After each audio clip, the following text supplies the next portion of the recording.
selection. So, Rakesh Sharma did it very long back, I think 83, I might be wrong, not 84, 83, right? And so therefore, what did you do in the next, during high school? Were you all involved in that, or you had to do only after school? So, when I began my journey, I have no idea because there were no direct opportunities. But there was few basic things that usually conducted by ISRO, Indian Space Research Organization, where they conduct some science fair competitions, research competitions. Every year that happens during World Space Week, where ISRO celebrates for a week. And that's where I began my journey. I always stayed curious and did my own ton of research about... You never watched a spacecraft lift off at ISRO? No. Never watched it at all? No, I did watch one in USA. Okay, you did? Yeah, I did watch in Kennedy, but not in India. Okay. So, yeah. Fine. So, yeah. That's a privilege in Kennedy. Which one did you watch? It was a SpaceX Falcon 9 launch. And what was your sense? Were you thinking, I'll be up in that sometime? Yeah. When was this? It was like a year ago. It was like a year ago. I was there for my pilot training, and I had a news of, okay, there's a launch. All my friends were like, shall we go? I said, yeah, we can go. And your experience? That was during night, and for a second it turned out like a day. The light and the fire, it gave me a different sense that usually we don't find everywhere. And the roar of the engines? Yes, the vibration. Building shakes like yes, that. The vibration, yeah.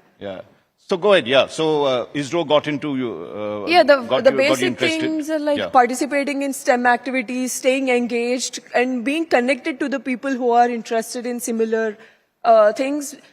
In the beginning, I was connected to few people from India, but more abroad. Like there were more educational programs that is happening all over the world, and I've kept applying for it. And one of those projects that helped me to connect with more people was NASA Citizen Scientist Program, where I worked with multiple teams all over. So you went to the US for that? No, it's online. Online, okay. Anyone can register for it and apply. You can work for asteroid search campaigns, where I discovered a provisional asteroid. Oh. So it's like one step at a time. You look through a telescope? And no. You'll get data from a NASA observatory telescopes, and from there you have to, they'll help you with software, and you have to classify the data, and then you have to analyze if this particular thing that is moving in the sky qualifies it, and then we have to submit back the data. And does it get your name get embossed on it, the Jahnavi asteroid? No, I didn't name it as Jahnavi. I named it as something else. Like what? There is some criteria even for the name. Let's say three numericals and three some boring stuff, not the actual name. Not the actual, Yeah, but then go ahead. So you did the asteroid, and then you did this whole range of programs that took you to Iceland and took you to... Talk about that. That seems very interesting. After these small programs that happened, and I began talking to different people all over the world, and they introduced me to these educational programs that are happening, and I applied for it. Luckily, I've been selected for one of the educational program that is being conducted by a Mexican company called EXA at NASA facilities. Okay. So I was the first Indian to get selected for that particular program. So there... Yeah. And what did you do there? It's a 7-day program? Yeah, it was an educational program, actually getting the gist of how an astronaut life look like. Okay. And we'll be talking to the NASA scientists, astronauts, they'll be coming there. And imagine a girl from a normal place going all the way to NASA and learning things directly on hands-on experience. And that gave me different exposure. And me, along with my teammates, we worked on a project that was actually launched into space.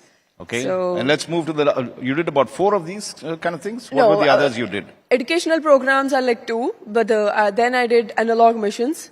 So one I did in Poland. That was an isolated mission for 11 days. I was isolated in my habitat, along with 5 other crewmates from different parts of the world. So we never get exposed to sunlight or never get exposed to the outside world. We'll be just working like a robots that are already designed. It's all dark, is it? Or there's a light, but you can't go outside? No, we have light, but we don't go outside. We don't breathe fresh air. Everything is under life-supported systems. Just like you can't bath or pee or poop directly into the commode. Like you have to be counting every single thing that you're taking in and every single thing that you're putting out. So it's like just living in a confinement of space. And then comes with Iceland. Right. So I was the first Indian to get selected for this Iceland mission, where Neil Armstrong and other Apollo astronauts once got trained for their Apollo mission.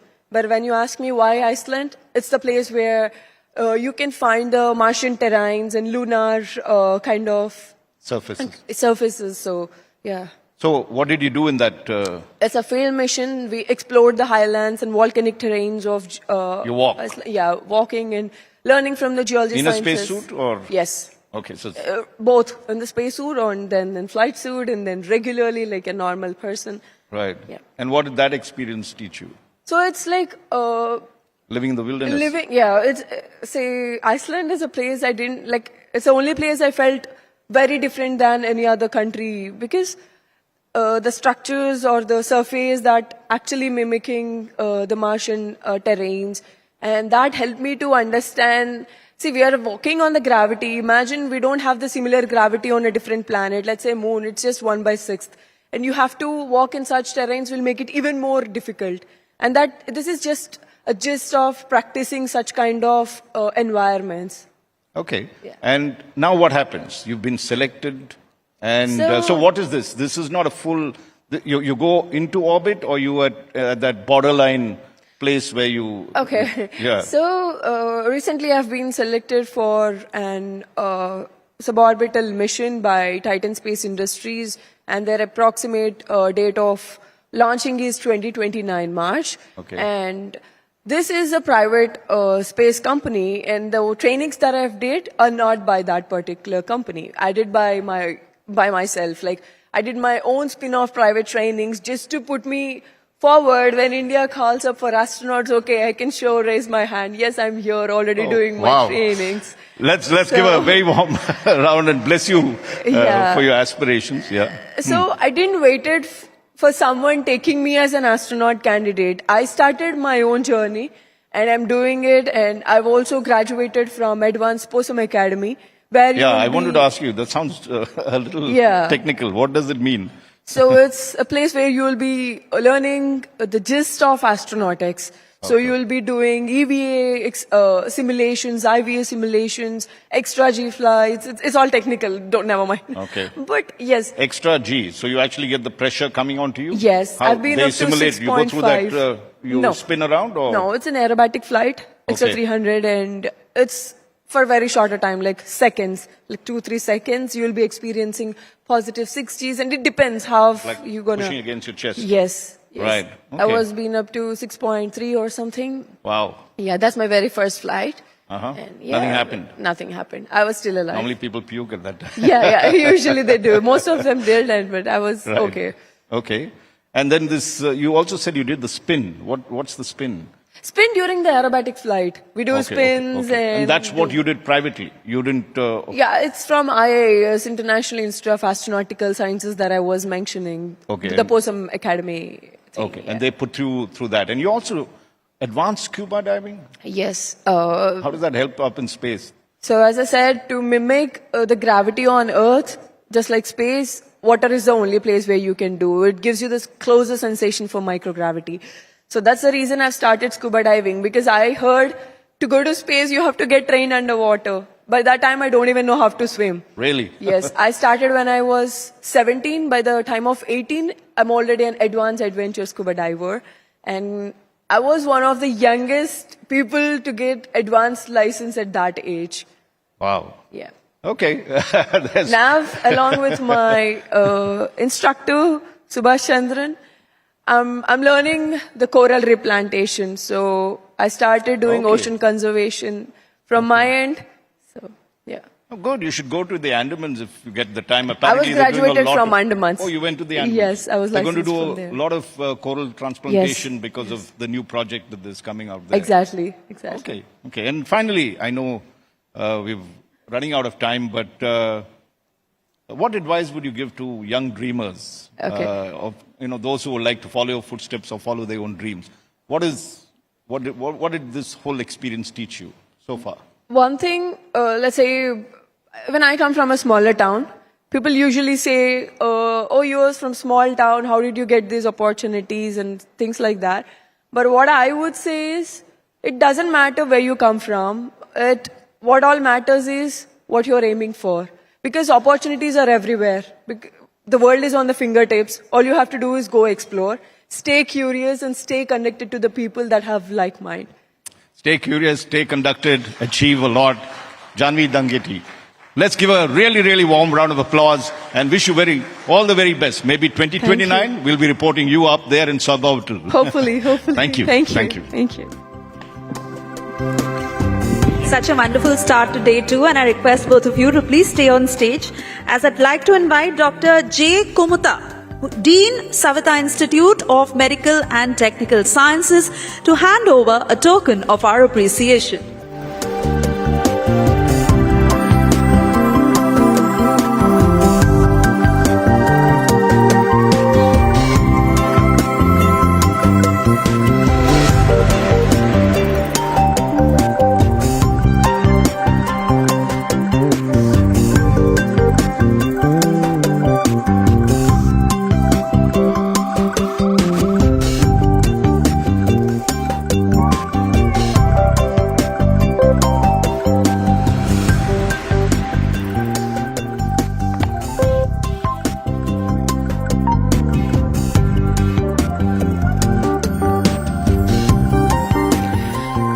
So now it is time for our next session, that is Healing 2.0, where innovation meets care. I will be moderating this session, so let me take a second to introduce myself. I'm Suesha Sound, Deputy Editor, India Today Television, and I have a very special guest for this session. He is Dr. H. Sudarshan Ballal, Chairman, Manipal Health Enterprises. Let me also introduce him and tell you a little more about him. He is a renowned nephrologist, pioneer of kidney transplants in Karnataka, Chairman of Manipal Health Enterprises. He is the man who's combined medical excellence with compassionate leadership, and he's been honored with awards like Rajyotsav and Dr. B.C. Roy from Karnataka as he continues to shape the future of Indian healthcare. Let's have a huge round of applause for Dr. Ballal as I call him on stage.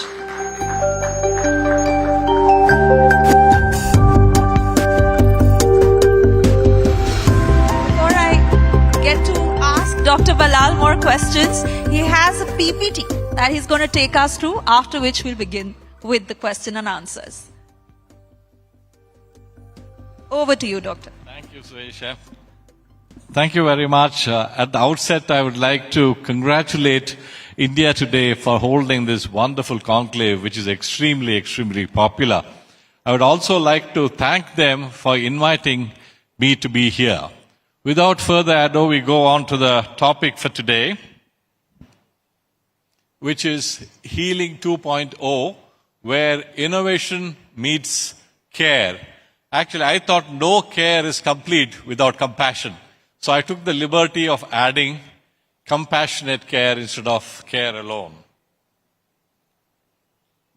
As I stand here, I reflect on my own journey. I've been a doctor now for 50 years. And in the good olden days, when I was a young physician, nephrologist and intensivist, I used to sit by the bedside of critically ill patients, to now, with my new role, I guide thousands of young doctors in their journey as chairman of one of the largest healthcare networks in India. Over 5 decades, I have witnessed healthcare evolve very dramatically from weeks of stay in a hospital bed with a foot-long incision for an open gallbladder surgery with a dozen relatives in attendance to now an outpatient daycare or short precision procedures with tiny incisions using a robot or a laparoscope. And unfortunately, being a nuclear family, you are left on your own in the hospital bed. And this is actually, I'm quoting from my own experience about my grandmother. She was 70, almost maybe 50 years ago, when she had to have gallbladder surgery. And her son was the district medical officer, so he got some extra privileges in the government hospital, got a suite, a private suite, and there were a dozen relatives in the room and many, many medical attenders too. But this is what she was left with. She came out happy, obviously, after 3 weeks of stay in the hospital, and she had this massive scar, which in the current day would be either like this 2 or 3 small keyholes or no holes that are visible at all. And this is again a representation of how it used to be in the olden days. Elderly person getting operated, and there will be multiple relatives by the bedside to comfort the patient. However, what you see now is one patient alone in the room, and the only company they keep is the multiple monitors and the humming of the machines around them. Unfortunately, that is the truth these days. But through all this change, we should not forget the one truth that has remained constant. Patients do not come to us only for treatment, but with the hope that you will also heal them. An important message for all of us in healthcare is that amidst the mind-boggling advance in technology and use of AI in medicine, we should ensure that medicine does not lose its human touch, and empathy is as important as expertise in healing. With this in mind, I want to talk about what I call Healing 2.0, an era where innovation meets care, science meets compassion, and technology amplifies humanity. At its core, healing is not just about curing disease, it is about restoring dignity, it is about easing fear, and it is about giving hope. And this, believe me, ladies and gentlemen, only a humane doctor can. None of the modern robots or any of the scientific advances that we have can replace this. I, being a nephrologist, dialysis is very close to my heart, so I've given you a representation of a dialysis machine here, one of the modern machines. And Healing 2.0 demands that innovations always meet human touch. This machine is worthless unless you have a caregiver who's compassionate. A dialysis patient may not remember the model of the dialysis machine, but they will certainly never forget the doctor or the nurse who reassured them during the long hours of treatment. If we innovate, which is necessary, but if we do it without compassion, medicine becomes cold. But if we practice compassion without innovation, then medicine risks being inadequate and obsolete. So Healing 2.0 demands both the speed of silicon with the warmth of the human touch. Let us look at the extraordinary revolution unfolding in front of us. I think I have been truly blessed, and many people in my age group have been truly blessed to see the huge progress in the field of healthcare and others as far as science is concerned. We have artificial intelligence, we have robots, we have robotic personal assistants. All this is a reality, and believe me, this is happening as I speak. And some of the innovations that come to my mind offhand is telemedicine, remote monitoring wearable devices, robotics and precision medicine, artificial intelligence, genomics and personalized care, xenotransplantation, stem cells, tissue engineering and regenerative medicine, drone technology. I would like to say a couple of words about telemedicine. I've been practicing for decades now, and we have been talking about telemedicine for decades, ever since maybe I had finished my post-graduation. However, it got mired in the quagmire of legal and regulatory issues that it never became a true reality. And bang came COVID. And believe it or not, in 1 week, telemedicine became a reality. So I must thank COVID for that one part at least, if not anything else. Robotics, as you're all aware, is precision medicine, where once upon a time, major surgery meant large scars, blood loss, and prolonged recovery. Today, robotic systems allow surgeons to operate through tiny incisions with unmatched precision and even remotely. We have been fortunate at Manipal to have had a robot for over 14 years, and it is predominantly used for cancer and urology service.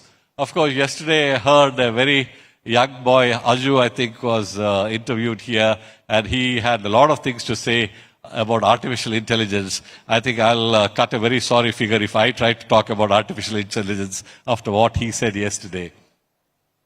This is one more area that Manipal is involved in. We have a company called Stempeutics, and we do a lot of basic research and now have commercialized stem cells. Stem cells are pluripotent cells that have an unlimited life. They never die. And interestingly, they can be trained to become any cell in the body. They can become a kidney, liver, heart, brain, whatever. So the art of stem cell therapy is to convert the stem cells in what you want it to be and regenerate organs. So combined with gene therapy, biologic device combination products, we have the whole field of regenerative medicine, which I believe in the next few years, maybe at least within the next decade, will replace organ transplantation in many fields. And of course, when we were young, we had a cancer, let's say cancer of the breast, colon, or lung, and the treatment was the same, irrespective of who you were, whether it was lung cancer, breast cancer, or colon cancer. However, now we know the genetic signature of these cancers are different from the same kind of cancer. And that is why many treatments for a particular type of cancer fail in some people, have great results in others. So that is why now we know that one size fits all was a wrong theory, and we have to tailor the therapy just for you. Very exciting field. All of you could probably go back and start a pig farm, because soon organ transplantation may be replaced by xenotransplantation. Xenotransplantation is the process of transplanting organ from one species to another. As we speak, a trial has been announced in xenotransplantation, and we had some very exciting news in the last 1 year where genetically modified pigs where the genes were modified so that they don't elicit an immune response, were transplanted to human beings. And as of today, I think one of the recipients has had this pig kidney for more than 6 to 9 months. So there are many more things that are happening. So also regenerative medicine, about which I talked about, will be another field that will replace many treatments we give, like it may replace joints, treat joints, treat peripheral vascular disease, so on and so forth. One of the things that has fascinated me is what everyone has. I think everyone in this audience has this, a smartphone, and an iWatch. I think these have been probably the greatest discoveries, probably not meant to be health caregivers in the past, but have taken that role. Now with these iWatch or any kind of a smartwatch and smartphone, health rings, and glucose monitoring devices, you can monitor almost all the vital signs remotely, and it can be transmitted real time to your caregivers, as is seen in this picture. I do not know how many in this audience would be diabetic, but diabetes is a huge problem, and in the good olden days, you had to either your blood drawn to get the blood sugar check, or be pricked, which is quite painful, at your fingertips to get your sugar. Now you have a patch attached to your arm, and that will measure your sugars round the clock. All these have made great differences in how we monitor the healthcare of a given individual, be it heart, blood pressure, diabetes, and of course the pulse oximeters during the COVID time. And this is a true story. Of course, the picture is representative. When COVID struck, all travel came to a naught. People could not move from their houses, could not go to hospitals or so. And for various reasons, we at Manipal Hospital had a large patient base from the Northeast, and they would come by train to see us. And all that stopped suddenly because travel was not allowed. And what happened at that time, there was a patient from Assam who would normally come once in 6 months to see me, mostly to say hello. He had stable chronic kidney disease, we didn't have much to do for each of his visits.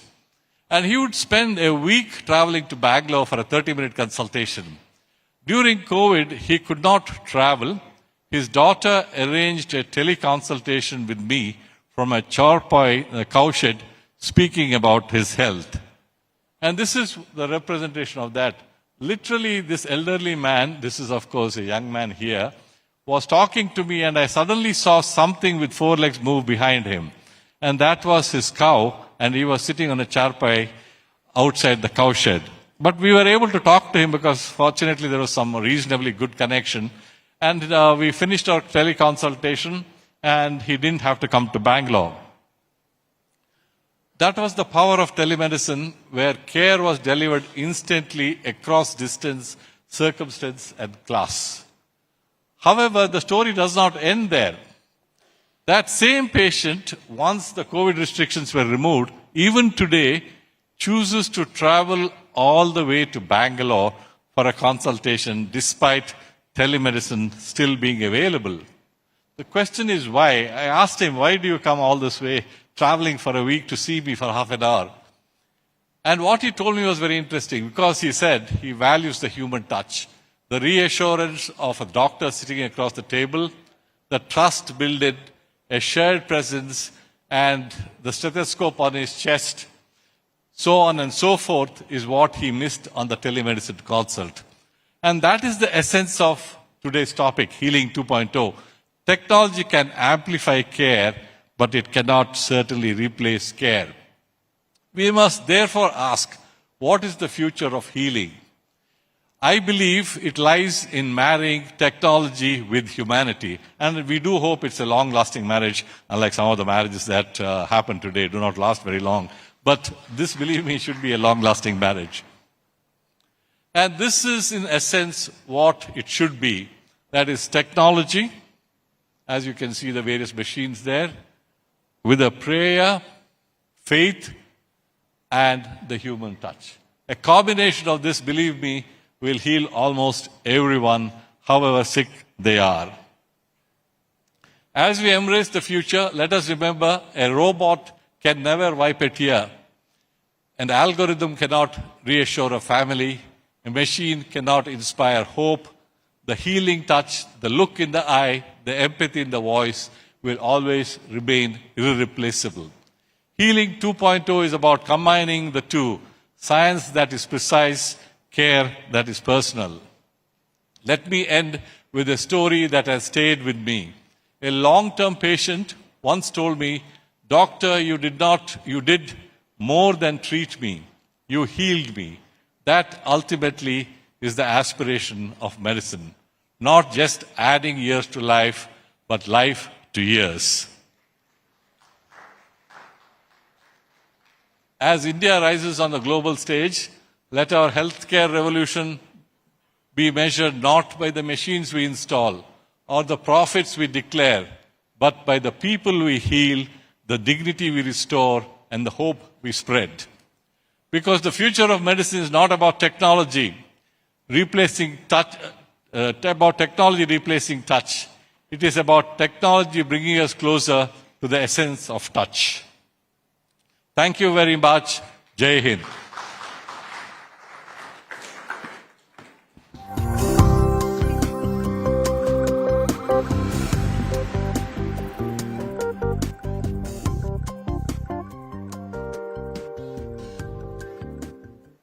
Thank you so much, Doctor. And that was a very, very informative presentation. Most importantly, how you give such a wonderful direction to healthcare, meeting technology, but having the humane touch. And that certainly, if every doctor follows that approach, I think it will change the face of healthcare in India. I broadly want to pick up from the points that you've mentioned here to understand that medicine is now moving at lightning speed. Where do you see the most promising breakthroughs when it comes to digital health, precision medicine, regenerative therapies, or even something else? You can take that mic. Thank you, Suesha, for having me here. There are many things that have happened in the last many years, and as I said, we were blessed to witness the change. I think people of your age probably have not seen what it was 50 years ago. So everything would be something that you have seen all through. But we have seen, I have traveled in cars that ran on gas, to cars that ran in petrol, and now cars that don't need any petrol. So also healthcare has certainly come a long way. Just to mention a few of the changes that have happened. One, I did mention you the story of telemedicine. which has made a huge impact because we have a large number of patients coming from far off places. And when I say far off places, I'm sure our Deputy CM will be the next speaker. Even in Bangalore, coming from Kanakapura to Manipal Hospital, Bangalore, I would consider it as long distance. It takes 2.5 hours. So patients curse you because they have to come and wait for you. So I think telemedicine has made an impact. And it's also very useful when you have a post-op patient who doesn't have to come back repeatedly after the surgery. So many things that you do on a day-to-day basis, except actual surgeries or procedures, you can do with telemedicine. The second, I think, is what I mentioned is the remote monitoring and wearable devices. You now have devices like the iWatch, iPhone, the Ring, Health Ring, and the continuous glucose monitoring, which has made life so easy. We used to have diabetics who go into hypoglycemia at midnight, and morning when they wake up, they have very high sugars, and then you increase the insulin because what you have seen is high sugar. But by and large, what they needed was actually decreasing the evening insulin. That is very easy for us to monitor with the continuous monitoring device because that will give you a graph of how the sugars were 24 hours in the day. The second thing is I had a very interesting, true story of a lady I know very well who was about 70. She called me at 4 in the morning. Nowadays, because of my age, I don't take up phone calls in the morning because she was a friend. I took the phone call. She said, doctor, I feel a little uneasy and my iWatch is showing that my heart rate is fast and it's irregular. So I rushed her to the hospital nearby, which happened to be one of our hospitals. And lo and behold, when she came to the hospital, she had a condition called atrial fibrillation, where the rhythm of the heart is lost and the atrium starts fibrillating instead of pumping. And your ventricles respond by extremely fast heart rates. And then your cardiac output decrease, you feel dizzy. And it was promptly treated and she went home the same evening. And this could have been a disaster. She could have had a stroke. She could have lost her life. But the iWatch literally saved her. So these kind of things, we see it all the time. And during COVID, when the hospital was chock-a-block full, we had to send back very, very sick patients. We had to clean up the hospital beds. And then home monitoring of vital signs, including the pulse oximeter, became a lifesaver because we didn't have to admit people who were relatively stable. So all these things, I think, have made a huge difference in how we manage chronic diseases, including diabetes, hypertension, heart disease, lung disease, so on and so forth. Now we have the watches that monitor everything. My watch can monitor my oxygen, my heart rate, and so many other things. And now there are watches that can also measure your blood pressure, so on and so forth. So you really don't need any gimmicks or gadgets to do all this. Your iWatch is good enough. The third, as I said, was robotic surgery. Huge difference it has made.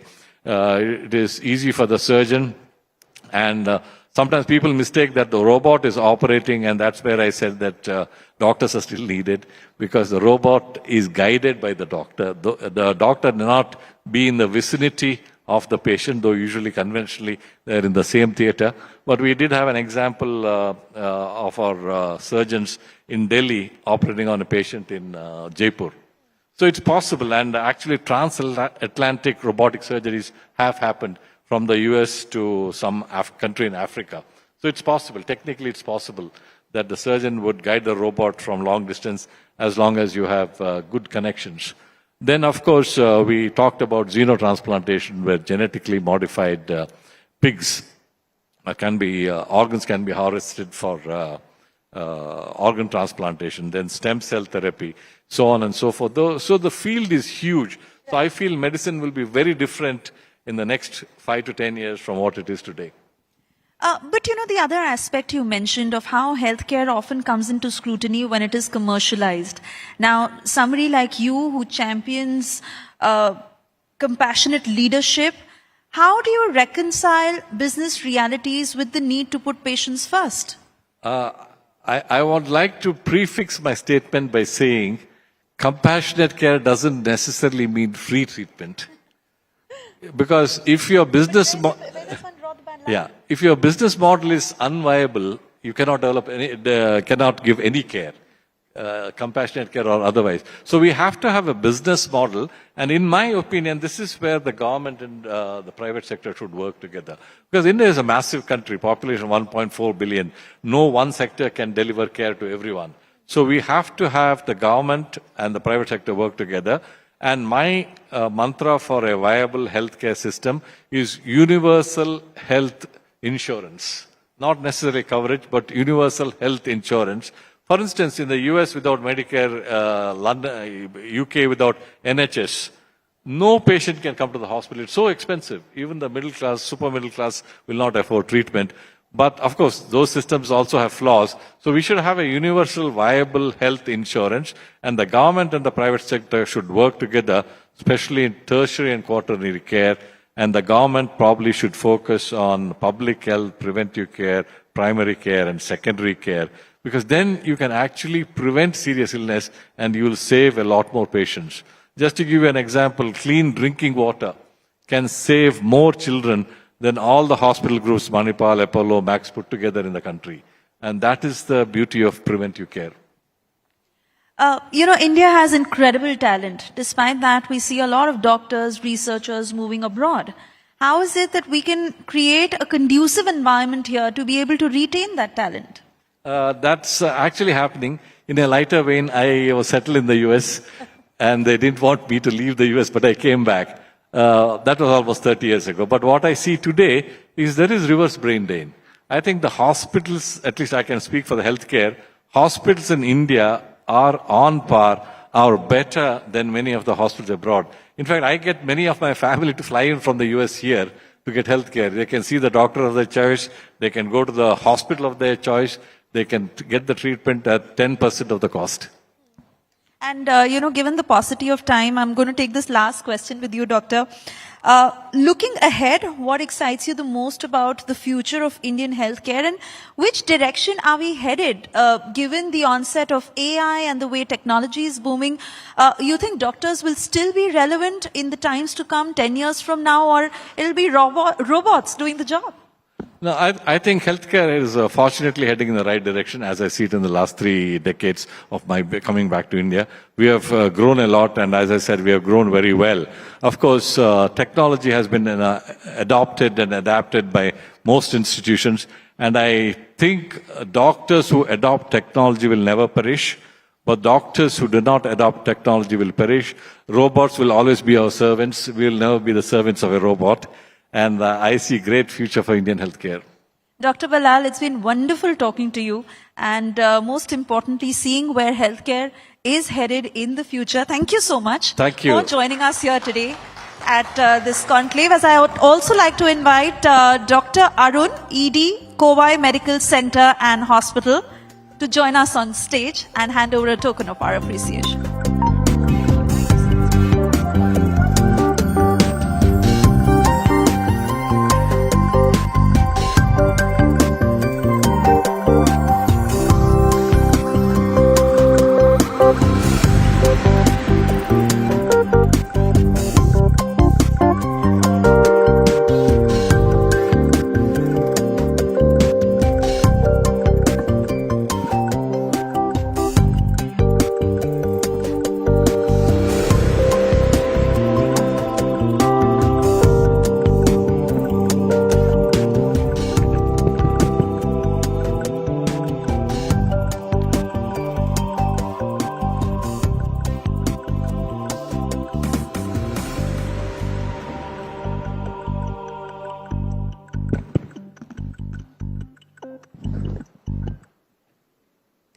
Alright, so our next session for the day is South India's real estate boom, opportunities and challenges. And to moderate this session, I'd like to invite Mr. Raj Chenkappa, Group Editorial Director, Publishing India Today Group, in conversation with Sanjay Dutt, Managing Director and CEO, Tata Realty and Infrastructure. Let's give a huge round of applause as we're all set to begin with our next session.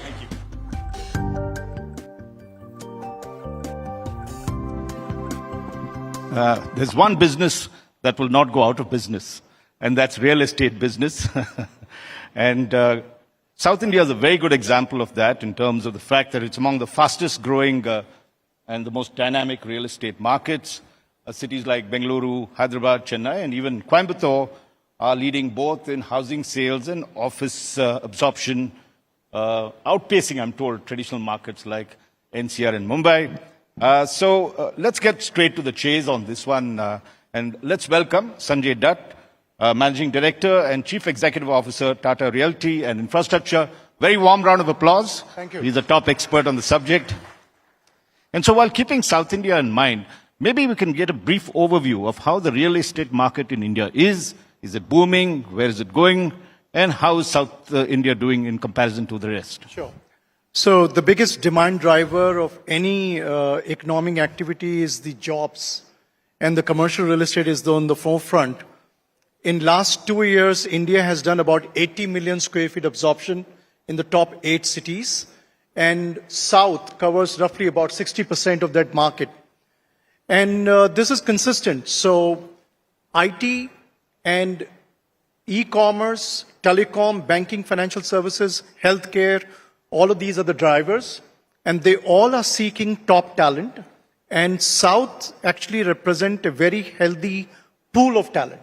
In fact, right this city, Coimbatore, with over 400 colleges and talent, where you have more than 70% of the workforce local, not 35%, which normally is the case in many other cities, largely dependent on migrant, is the biggest attraction for any city. Okay. That's very happy news for all the Coimbatorans here on this one. But let's start with 2 segments, of course. Let's start with the home prices in the South. They apparently have surged quite considerably. 50% is the last estimate we've heard in 2 years, the past 2 years. How sustainable is this growth? And let's look at the affordability versus the wage growth gap. There seems to be availability and affordability at the high end, but there is a lot of availability, but no purchases happening in the middle end. Is that a fact or lower end? How does the market show? The affordability of real estate will always depend on the income ability of the people. I think the prices, if you look at Form 16 of any employee in the room, you will see a surge in income.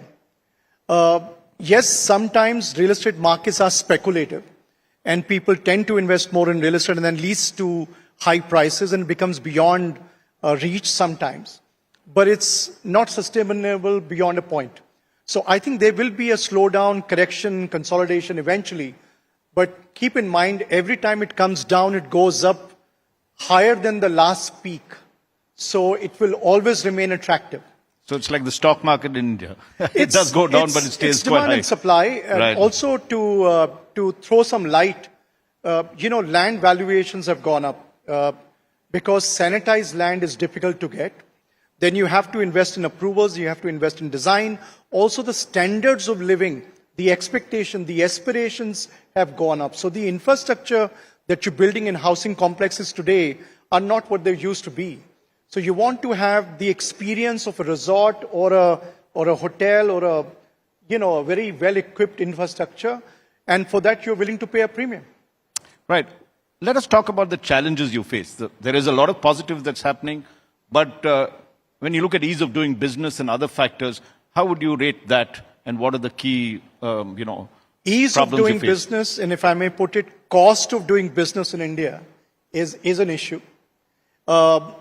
India is one of high cost of capital, high cost of land. So when you spend 100 rupees, you spend nearly 85% on the land value in most tier 1 cities. In tier 2 cities, you spend nearly 50% on land value, and the rest is construction. And most of the money goes in cost of capital. So if the project is delayed or if the approval takes longer, the cost of capital is riding on the project, and therefore that gets transferred to the end buyer. So these things play a very important role. If somehow the government can crack approval in less than 3 months, including environment, very objectively I'm talking, and then if you do the precast construction and the technology that is available today, we enhance those and reduce the project cycle from 5 years to 2.5 years, you will never talk about affordability. It will be affordable, and it will be efficient, and it will be accessible, and you can scale much faster. One of the things we noticed was that did a conclave, India Today did a conclave in Dubai recently. And you could see the pace in terms of, firstly, anyone you spoke to said there were minimum clearances required. There was a policy laid down. There was no greasing of the palms. If there was, it was very, very low. And also the fact of delivery and time. So everything was monitored very closely, and the government did that as a facilitator. It said, these are the rules and follow it. Is that something that you can replicate in India, or is just too far gone with multiple agencies seeking clearances from a builder? You see, many of the times I've seen references given of Singapore and Dubai, but these are one city country. So when you're in one city country, you actually evolve and you fix those problems. And they're easy to manage because it's just one city, one municipality, one approval, one developer authority, etc., etc. But when you're in a large country where you have a federation and therefore each state varies, even though you now have unified DCPR, etc., it is complicated. If we can standardize these policies and framework, yes, we can. If we make it deemed approval, for example, if I file an application for approval and if I don't get the approval in next 2 months, it is deemed approved. If that pressure on the bureaucrats and the government department is there to perform, why not? There are many states already which have implemented Right to Services Act and the deemed approval process, where you can actually self-load and assess and comply with the rules and regulations. Does South do that, the states in South? South? Some cities in South states do that as well. Not very well known, not very promoted, but I think that's the way to go forward. If you really want to add another 1 or 2% of the GDP through real estate, it can happen through accelerated approval process and better policies and framework. Quickly, what is we talked about the housing. In terms of commercial spaces, what's the big trend in India and particularly South? This year in 2025, for the first time in my life, I've seen 50% of the office absorption was by Indian companies. Traditionally, 70% of the leasing was by American companies, BPOs mostly, and again 70% was nearly IT companies. Today, the landscape is the IT is only 45%. And non-IT companies, telecom, e-commerce, banking, healthcare, etc., are the rest. Right. Which means less concentration. So concentration risk has reduced. Also, the dependency on global corporations is also reducing, which also means that the Indian corporates are growing and expanding. And that's the real story, the India story, which is domestic consumption and growth, the startup, environment. All that is going to help and boost the economy in terms of commercial real estate as well. And mind you, we were only talking about commercial as office, but now you have shopping center and office REITs. You have InvITs. You also have data centers. You also have senior living, which Coimbatore is known for. Right. You also have co-working and co-living.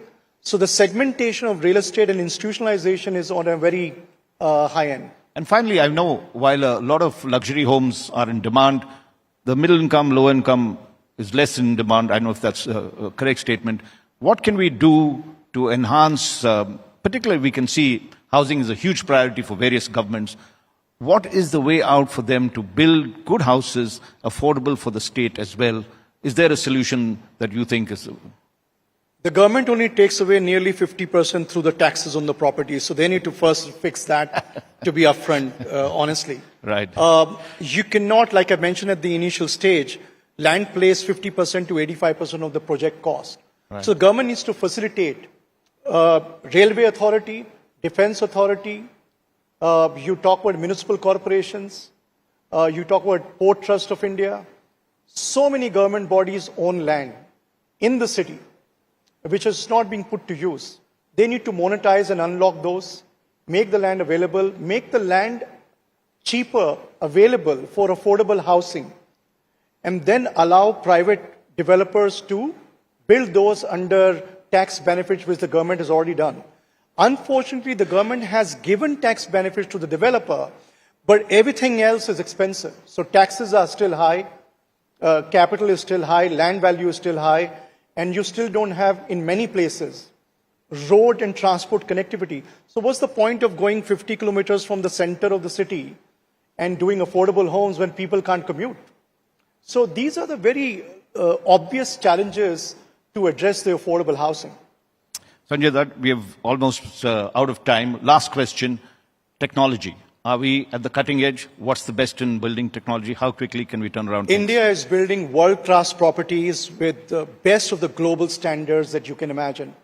We have the best class infrastructure. Because we have the best infrastructure, the global corporations are coming to India. And we have the best talent, and that's why global corporations are expanding in India.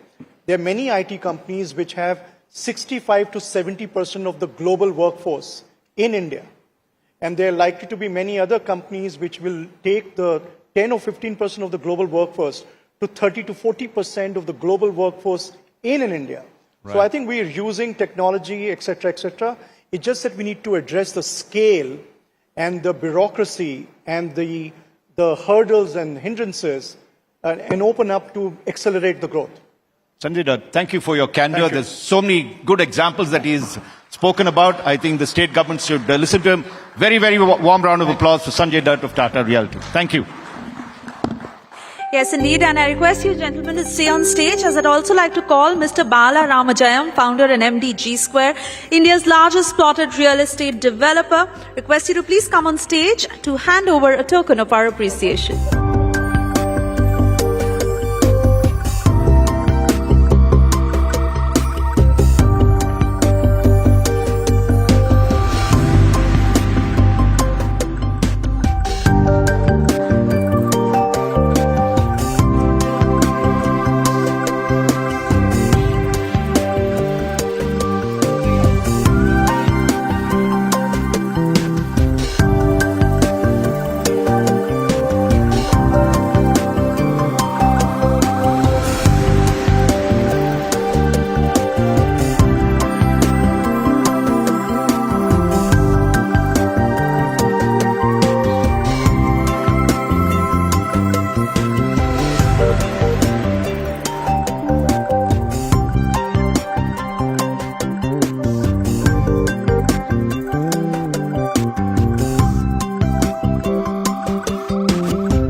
Amrita Vishwa Vidyapeetham is a multi-campus, multidisciplinary university that has grown into India's #1 private university in less than 20 years. Amrita University has rapidly grown into 9 campuses across India, has over 20,000 students across 220 plus programs. PMK and former Union Minister of Health, Rakesh Sinha, former BJP MP and RSS ideologue, Mr. N. Ramachandra Rao, State President, BJP, Telangana.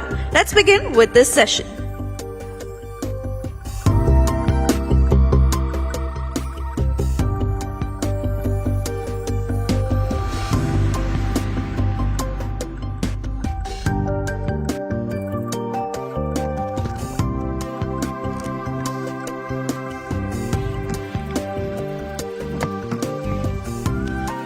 Hello everyone, good morning. Welcome to day 2 of the India Today Conclave South. And it's my pleasure to be sharing the stage here with so many luminaries that I think on an issue that's rocked both the North and South, national politics, the issue of caste enumeration. Thank you very much, gentlemen, for joining me here at the India Today Conclave. We've already, of course, introduced to all of our panelists. Mr. Raju, I'd like to begin with you. For an introduction first, your mic is on the left, sir. For an introduction first of why we need to be having this conversation. In the 21st century, why is caste census enumeration still such a big issue? What's with the C word right now in India? Since we are sitting in Tamil Nadu state, I just would like to take you to the history. in 1911, when in British India caste census was conducted, it has come out that 3% of Brahmins are occupying 90% of government jobs in Tamil Nadu. So that has led to a social movement, gave birth to Justice Party in 1916, and in 1927, they brought out first time in the country communal GO, which provide for reservation for Brahmins, for non-Brahmins, for Christians, for Anglo-Indians. First time a policy was announced based on the caste census. You know what happened is that policy continued till 1950. And in 1950, something interesting happened. Madras High Court has held that policy as unconstitutional.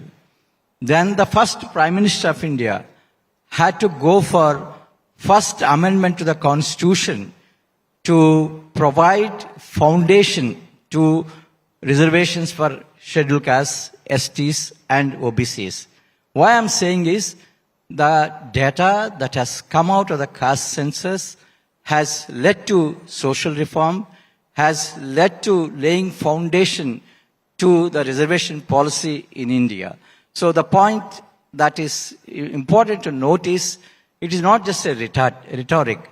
The data that comes from the caste census will help the government to bring out policies to bring equality in the society. As all of you know, our constitution is one of the best constitutions in the country in terms of providing equality. But that goal of equality is not yet accomplished primarily because of the caste system. The caste system is stonewalling our path, our progress towards the equality. And thus the wall that is blocking the progress is built by many bricks. Each brick represents maldistribution of assets by various communities. Unless you understand how the assets, opportunities, and power is distributed, you will not be able to really achieve the equality. That is why the caste census is important to realize our ultimate goal of achieving equality as envisioned in our constitution. The goal of equality, talking about caste, these are conversations we have had for decades. Dr. Ramadas, I'd like to open this up to you as well. That ultimately, when we look at a caste enumeration, a caste census, will this ensure social justice? The fear is also that there's a lot of politicking over this, that this is reserved for politics, that they do this to gain for certain vote banks, and that it doesn't ultimately lead to social justice, because we've had these conversations. It's never really led to equality. See, you can't have social justice without data. And today's data is about 90 years old. 1931, during the British period, that was the last when they took a caste census. See, I'll just give you some data.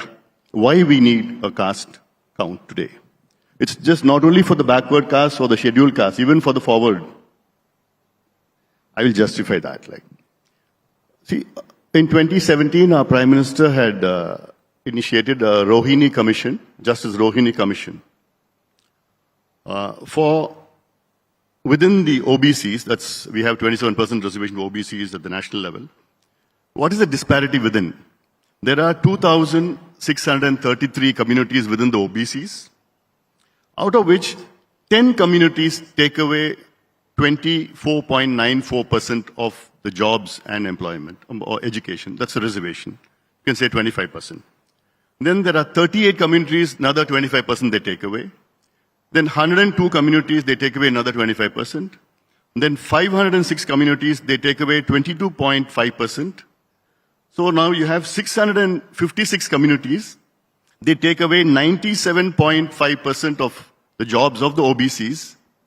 And you have 1,977 communities, they vie for only 2.5% of the remaining. And irony is that you have 983 communities, they don't have even one job, one education, nothing. They don't have reservation. So to offset this, you need a count at the national level and as a state level as such.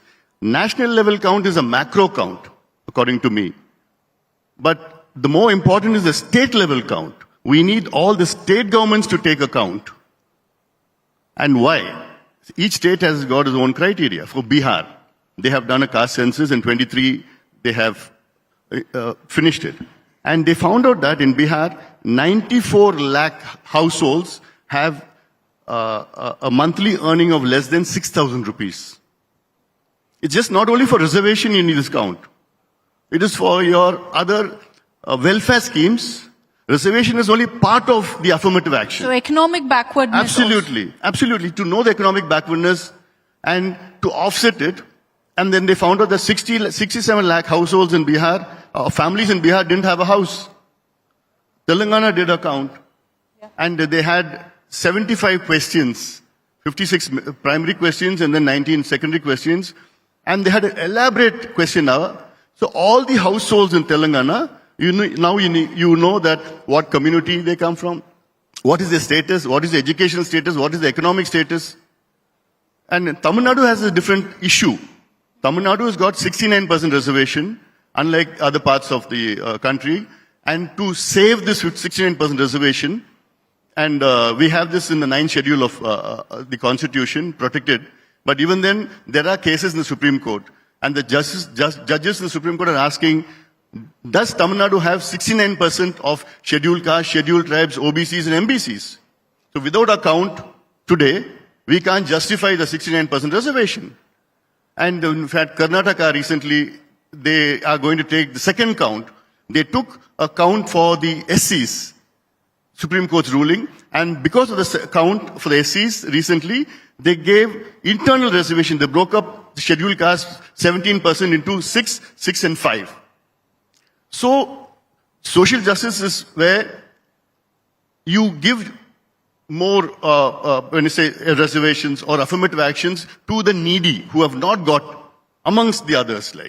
So, this is something where, so this is the justification why we need a count at the macro level, at the national level, as well as at the micro level, at the state level, because each state has got different problems. Yeah. I want to focus a bit on the Telangana model here, because you also mentioned it, Dr. Ramdas. Mr. Kanchayalaya, I'd like to talk about the Telangana model here, because the reference that Dr. Ramdas made about, a caste enumeration and how it also establishes economic backwardness. That's always a concern point that's raised, sir, about whether this kind of enumeration will actually tell you about economic backwardness in some sections of the society. Telangana has actually done that. Well, I was the vice chairman of Telangana Caste Census Independent Expert Committee that government constituted after the survey was done. The vice presidential candidate, now Justice Sudarshan Reddy, was the president. Now, Telangana caste census is not just caste counting. It is called socio-economic, educational, political caste survey, because it can't do census, because it is not a national government under the Census Commission.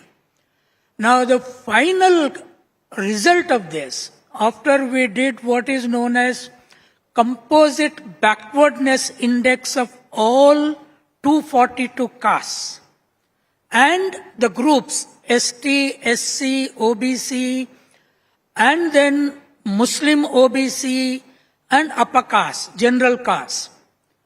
Now, the concluding point I wrote in my vice presidential note in the report is, even today, individual welfarism is not going to work in India. It is a caste cultural welfarism. Now that means all the 242 castes, land as is not the basis of development of those castes now. Education, mobility, and the employment that both in the private and public sector, and more particularly English medium education, has come out as the central even to the Adivasis, Dalits, OBCs and upper caste. Now, one of the critical areas that Telangana caste census has thrown out is, see, there is this hypocrisy that the elite caste, the upper caste, use caste and don't say that we use caste for our promotion. In Telangana caste census, they went to the court and got an interim direction that there should be a no caste column. A specific column was added in the manual, and 3.4% people registered under that. In that, highest central government IPS officer, IAS officer, judicial positions, and highest English medium education is registered in that. Therefore, now the caste census of Telangana model is not just counting caste, looking at the socio-economic, educational, and women status. We have looked at the total women status. Gender inequality is more striking than even the caste inequality, whether they are Brahmins or Dalits or Adivasis within the hierarchy. We put all 342 castes in the ladder where they exactly should. The last point I would make is, as the caste hierarchy exists, untouchability to differentiation within the society, socio-economic, educational, employment, differentiation still exists. Therefore, the nation has to go for similar model like Telangana, not just to remove inequalities, make Indian democracy really deeper and humanitarian. That is the point. Mr. Rakesh Sinha, do you think so too? That is the Telangana model that needs to be emulated in a nationwide caste census? There are three dimensions of the entire issue. The very important dimension is that caste census is essentially required for effective affirmative actions. Because the sub-caste inside the OBC or scheduled caste, scheduled tribes, they remain deprived, rather I would call that they are internally colonized under the banner of social justice. So elites of the particular caste, evolution of the elite class in a particular caste, they don't allow the other marginalized people to come up. They use as a political tool as a social justice. Therefore, what I would give an example of Tamil Nadu. Here the political system is based on the slogan of social justice, principle of social justice, so-called principle of social justice. Who stopped them for ending the discriminations? A left party has presented a memorandum, I'm quoting left party, I'm not taking its name, that in 163 Tamil Nadu schools have caste discriminations. There are many villages where the tea stalls, there are two sets of glasses, one for scheduled caste, other for others. So it is not the caste census which has stopped eradicating that. So while saying that this is essentially required for the effective affirmative action, second dimension is that in the post-independent India, we have all seen the difference between the pre-independent and post-independent. I am giving an example of M.G. Ranade. He was a Brahmin, but he started the social conference movement. Everybody would agree that it was a very progressive social movement. He organized conferences in South India, particularly South India and Western India. It has very positive impact. So the affirmative action and these things have not been complemented by the social actions. We all dependent on the Indian state for eradicating the untouchability, eradicating the caste discrimination, eradicating the backwardness. It is not possible. No society could develop without these effective, positive, progressive social movements. So in post-independent India, there is lack of such movements. This is one of the reasons that identity politics is increasing. Every caste is claiming its share and becoming a stakeholder in a way. So there are holes in we the people of India. We the people of India. They one people. But there are many holes. The reason is politics. Third important dimension, which we must realize that while we are doing caste census, it should be attached with the development projects. You know, for the first time after 2014, everybody would agree that Prime Minister Modi targeted the marginalized people. When we call the marginalized people, mostly scheduled caste, scheduled tribe, OBC come in that purview. Even the poor Muslims, as Sachar committee pointed out, Muslims are very poor, lesser than Hindus. So the Christians, rural Christians, they come under that purview. Now when toilets is reaching to the homes of the poor people, when the farmers are getting every month something, if houses are being constructed for the poor people, they are working as a levelers. This does not decrease the effectiveness of the, but rather it increases the effectiveness of our positive actions by the Indian state. So you will realize that pre-2014 and post-2014, the social justice or slogan of social justice have lesser impact on the people whom they are addressing.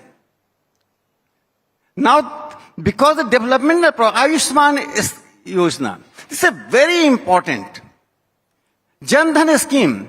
Now, millions of people are now part of the banking system. So I think that caste census should be used for addressing those who are left out despite our affirmative action. He rightly pointed out, he counted many castes. The landed aristocracy has developed, elites have developed. They are not ready to give their shares to poorer people in their own caste. Last but not least, you know, the entire social justice movement, you will realize, irrespective of states, north, south, northeast or western India, the social justice movement led by the people have concentrated their own caste, their own families. So this social justice movement ultimately resulted into strengthening the dynastic politics, number one. Number two, inside the caste, internal colonization. Number three, they also try to create identity politics competing each other and revengeful manner. That cannot do good to the nation.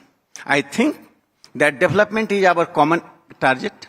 Democracy is our mode of action. So while strengthening the democratic principle, democratic practices, we must agree that social justice should not be, or in a way caste census should not be, reappropriated for political gains and political reasons. And check is the common consciousness of the people. Once the index of the people grows up, then this can be stopped. We need more Jayaprakash Narayan, more Vinoba Bhave, more M.G. Ranade. There are more politicians, less social action people. So that should be complemented. I think that is the real solution of the contemporary Indian crisis, which is centralized on the caste discrimination and caste politics and social justice slogans. You've raised an important point, Mr. Sinha, and I'd like to bring in also Mr. Ramachandra Rao for his opening comments on how do we ensure this kind of a census, whether Telangana or nationwide, ensures affirmative action and not a further fracture.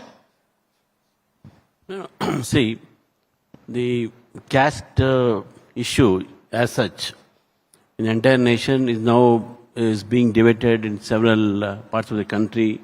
There are surveys going on. Karnataka, they did it. Then Telangana, they did it. Vice Chairman is here only. And then throughout India now, caste census is now being included in general census. Historically speaking, 1931 was the last caste census done by the Britishers. And after that, it was not done. Now after that, the first time the caste census is going to be done in the Modi's government now. That is the idea. Then between many commissions came, Kelkar committees gave a report, and then Manmohan Singh ji also during his time, the SCCC was done, the socio-economic caste census, They call it survey because they can't be called census. So survey was done throughout the country with around 5,000 crores being spent on that, basically. Now, what has happened to that report? What is happening to that those database? We don't know exactly. Now, again, Telangana government has come up with this caste survey. Now, do you agree with that? No, with I'm coming to it. See, Telangana government has done, as Rakeshji has rightly mentioned, the caste survey has to be done for two purposes. One for identifying the beneficiaries for development, and another, the caste survey should be tool for social welfare, social justice. These are the two things, development and social justice. But in Telangana, unfortunately, it is being used for divisiveness and also for politicalization. These are the two things which you should understand. Caste survey has to be done only for the purpose of development and social justice, not for politicizing it. Here, you understand they are bringing this OBC factor, Muslims into the OBC factor, because this is OBC category. When the 4% reservation was given to Muslims, it was given for employment and education. That is Article 15 and 4 and 16.4 under the Constitution of India. Is only for education and employment. What they have done, they have extended it to political reservation also. Now they are doing the same thing in the 42% reservations in local body. Our case is that if you are really interested in uplifting the real BCs, why do you include other community when they have their own reservations in BCBs they have, and 10% of the EBC reservations which have been included, which have been bought by our Narendra Modi ji. So therefore the Telangana survey, I don't agree it is a scientific study, a scientific way, and it is only politicizing the entire social system there. On the objection you've raised, both Mr. Sinha and Mr. Lai, I want to come in. I'll just make one small point. The caste socio-economic educational census that if center does tomorrow is not for the reservation question. I'll give you one concrete example from Telangana caste survey. In Telangana caste survey, Iyyars and Iyengars registered as a separate caste than Brahmins. And when we saw the employment, Iyyars and Iyengars graph is far longer than any other upper caste in Telangana. Then, the convener of the expert committee is Praveen Chakravarti, who is grandson of Rajgopalachari Chakravarti. And at the end I said jocularly, I am ideologically grandson of Periyar, you are grandson of Rajgopalachari, and Periyar drove your people into English medium education, therefore even Telangana, you are grabbing all the jobs. So if SC, ST, OBCs based on the survey are given similar private sector kind of English medium education, we don't need reservation at all. Do that. And caste survey will show a way out. Take for example, the central government is opposing English medium in government sector, but promoting English medium in private sector. Now this is the destructive education model. Caste survey will throw out all this, bring out a new model of education equality of man and woman. So that is the best. The idea essentially of a census isn't necessarily what everyone assumes, which is reservation, quota. You're talking about a lot more beyond that of policy. That is only to blame. See, when, one top leader asked me, why are you asking for reservation? It is begging. I said, when we don't have anything, we beg and leave. Once we have something, we will compete with you. So if we don't beg, we will die. Today, Telangana is asking for 42% in local bodies. We have seen the political representation. Some castes did not even represent as sarpanchas of the village. So therefore, some reservation has to be provided now, not forever. Mr. Sinha. Mr. Kancha Ilahia is depending on the old narrative that is now outdated. We experimented for more than 7 decades that narrative. And that resulted in the utter failure. You see, I told that how these social justice parties promoted the dynasty. How these social justice parties have created a discrimination inside the caste. How the social justice party didn't allow their own marginalized caste to get political representation, bureaucratic representation. So my view is that development is the pinnacle. You go with the reservation policy. It should be intact. There is no dilution. But until Narendra Modi model of development, reaching to the last man, and the policy of Antyodaya, what is Antyodaya? The last men. Who are the last men? Last men are the scheduled caste people, scheduled tribe people. I am just giving an example. I adopted a village in Meghalaya, in Kongthong, whistling village. And in 5 years, I could create a situation of sustainable development. Once you create another village, I adopted in Bihar, Sujar, Mahadalit village. I'm trying to create a sustainable development. When there is a sustainable development, you will find that more harmony in the society, number one. Second, the interdependence grows. So you are trying to create a hegemonic order.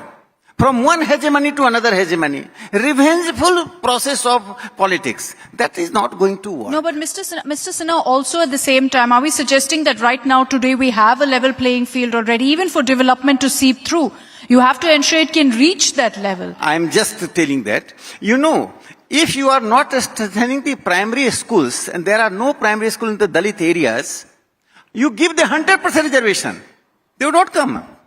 So give the primary institution, primary health center, primary education, and quality primary education, give the economic support, a scholarship to them, then they can enjoy the best facility of the positive discrimination or the affirmative action. Unless you go with the primary schools, health centers, economic advancement of the people, they would not be able. They would be just a part of the political slogan and political polarization. So my purpose is to strengthen we the people of India by affirmative action, not to create holes in we the people, which some people try to create. In Tamil Nadu, who stopped the government to reach to the school where there is a discrimination among the children on the basis of caste? Who stops them? There is no other party which can create a problem with them. So I think that BJP is sending delegation in such areas. Now the water supply tank has some dirty things have been poured in the water supply tank in Tamil Nadu. The water is being supplied to the Dalit area. Then BJP is sending the delegation. So here social justice should not be a hollow slogan. Okay. I think both Mr. Raju and Dr. Ramadas want to make a point. Dr. Ramadas, go ahead. Are we reinforcing caste identities with a census, sir? See, if you don't like the word caste, count, you can change it as a social count. Is that the same thing? You know, Absolutely. If you look at this and that. See, we need a household count, including a caste for reservation, and including all the other parameters for social welfare schemes, or affirmative action like housing, loan for education, loan for employment, and all the other developmental schemes. See, social injustice has been brought about in the name of caste for the last 20 centuries. To offset it, we need more data. Where we are going wrong. Southern states are doing much better in the name of holistic development. Why? Because we have a robust reservation system here, which we keep fine-tuning it. And that is why, because we have more social justice here in southern states, you can say industry and all sorts of development. At the same time, there are the other side is where you politicize caste. But I could blame both the BJP as well as the Congress, or here in Tamil Nadu, the DMK as well as ADMK. But that's my point. They give their MLA seats, MP seats based on caste. They give their district secretaries based on the caste, predominant caste. But that's my point, Dr. Ramadas, is that the reason that we have not seen change is perhaps because of politicians, because of political parties. There is a trust deficit. That look, even today, can we rely on these parties to ensure adequate policies are built upon to ensure social justice? That is the whole point. When you have a science-based, robust, modern data, you can definitely do development with the data. Development doesn't mean that you build fancy highways and bullet trains and all malls and all that. 84% of the India's population are OBCs, SCs, STs. They have to develop. Once they develop, then only India will be a developed country. Okay. Leaving them behind. One last. So, yes. Yeah, Just Mr. Raju quickly, and then I'll give you a chance. Yeah, since time is up, I just would like to reiterate that what the caste census is going to do is to measure the maldistribution of assets among various castes, maldistribution of opportunities, maldistribution of power.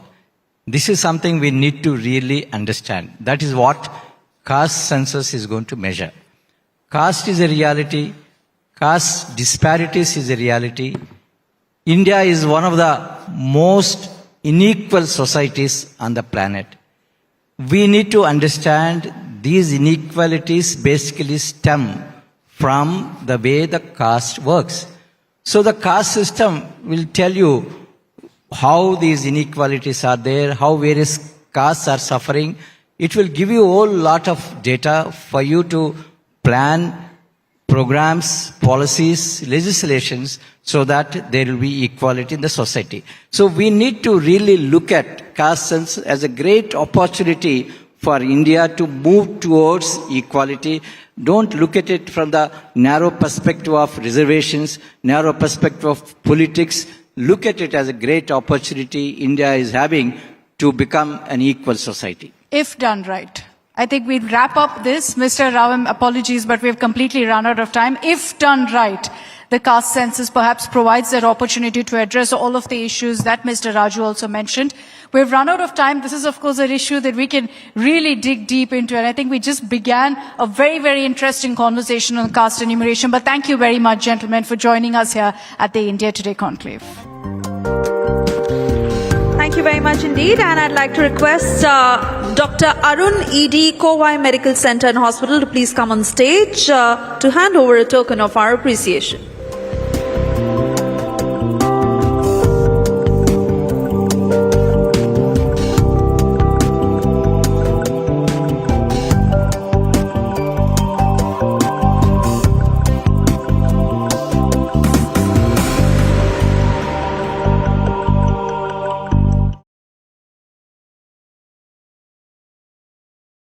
In the heart of the jungle, roams the finest creature. And through the chaos of the sparkling city lights, I am reminded of the timeless valor of the majestic tiger. Amidst the glitz and glamour, I stay grounded, just like the tiger, always ready to roar. Ready to go, the world awaits as I unveil my finest self. In life's wild journey, we have one shot to thrill. And when done flawlessly, we unwind and allow our spirits to rejuvenate. Royal Ranthambore, India's finest, yet.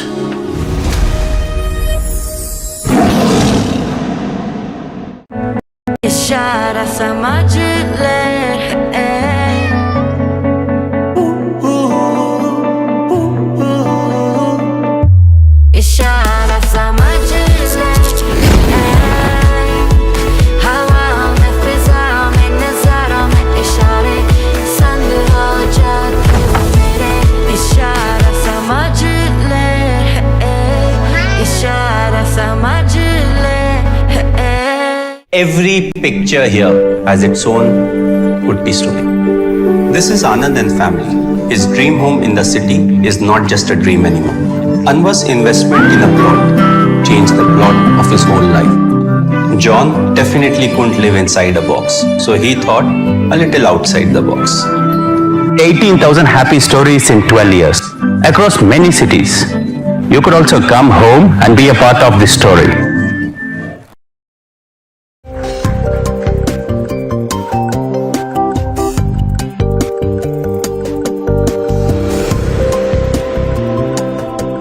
Thank you very much, ladies and gentlemen. Our next guest really needs no introduction, and the large number of people who greeted him at the airport and have come to visit him and greet him or be photographed with him here is proof of his popularity in this part of the country. He is someone who clearly has become a talismanic leader of his party. Please welcome the Deputy Chief Minister and Karnataka Congress President, DK Shivakumar.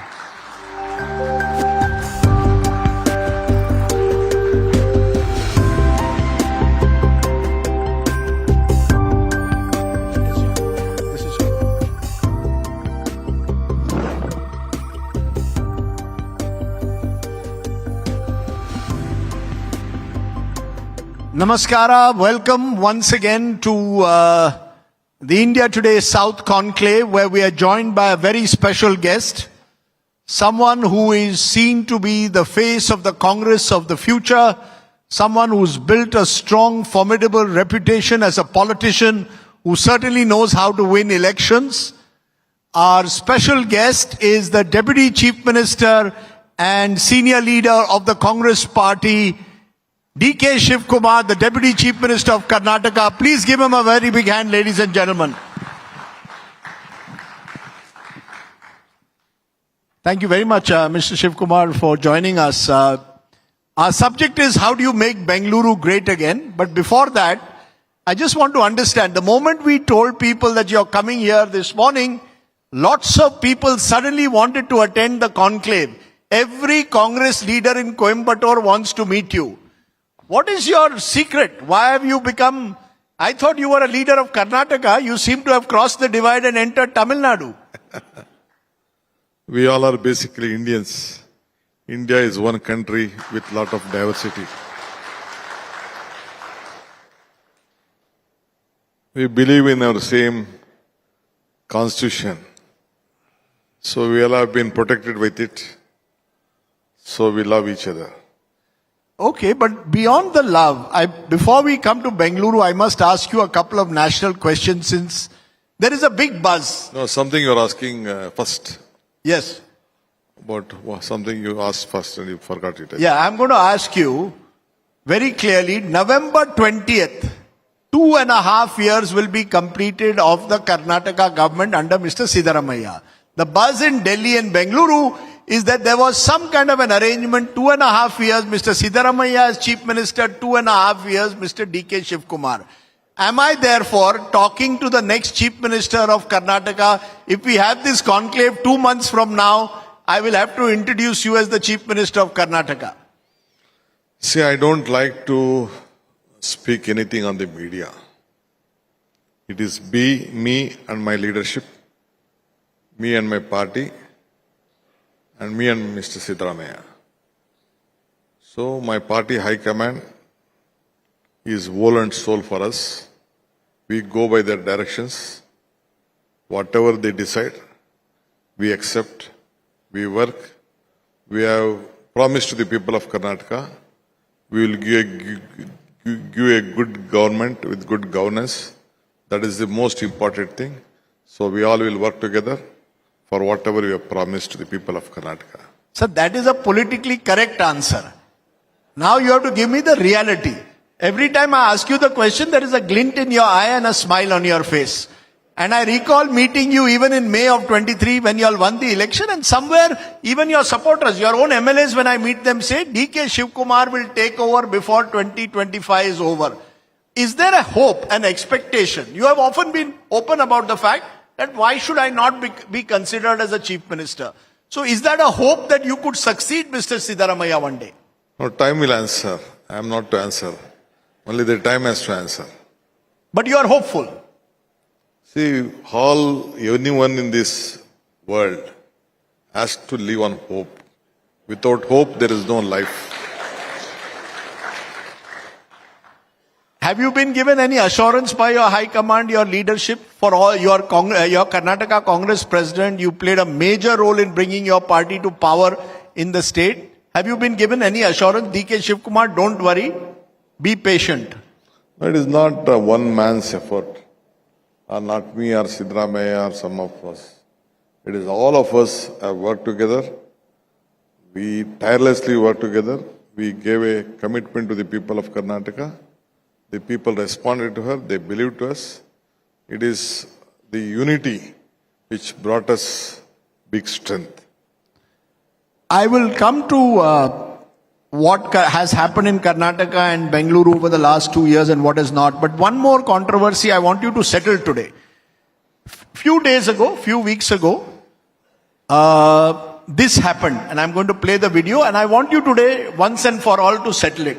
This happened in the Karnataka Assembly. Please take a look at this video, and then I want Mr. Shivakumar to respond to it. Producer, if you can play the video, please.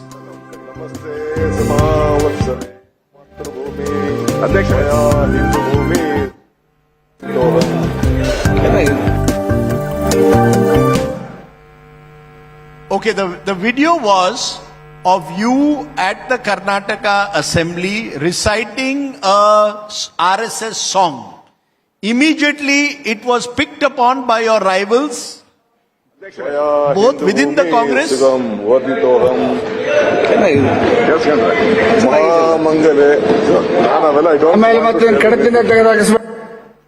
So it was picked upon by your rivals in BJP and in Congress to say DK Shivakumar is already 1 foot in the BJP RSS. Settle it for now. Is it true that you were once in the RSS as a young man? Is it true that you are being approached by the BJP? What is the truth? See, I'm a born congressman. I will die as a congressman. That is number one. Number two, see, I'm a political leader. I'm not a good student. I was not a graduate. I became a graduate at the age of 46. 46. When I was a final year student, I contested assembly against Mr. Devegowda. Then Rajiv Gandhi gave me a ticket. So, to enter politics, to know, first you should know yourself, your surrounding, and your enemies. Who are your enemies? So I've been looking at various political parties. I should know what is the strength of BJP. The strength of BJP, it doesn't have any ideology. The ideology has been picked by the RSS. What is RSS? How they are doing? What is communist? Or what other regional parties are there? What is Janata Dal? The anti or the dissidents or any other issues, the Janata Dal came to existence in Karnataka. Then later, these fractions then converted into BJP. So I should know who is my strength. That is, I know how RSS is grooming the BJP. Earlier, only 2 leaders were there in this country. Atal Bihari Vajpayee and Advani. How they pick it up. All these things I had to make a study to see that. That is how I was so confident when the results were supposed to come. I remember your anchor in Panipat.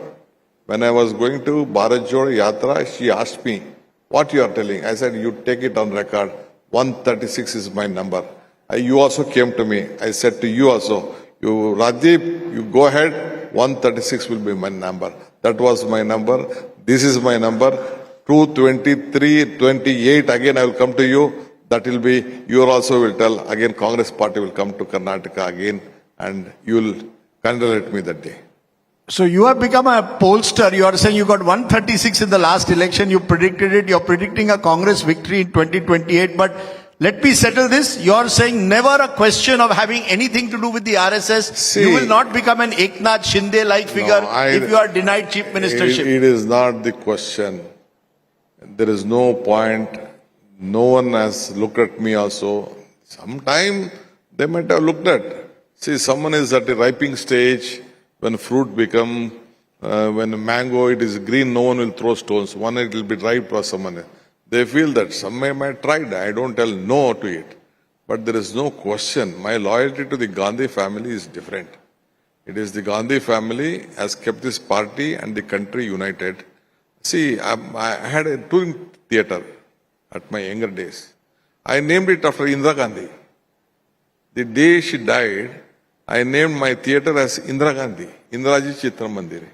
That is it. So you are a born congressman, you will die as a congressman? Of course, see, even for S.M. Krishna, before leaving the Congress party before early day, Ahmad Bhai called me, Ghulam Nabi Azad Kayamani. I went, no one picked the phone. He was not. I just tried to pick the phone and give to him and made him to speak. I wanted him to die as a congressman. That was my desire. Because Congress party, for me also, chief minister is not important. I have built, see, when I came here, you see thousands of people receiving me, speaking to me and all. I don't want to be, for my selfish reason, I don't want to be. Power comes, nothing can escape out of me. It will come, but I have to do hard work. Hard work will definitely pay, and I am confident on that. Then why did you have to apologize for this? No, see, some of them, I don't want someone to be little bit, create nuisance and all. My ego is not important. Ego is not important. So, okay, let all of them be happy. They feel they doubt, they create controversy, and the biggest enemy is the media again. They will try to, see, I just try to point it out. I was pulling the BJP like, what do you know BJP? I know better BJP than you, I said. Because I have studied everything. I have studied Chanakya Niti, I have studied Mahabharata, I have studied Ramayana, I have studied various issues in political angle. I know about Baswana, I know about Allama Prabhu, and all things I have studied because it is very much needed. Though I was not a well-educated man, in the later I thought that at the young age I went. I have been in the assembly last 8 terms. 8 terms I am there. I have to know things, no. But therefore, are you blaming the media for creating this constant Siddharamaiah versus Shivakumar battle? Of course, otherwise they will not have any other news, no. They have to play and sing, they have to create themselves. No, but the MLAs themselves openly come and say, we want Shivakumar as CM. Someone says, no, we want Siddharamaiah as CM. That is all there. Some of them will have likings, what to do. Some liked, some doesn't dislike. Is that the big problem in the Congress? Too many factions? No faction. There is only one faction, that is the Indian National Congress faction. I want to put one more national question to you. Dharamstala. When what happened in Dharamstala, there was this entire controversy created of 17 burial sites. The temple was being attacked. There were charges being made. Now it turns out that this could be a big hoax, a conspiracy is what the opposition is saying to discredit the temple. What is your view? Do you believe that this whole Dharamstala controversy was created, manufactured? See, my high command asked me, I don't want to disclose the name of my high command. One day when I was traveling, they asked me about this question. I said, you don't involve, this is all hope. It is all bogus. Let Congress party any point of time interfere because I know Dharmasthala well. It is an internal squabbling between the BJP and the RSS. Dharamstala is an internal squabble between BJP and RSS. Yes, I am on record. 100% I am record. If you want, I will give the documentation, I will give the statements, I will give the speeches of then the BJP president, the BJP ministers of the district, and the Hindu Parishad, the RSS leaders, all of them. Okay. All I am telling you this on record on a national channel. You have an SIT, then the SIT should expose this. Of course, it will do. It is on the job. We will have to do it. We have to share to the country. This is not a Dharmasthala problem. It has become a national problem. It is the belief. See, I know Virendra Hegde and Dharmasthala. That is, it is on faith. People believe of that. There is a court. Still the court is running there. Okay. You are making a very important claim. You are claiming that this is an internal battle between the BJP and RSS, which is reflected in Dharamsthala. See, none of them, they wanted this to happen. They thought that something will come out. None of them, till I said in the assembly floor of the house that there is a big conspiracy, no one opened their mouth. Now everyone is trying to take the claim of it. They are trying. Again, a group goes there to do politics and they goes to someone XYZ house. Okay, let's turn to today's topic, which is Bengaluru. Okay. Because Bengaluru is seen, Mr. Shivakumar, as the IT capital. You're in charge of Bengaluru's development. I want to start by putting a figure on the top about two issues that Bengalurians always complain about. One is potholes, one is traffic. Let's take a look at these numbers because these are two issues which have troubled Bengaluru. We want to start with potholes and we want to look at what has happened in Bengaluru when it comes to traffic. Now you look at the potholes. You have spent a lot of money, but a number of projects are still work pending. A lot of the projects are work pending, but your repair costs have gone up from 7 crores to 12.25 crores. Annual repair costs about 45 crores, but 1,974 work is still pending. That is potholes. Then we come to traffic, sir. If you go across the country, where will I get traffic how can I travel from point A to point B across big cities?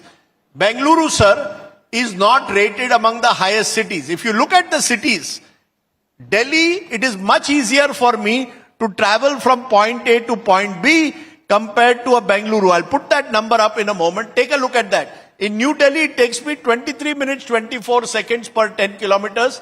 In Bangalore, it takes 34 minutes. Many will say even that is giving Bangalore a lot of credit. I want you to tell me today, do you agree that this is your biggest challenge? How do I make a world-class city without proper traffic? How do you do that? A world-class city cannot have so many potholes, sir.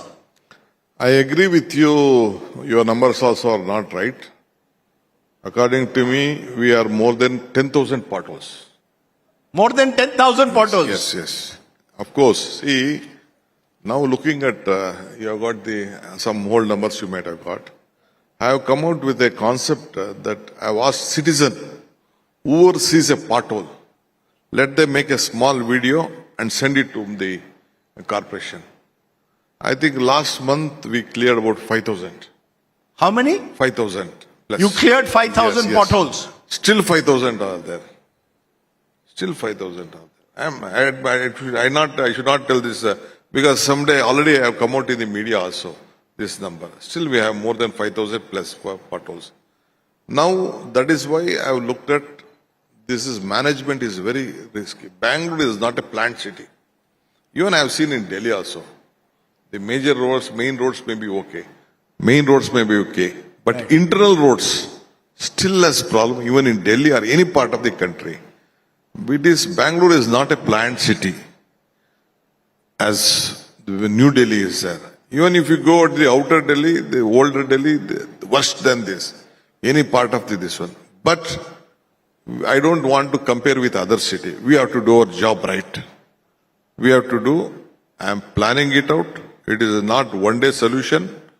I am to see that the entire Bangalore will be covered with a white topping of these concrete roads.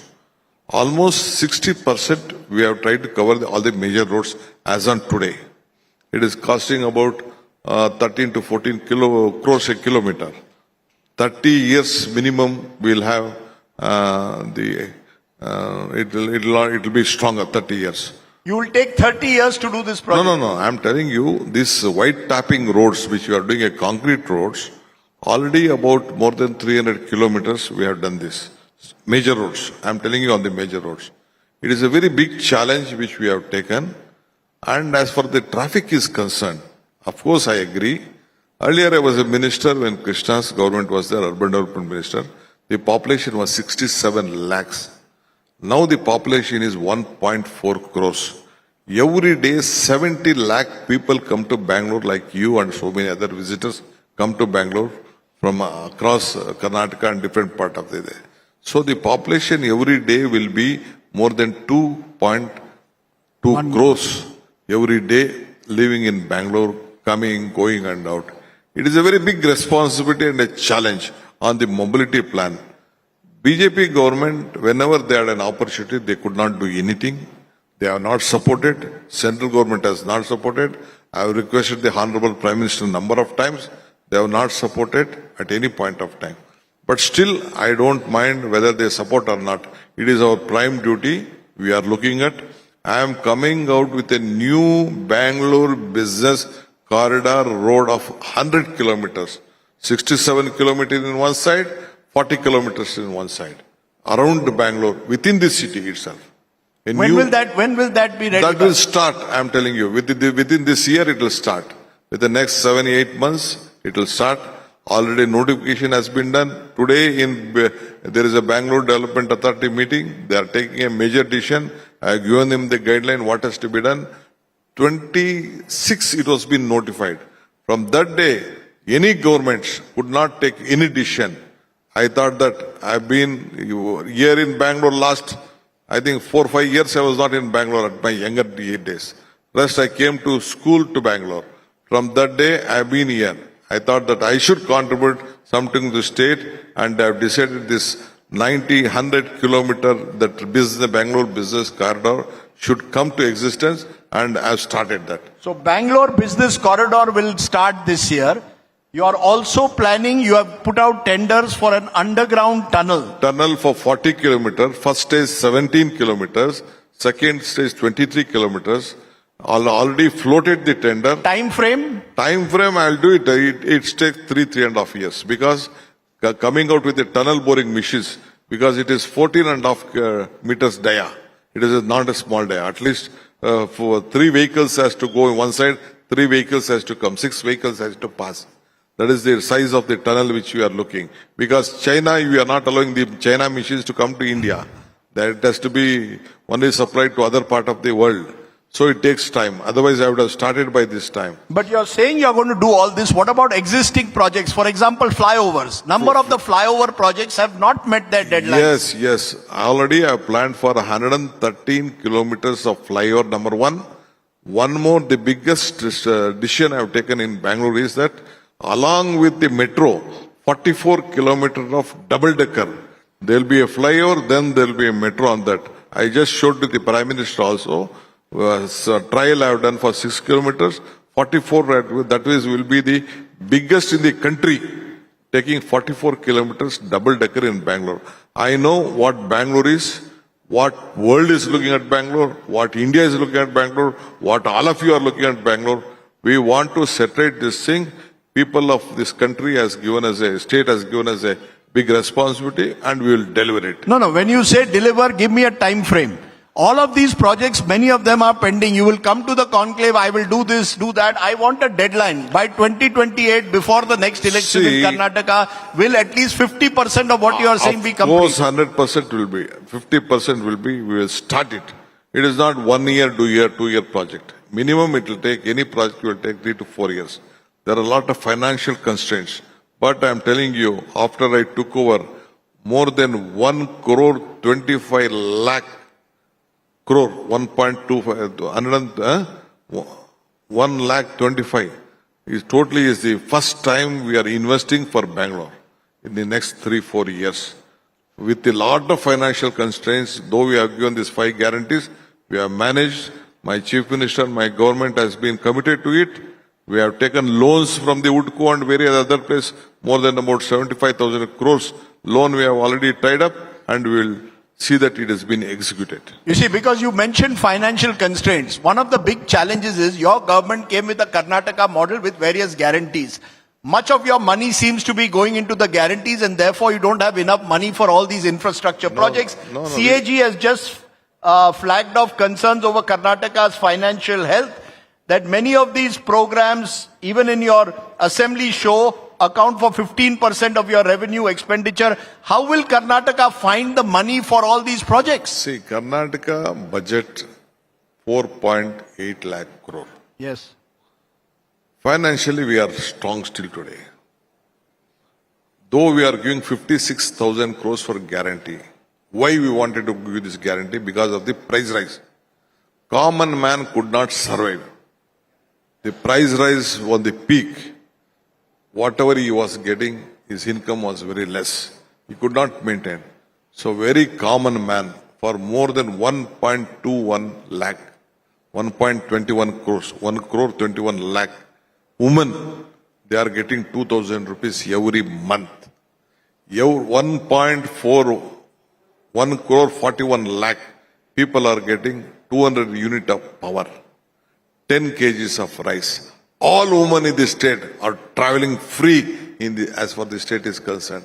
All the youths who have passed degree, they are getting 3,000 rupees. It touches about 56,000 crore. The economy of every common individual is coming to the country. Now almost within last 2 years, we have given 100 crores to the common man. Their employment, not only looking at their financial strength, has improved. That is how the GDP of Karnataka has gone up. BJP says these are freebies. You are throwing freebies, you are throwing money at people. I thank them, I welcome them for their comment. After telling us, why did they start in Maharashtra? Why did they start in Madhya Pradesh? Why did they start in Haryana? Why did they start in other state? Even the Prime Minister said that we are going to finish our state. They followed us. Karnataka stand the model in the country. Without freebie, without economically making them sound, even they can't come to power. They are looking at. They knew that they have failed because the price of a common man, a small oil was ₹90 rupees. Now it has gone to 220 rupees. Petrol diesel price has gone to 120. Cement has gone so high. The gas from 440, it has went to 1,100. How can a common man live? That is why to support a common man, forget the other things, we are giving 50,000. But still, for the infrastructure, we are investing more than 1.5 lakh crore on this investment. So what you are saying is the Karnataka model is a model of providing welfare to the poor, and you are claiming what Karnataka thinks today, other states are thinking tomorrow. Am I correct? What you all said in 2023, other states are copying you. Copying me, we are the model and we'll execute and we'll deliver. If all is so well, then I ask you, Mr. Shivakumar, do you really believe that the Congress can return to power in Karnataka in 28? Because Karnataka has seen every 5 years government changing. Over the last 25 years, governments have changed every 5 years. Do you really believe that the people of Karnataka are still trusting the Congress party? See, in politics, nothing is permanent. Nothing is permanent. Nothing is permanent. See, people of Karnataka are very mature people. You see, at the time of Ramakrishna Hegde, there was a big, in the parliament election, when Rajiv Gandhi came to power, he took a decision, he dissolved for a clear mandate. The party helped him. He ruled for 7-8 years. 2 terms he was there. Devarajaras, again he did it. I am sure the way we are working, people have confidence with us on the state. You take it from me, 2028 you will have a Congress government. 2028 Congress government, what about 2029 Lok Sabha? Because last time in Karnataka in 2024, BJP got more seats than the Congress in Karnataka. You were reduced to single digits. Are we very clear that people want Narendra Modi as Prime Minister, BJP at power in the center, Congress may be in the state? See, sun will rise and sun will set. There is a time for everyone. The era of everyone. I think Narendra Modi, I don't want to talk much on national politics on this issue, but I am very confident Rahul Gandhi will be the next Prime Minister of this country in 2029. You are telling me that Rahul Gandhi will be the Prime Minister of the country in 2029. Are you saying the Congress party will form a government in 2029? Because I have been hearing this for the last 10 years. Every time Narendra Modi comes back to power at the center. It is not for me. The country needed a change. Country needed a change. What is happening? You don't have any friends around this country. Within the country needs. I don't want to debate much on that. I have come here to discuss on Bangalore and Karnataka. You have come to discuss on Bangalore and Karnataka, but you are seen as a national figure. Your party, in fact, the general feeling was that DK Shivakumar can be the Chanakya of the Congress who can take on Amit Shah of the BJP. No, I don't want to compare to anyone. I am DK Shivakumar myself, that's all. You don't want to compare yourself to Amit Shah or anyone? No. They are big people. We are small people in the state. But sir, whenever the Congress is in a crisis, they seem to dial you. I remember Himachal Pradesh Rajya Sabha election, dialed DK Shivakumar. Some problem in some other state, dialed DK Shivakumar. The impression is you are the crisis manager. Your critics say you are the money bags. Either way, somewhere DK Shivakumar's reputation is that he can Sam Dam Danda Bhed, he will get the job done. See, that started at the time of Vilasrao Deshmukh election. Then it went to Maharashtra, then it went to some other states and all. See, they trust what Gandhi family and the Congress party leaders impose. I think we have to do as a party cadre leaders, we have to do our job. I go do my job quietly and I come back. That's all. Okay, we are coming to the end. I want to know on a personal level. We know DK Shivakumar, the politician. What do you do when you are not playing politics? Are you 24/7 doing politics? How do you relax? I know you are going to a temple, you have come to Coimbatore, you are taking your wife to a temple. You are a very religious man. That also gets you into trouble. People say, oh, DK Shivakumar was seen with Amit Shah at some Isha Foundation function.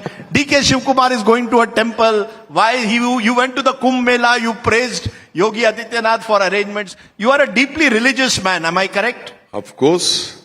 See, my name is DK Shivakumar. Shiva Kumar.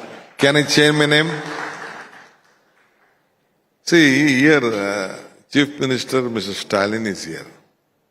I think even his father said that we don't believe in God and anything we heard. But in this state, how many temples? How can Tamil Nadu survive without temples and religion? It is not possible. This is India with culture, tradition, emotion, bondage. So that is how the country is united with multi-language, multi-dimensions. So we have a different demography. And there is a difference between being a Hindu and Hindutva. See, it is our own belief. See, being an Hindu, I respect all religion. It is their faith. See, I can't stop some Christians or minority leaders coming to a Hindu temple. They can. We go to mosques, we go to churches, we go to gurudwaras. They pray Chamundeshwari, they pray this one. It is their belief. Have any government in the country to tell that you can't go to Ram Mandir or you can't go to Chamundi temple? It is not. It is their own belief. It is the father and the mother who have decided which religion. Ultimately, some may be a Muslim, some may be a Hindu. They married and it is the child who decides which religion he has to adopt. Before the birth and death, see, even if I tell that I don't believe in religion, they put our hearing, they name us, they call it as Namkarana, naming ceremony, then thread will happen.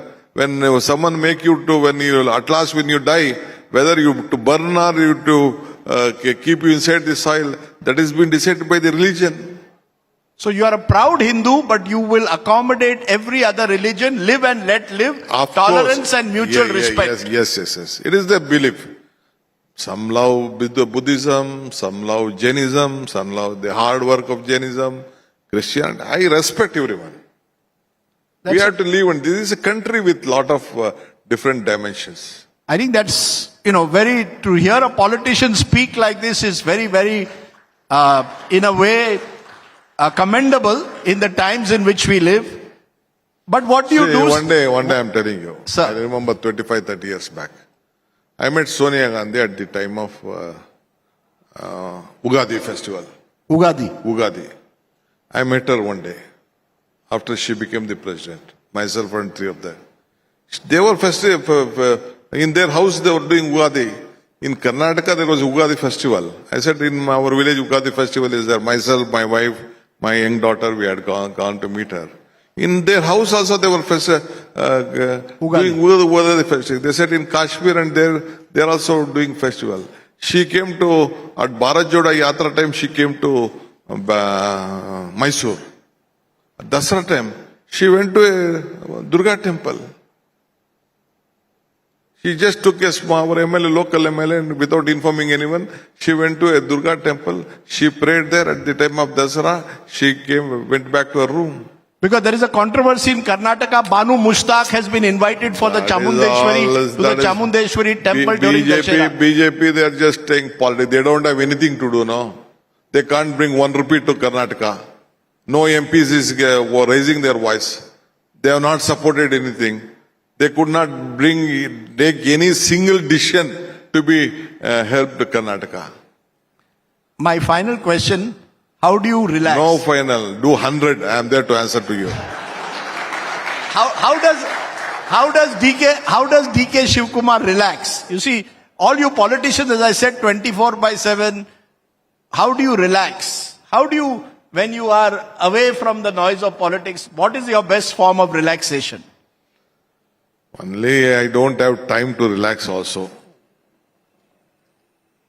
Only few minutes I spend with my children. Few minutes, not hours together. Few minutes with my wife. That is my time. All other time is for the public. Well, Mr. DK Shivakumar, what can I say? You spend a lot of time with the public, which is why we've had so many people come to watch you here today. The rest of the time, you are a family man. I wish you well. As I said, if this conclave is held a couple of months later again in Bangalore, who knows? We may have to change your designation and give you a new designation, but that is also part of life, I guess. But always a pleasure talking to you, and particularly because you've given us today, I think, a sense of who the real DK Shivakumar is. A joy. You're looking at your notes. Have you forgotten something? No, not forgot something. I would like to tell all of you, because you are an important media house. See, you all believe in Bangalore. All believe in? Bangalore. Yes. The country believes in Bangalore. The world is seeing India through Bangalore. Even the Prime Minister, Atal Bihari Vajpayee, maybe even Modi, they are looking at Bangalore because economically we are helping the country. Highest revenue we are giving to the country. Talented pool is there. 25 lakh engineers, IT professionals are working. And huge FDI flows also into Bangalore. Bangalore. 2 lakh foreigners are there working in this sector. So let us not go to a negative angle, looking at these patrols, looking at this traffic, all these things. It is a great city with good weather, culture, and the talent pool, and with health. You have brought Mr. Pai, Manipal group here. So everything is there. Whatever in the world is the best available in that. So let us all join together. You should also support. Don't look at only the black spot. Let us look only your face, not look at your back. Make Bangalore and the country proud. I want you to help this. Thank you. Okay. I want to leave you therefore with a good thought. I grew up in Mumbai. My professional life is in Delhi. But I was asked the other day by someone, is there a city you would like to retire? And I said Bengaluru. So sir, please build a new Bengaluru close to the airport. And who knows, I might be closer to you than I am today here in Coimbatore. Thank you. Already I am planning for a new city, a greater Bangalore initiative has been taken up. A new city will be coming to the south of Bangalore. It will help all of you. Please come. I'll give you a place for you. Okay. You've given me an idea for my retirement hope.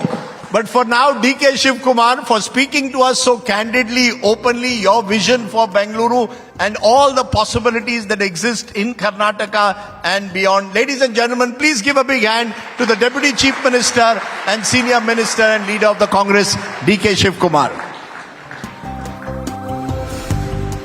I request you gentlemen to please stay on stage, as I'd like to call upon Arvind Chauhan from NECC to hand over a token of our appreciation.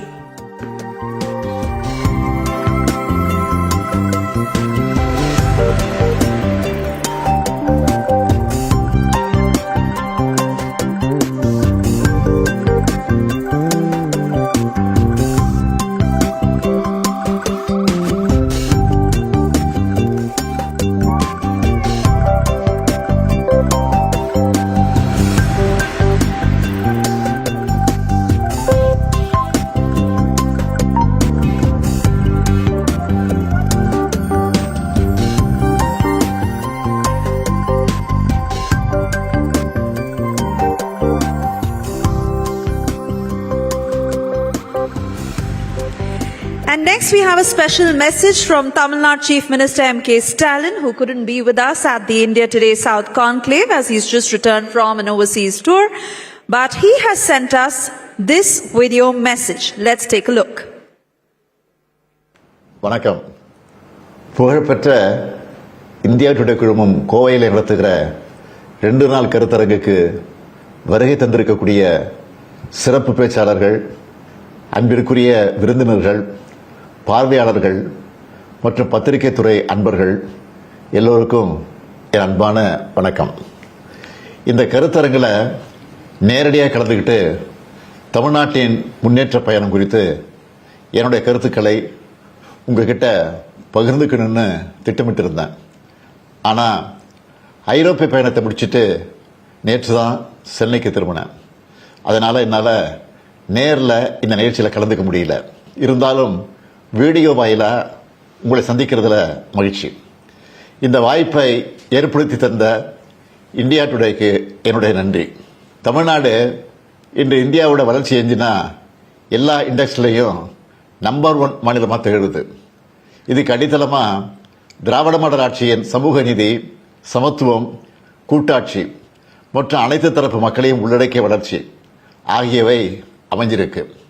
தமிழ்நாட்டின் ஒவ்வொரு குடிமகனும், குறிப்பாக ஆதிதிராவிட மற்றும் பழங்குடியின மக்கள், ஒடுக்கப்பட்ட மக்கள், பெண்கள்னு எல்லோரும் சமூக அளவில், கல்வியில், பொருளாதாரத்தில் மேம்படணும், சமமான வாய்ப்புகளை பெறணும் என்பதுதான் எங்களுடைய மோட்டோ. சமத்துவம் என்பது சொற்களில் மட்டுமல்ல, செயல்பாட்டிலையும் எதிரொலிக்கிற அளவுக்கு செயல்படுகிறோம். அதுக்கு சமீபத்திய எடுத்துக்காட்டு தான் காலனி போன்ற ஒடுக்குமுறையின் அடையாளமாக மாறியிருக்க சொற்களை அகற்றி அரசு விடுதிகளையும் சமூக நீதி விடுதிகளாக பெயர் மாற்றம் செஞ்சு சாதி அடையாளங்களை நீக்கி வர்றோம். இதெல்லாம் சமத்துவத்துக்கு எதிரானவர்களுக்கு அலர்ஜியை கொடுத்துருக்கு.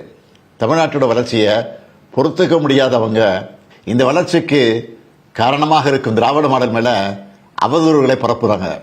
அவங்களையெல்லாம் புறந்தள்ளி எங்களுடைய பயணத்தை தொடர்ந்துட்டு இருக்கோம். அடுத்தபடியாக கூட்டாட்சி முறை வலுப்பெறணும், மாநில உரிமை காக்கப்படணும், தொடர்ந்து போராடிக்கிட்டு இருக்கிறோம். நேற்று கூட உங்கள் நிகழ்ச்சியில் மாண்புமிகு நிதியமைச்சர் திரு தங்கம் தென்னரசு அவர்கள் நிதி விவகாரங்களில் ஒன்றிய பாஜக அரசு கடைபிடிச்சு வர்ற மாற்றாந்தாய் மனப்பான்மையை குறிப்பிட்டு கூட்டுறவு கூட்டாட்சியின் முக்கியத்துவத்தை வலியுறுத்தி பேசினார். நாங்கள் ஏன் தொடர்ந்து கூட்டாட்சிக்காக பேசுகிறோம்னா, வளமான இந்தியா, வலிமையான இந்தியாவும் உருவாக வேண்டும் என்றால் மாநிலங்கள் வலிமையாக இருக்கணும். மாநிலங்கள் தன்னுடைய வளர்ச்சி பாதையை தாங்களே வகுக்கணும். குறிப்பாக கல்வி மற்றும் மருத்துவம் மாநிலங்களோட கையில் இருக்கணும். இந்தியா என்பது ஒரு துணைக்கண்டம். அதனால் நாடு முழுமைக்கும் ஒரே கல்விக் கொள்கை சரியானதாக இருக்காது. இருமொழி கொள்கையை உறுதியாக பின்பற்றி வர்ற நாங்கள் தேசிய கல்விக் கொள்கையை வலியுறுத்துகிற மும்மொழி கொள்கையை ஒரு நாளும் ஏற்றுக்க மாட்டோம். அதுக்காக நியாயமாக எங்களுக்கு வர வேண்டிய கல்வி நிதியை ஒன்றிய பாஜக அரசு தரம் இருக்கிறாங்க. மற்ற நிதி ஒதுக்கீட்டிலையும் தமிழ்நாட்டுக்கு ஓரவஞ்சனை காட்டுறாங்க. தமிழ்நாடு அரசு தன்னுடைய உரிமைகள் ஒவ்வொன்றையும் தொடர்ந்து சட்ட போராட்டங்கள் மூலமாக தான் நிலைநாட்டி வர்றோம்.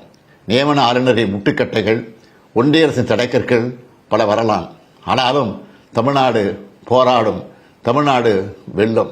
எத்தனையோ இடர்கள், எத்தனையோ தடைக்கற்கள், எத்தனையோ சூழ்ச்சி அரசியல்கள், ஆனால் எதாலையும் திராவிட மாடல் அடிப்படையிலான தமிழ்நாட்டோட வளர்ச்சியை தடுக்க முடியல.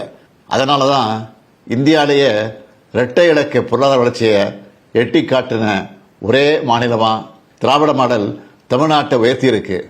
எங்களுக்கு ஒரு இலக்கு இருக்கு. 2030ஆம் ஆண்டுக்குள்ள தமிழ்நாட்டை $1 டிரில்லியன் பொருளாதாரமாக மாற்றணும். இந்த இலக்கை நோக்கி வேகமாக ஓடிக்கிட்டு இருக்கோம்.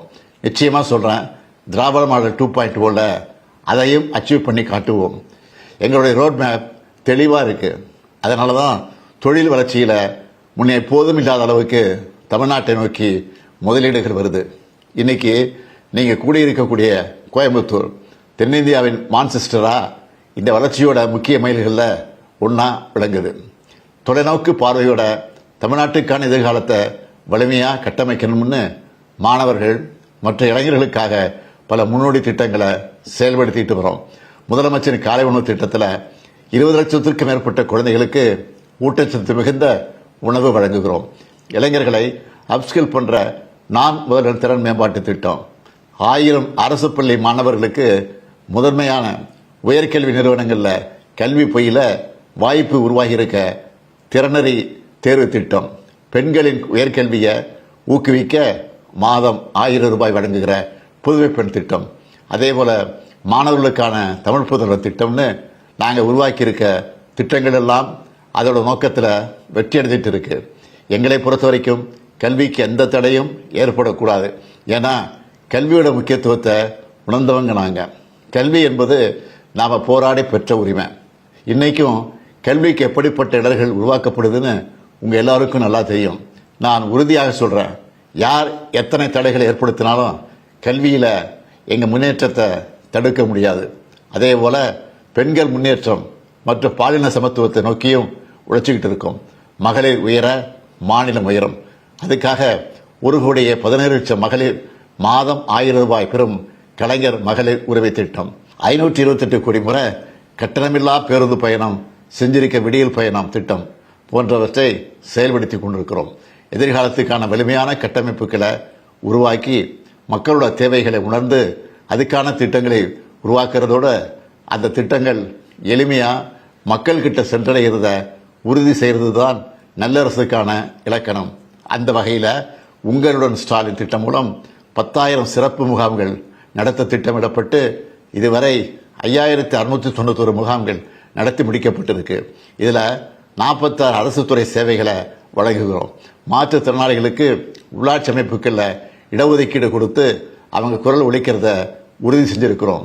இப்படி மக்களுக்கான தேவைகள் என்னன்னு பார்த்து பார்த்து செய்யறதால தான் பலரும் நம்ம திராவிட மாடல் அரசை இந்தியாவுக்கான வழிகாட்டியாக சொல்றாங்க. யூடியூப்ல பல வட இந்திய சேனல்களும் திராவிட மாடலின் செயல்பாடுகளை தங்களோட மாநில மக்களுக்கு எடுத்து சொல்றாங்க.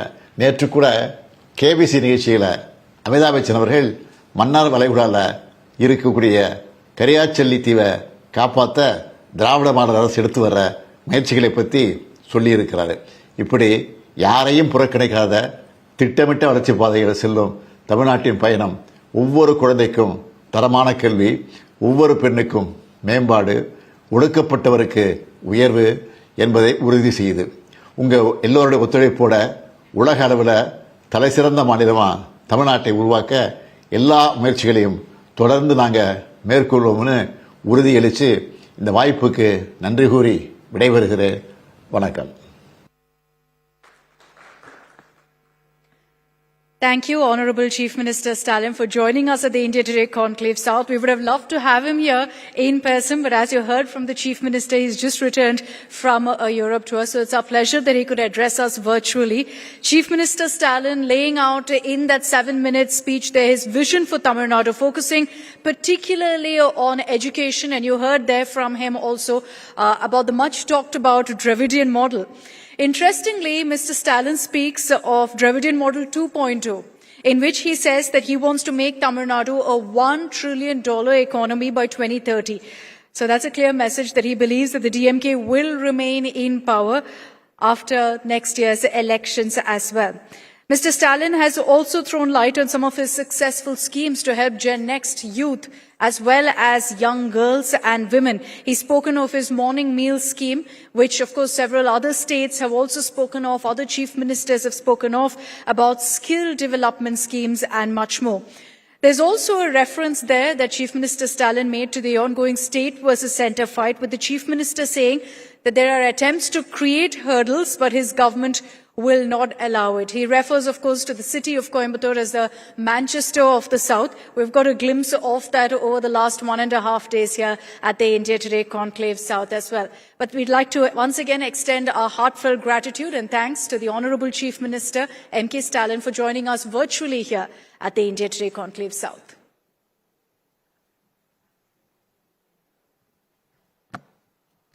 Thank you, Akshita, for for translating that for those of us who do not understand or did not understand the Chief Minister's message. And with that, it is time to move on to our next session of the day, which is From Automation to Aspiration, Building Future-Ready Jobs. Moderating this session are my colleagues Raj Chengappa, Group Editorial Director, Publishing India Today Group, and Pramod Madhav, Associate Editor, South Bureau, India Today Television. Our guest for this very special session, Dr. Palanivel Thiagarajan, Minister of Information Technology and Digital Services, Tamil Nadu. Let's begin with this session.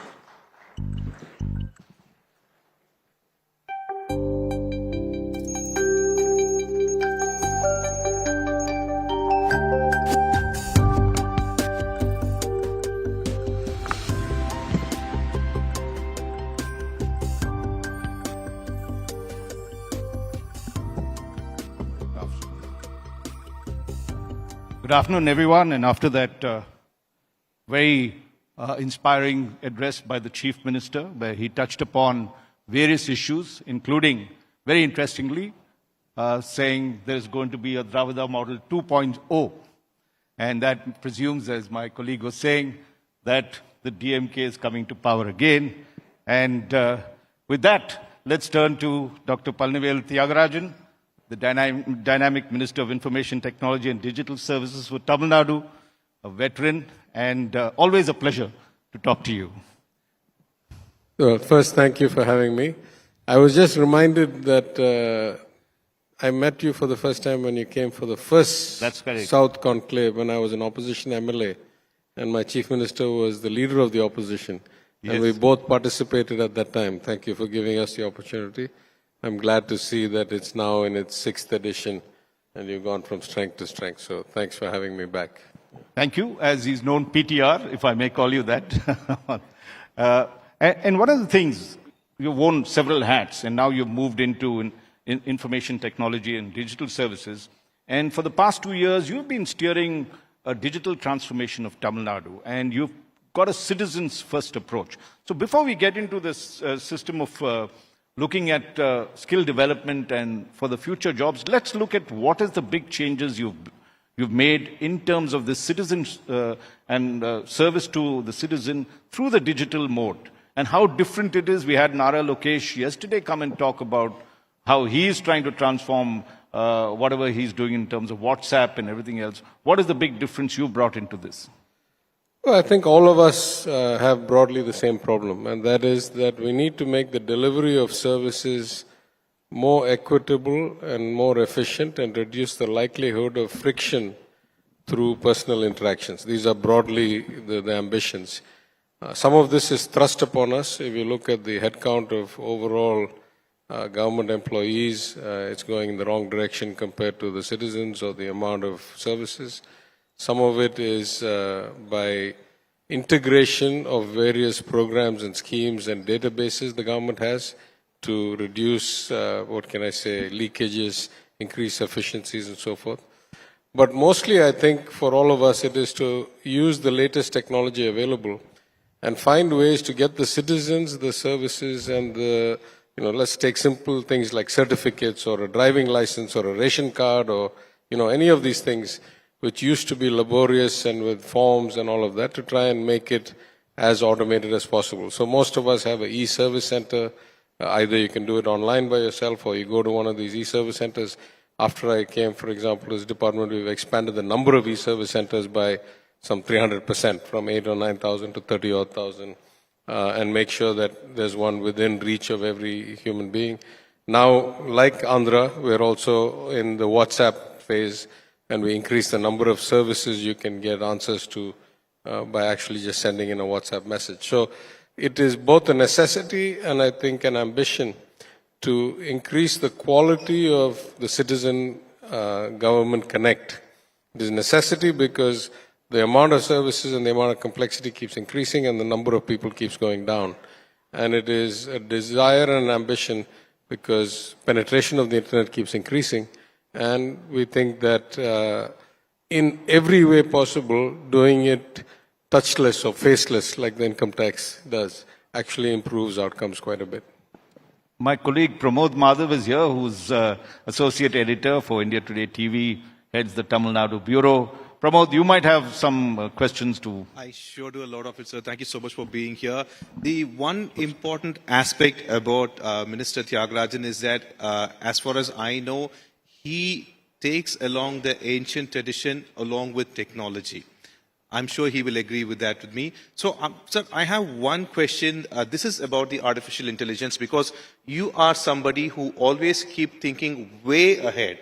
And Tamil Nadu government, especially the Chief Minister, we just saw him talk about Dravidian model and such. But have you also thought about, as an IT minister, to include artificial intelligence into your governance? Absolutely. I mean, there's two aspects of it. From a governance aspect, it is vital. I've said it many times before. I'm not actually, maybe I'll just take a 60-second segue. I'm not that convinced that artificial general intelligence is upon us yet. All these large language models throw out so much nonsense. Back if there are tech people like I used to be, there's an old adage in the database business says garbage in, garbage out. You can only analyze the data you have. And when you try to analyze everything, you're getting a lot of nonsense data into it, and you're starting to see hallucinations, slop. They have terms for it now, made up judgments, things like that. So you leave those out. But in a narrow way, the state is the holder of the greatest amount of data. By definition, it is all valid data. I have a birth certificate, I know your health records, I know your community, your income, your benefit schemes, etc. And so, even if you say you're doing everything electronically, even a WhatsApp requires somebody to have a smartphone and a data connection. The great luxury of AI is that we can do this by voice. And assuming everybody can speak, even if they can't read or write, then AI-based services with automated voice recognition processing through the government's own relatively 100% pure databases is, to me, the actual democratizing kind of holy grail, that we can deliver all of these things to all the services, to all the citizens. That is the government's role. But the main agenda for your session here is to change, what is happening to the nature of work and how are we adapting to that. And that, I think, is really the key for a state like Tamil Nadu, because the bulk of our progress over the last century across various governments, across various regimes, has been through a focus on the human element. We have kept the human capital second to none in terms of scale and, let's say, tertiary education enrollment, which is now 50% almost in Tamil Nadu. But that assumes a particular path of life. For example, we graduate almost 2 lakh engineers a year. But if you see for the last 10 years, I would say overwhelming majority of them ended up not doing civil or chemical or mechanical, but doing some kind of software IT job. Those jobs are not going to exist in the future, right? If it's that shallow a tech job that you can basically do it because you have enough engineering, understanding and science and math, that can probably get automated away. So we need to start thinking profoundly about what kinds of jobs will last, what will increase, what will disappear. You've already seen in all of your reports, in the magazine you had an article about the layoffs and the kind of reduced hiring in the base level services. But there will be huge growth in domain experts, in people who will check the ethics of the AI models, who will validate these models, and in areas where we have not yet actually stepped in, like the scale of greening, clean tech, healthcare services, as we have aging populations. Tamil Nadu is actually on the verge of becoming an aging society. So these kinds of places require a lot of human beings. You see, a lot of this is about the socio-political construct. It is not about technology. The best AI models can diagnose much better than most doctors, in fact, probably better than any doctor. But none of us would be comfortable allowing the model to deliver a result to a citizen without somebody taking responsibility for it in a system of licensing of medicine that we have as a society. So I think we need to think a lot. Now, I have something called the ICT Academy in my department, which is one of the best government training entities in IT. It's 15, 17 years old. We have offices in 12 states. We run annual conferences. I was here in this very hall about 2 weeks ago to run one of our annual conferences here. We are working on the kind of lagging edge, because that's this year's graduates, current college students. Where we really need to be thinking about this is starting in elementary school. What are the kinds of things we need to teach our children in an age where what the internet did to knowledge, it democratized it, it made it universally accessible to anybody who had internet, connection. AI is going to do to a lot of mundane white-collar jobs. It's going to automate them away. So what is it that we should be teaching our children when the nature of the job market, not today, but in the next 20 years, is going to change dramatically? And our Chief Minister has already got a focus on that. We're working with companies like Google and Microsoft and trying to change the curriculum and the approach to education starting from the elementary school upwards, and that includes the faculty. You have to teach the teachers first to go that way. Sorry, long answer. Yeah. Well, taking off from what you said, if you look at Coimbatore, it's got the salubrious climate that, say, Bangalore has the entrepreneurship. Of course, that's moved in different directions, and Bangalore became the Silicon Valley for India. So if Tamil Nadu had to have an alternative, attractive place, one, would you choose Coimbatore? And, skill development is a very important component of that. And how would you encourage startups in tier 2 cities like Coimbatore and around? I would say the great luxury of Tamil Nadu, it's the most urbanized state in the country. So we probably have half a dozen cities that are 1 million, 1.5 million plus. Urbanization gives you some benefits. It also gives you some costs if you do urban planning less than ideally, which we are facing sometimes. But in some sense, Coimbatore is an ideal location because it doesn't have the natural disaster risk that a place like Chennai has. It has relatively good connectivity. It has a very pleasant climate, as you say, and it's bordering, a neighboring state that also has a good talent pool. So if you go back even 100 years, Coimbatore has always been an engine of industry and enterprise. And that is starting to translate now into the tech in general, but AI in particular. I myself came and opened a company about 6 months or 8 months ago. They are suppliers of image processed for machine learning for automated vehicles. So it's like 300-seat office I opened here through a person I met when I was on a tour of the Bay Area last year. And she committed and she came and opened an office here. So Coimbatore has many advantages, much like some of the other second-tier cities, but particularly Coimbatore has a lot of colleges, a lot of talent. I would say the civic amenities are even better in some sense than they are in Chennai. Like if you see the last 5-10 years, the access is very good, a lot of international flights here. And of course, everything starts with the talent, but as you say, the climate, the mindset, this has always been a growth and industrial mindset kind of city.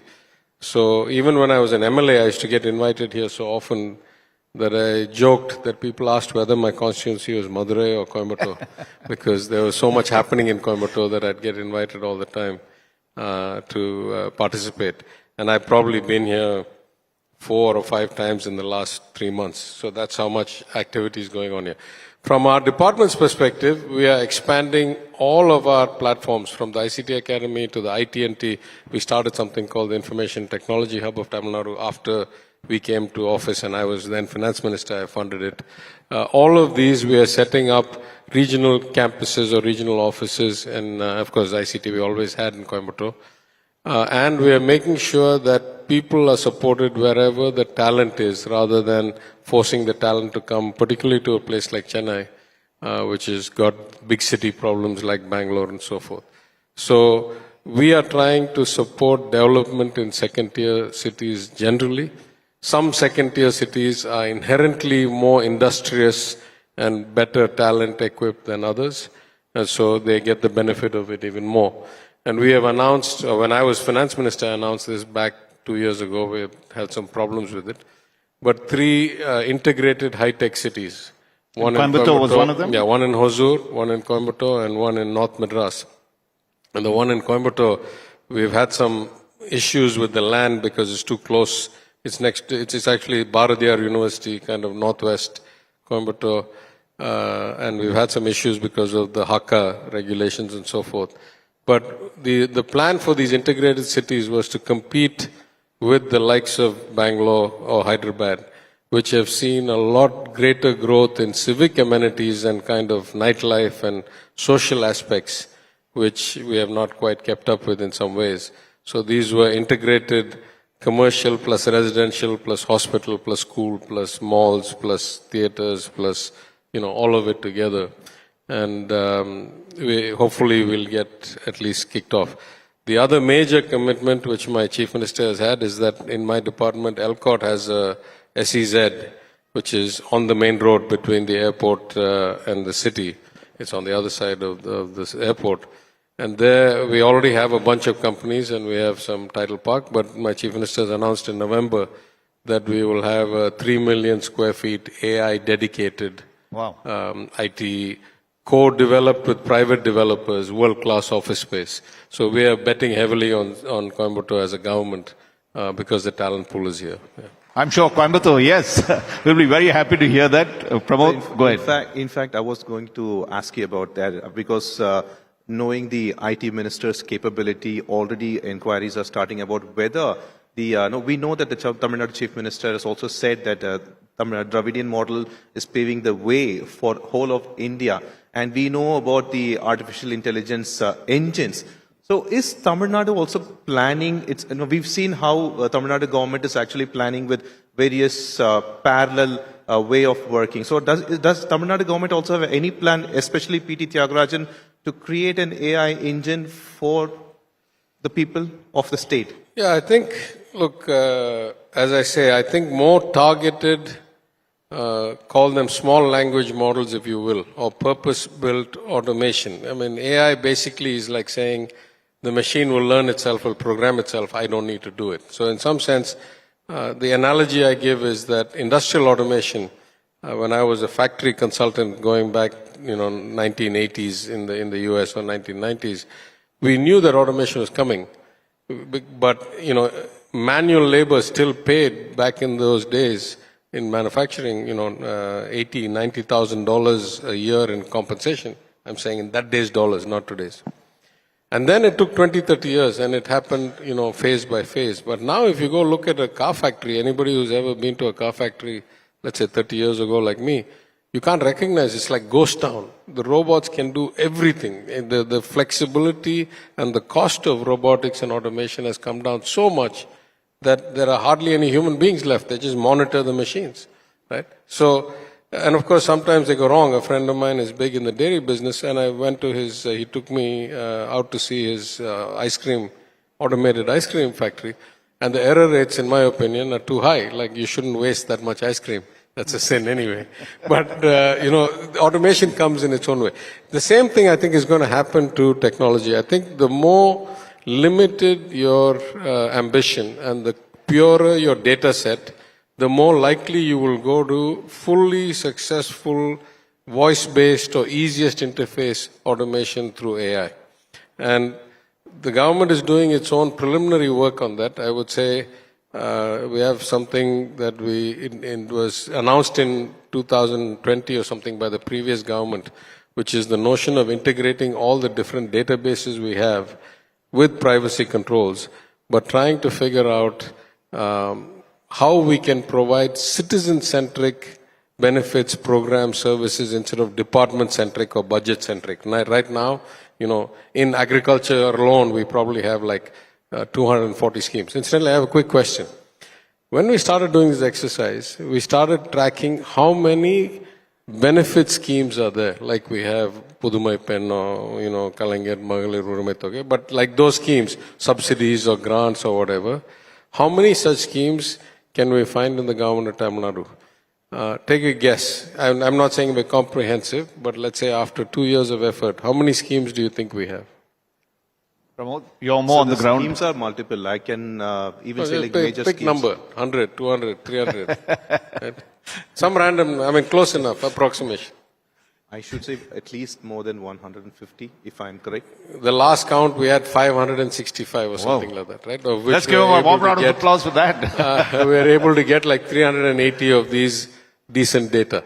Now we start integrating them, and we're starting to realize what are complementary, what are overlaps. So back again, when I was finance minister, I started a lot of this initiative because we had given a campaign commitment to waive some loans on agricultural loans with gold pledging. It's a long story, not worth going into details, but we got such good outcomes that we decided we'd ramp up, though it was the predecessor government that announced it, had not done anything to it. And now, because it's happening in my department under the Tamil Nadu E-Governance Agency, we are finding, for example, one family is benefiting from 23 different schemes of the government of Tamil Nadu. We have schemes on the other extreme where in the entire state, only 10 people are benefiting from the scheme. So, the second order benefits we'll get from this, because every government comes and announces some scheme, and then it perpetuates.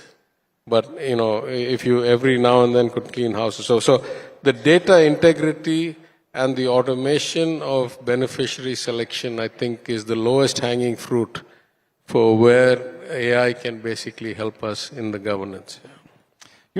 One of the things you mentioned with a lot of replacement happening of human capital, so there's a need for a different kind of skilling. Yes. What are you doing on that? We had a session here we talked about, and we saw the gaps that was there in skilling. 90% of our workers are unskilled. Okay, if you're going to skill them, which areas would you now focus and which centers you'd like to really develop in Tamil Nadu? Well, again, it's not my portfolio, but I would say broadly there are three aspects of education and skilling that I think we should be thinking about. The first is, what if the machine is smart enough to learn and program itself? What is it that makes a human different than the machine? Right? And in a way, that is something that we have lost, and I've said this multiple places, it's worth repeating. At one point, education was about making people more humane, more erudite, more thoughtful, more aware of history, more, urbane, better citizens, better human beings. Now we have almost all education is intended to get you to a job and to a salary and to outcomes, right? And so we have lost a lot of things in the process. And actually, if the machine can do a lot of the stuff that you otherwise were going to get educated to do, maybe we should go back to creating more thoughtful, more empathetic, better citizens, better human beings as one aspect of it. Second is, no matter what the machine does, our socio-political, economic construct will require human beings to supervise these machines, to validate the ethics of it, to be the signers to take human accountability. So I would say in almost every field, there will be greater need for deep knowledge, enough to gauge whether the machine is doing its job properly. So it's almost like a return to the basics, right? I'll say it slightly differently. At one point, there was a lament in the US at least that because finance paid so much, the entire cream of the youth were shifting to finance careers through globalization, securitization. There was 100 reasons for it. But bond traders who once used to make 50,000, 80,000 a year and consider having a second job started making 10 million, 15 million a year, and it just drew the talent away from doing any research or medicine or other things like that. That changed after the crisis and a lot of things. The same way, I think the age of AI is going to take away the notion that everybody can be some kind of generic IT service person. And you're going to go back to being specialist at something, at biology, at civil engineering, at, food safety. Something that actually is a real skill other than the marginal efficiency of making the machine do the job better. And so I think all these changes, that's why I say earlier, we'll have to start at the kind of elementary school level. What kind of citizens do we want to have? And what kinds of qualities of humanity will still be relevant if the machine can automate 90% of what human beings used to do. Right. And there's many examples. If you look around the world, there's places where automation has reduced the number of jobs but increased the compensation because they need to supervise the machine. There's places where automation has increased the number of jobs but made them so low level that the per person compensation has come down, meaning it's more like just tick the box. So there's a lot of history on these kinds of analyses, and there's a couple of papers from my old university, from MIT, that has looked into this. And the prognosis is good. There will be more jobs created than destroyed, but there will be a lot of change, and I think we need to adapt for that. Last question, Pramod. We've got a minute. Sir, so quick and fast.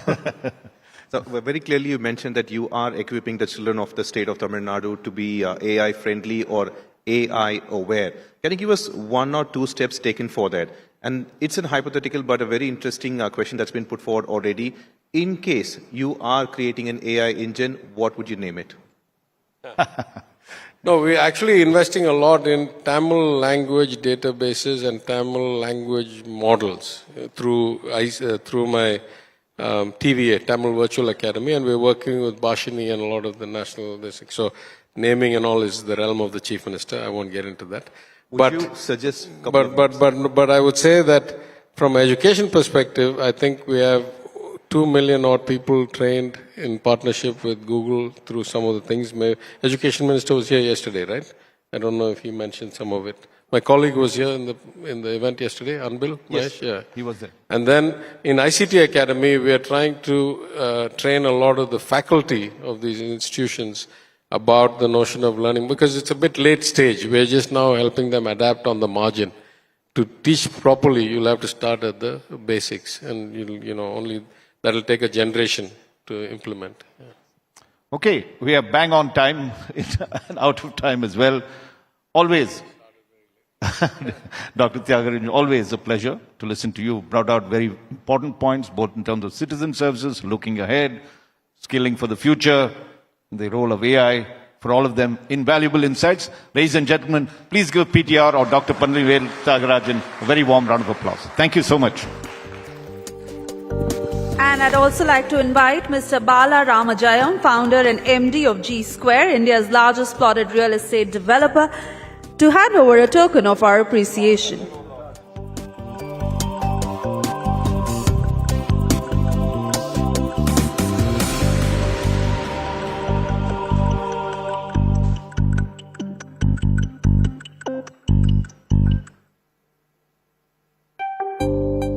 Every picture here has its own Would-be story. This is Anand and family. His dream home in the city is not just a dream anymore. Anwar's investment in a plot changed the plot of his whole life. John definitely couldn't live inside a box, so he thought a little outside the box. 18,000 happy stories in 12 years across many cities. You could also come home and be a part of this story.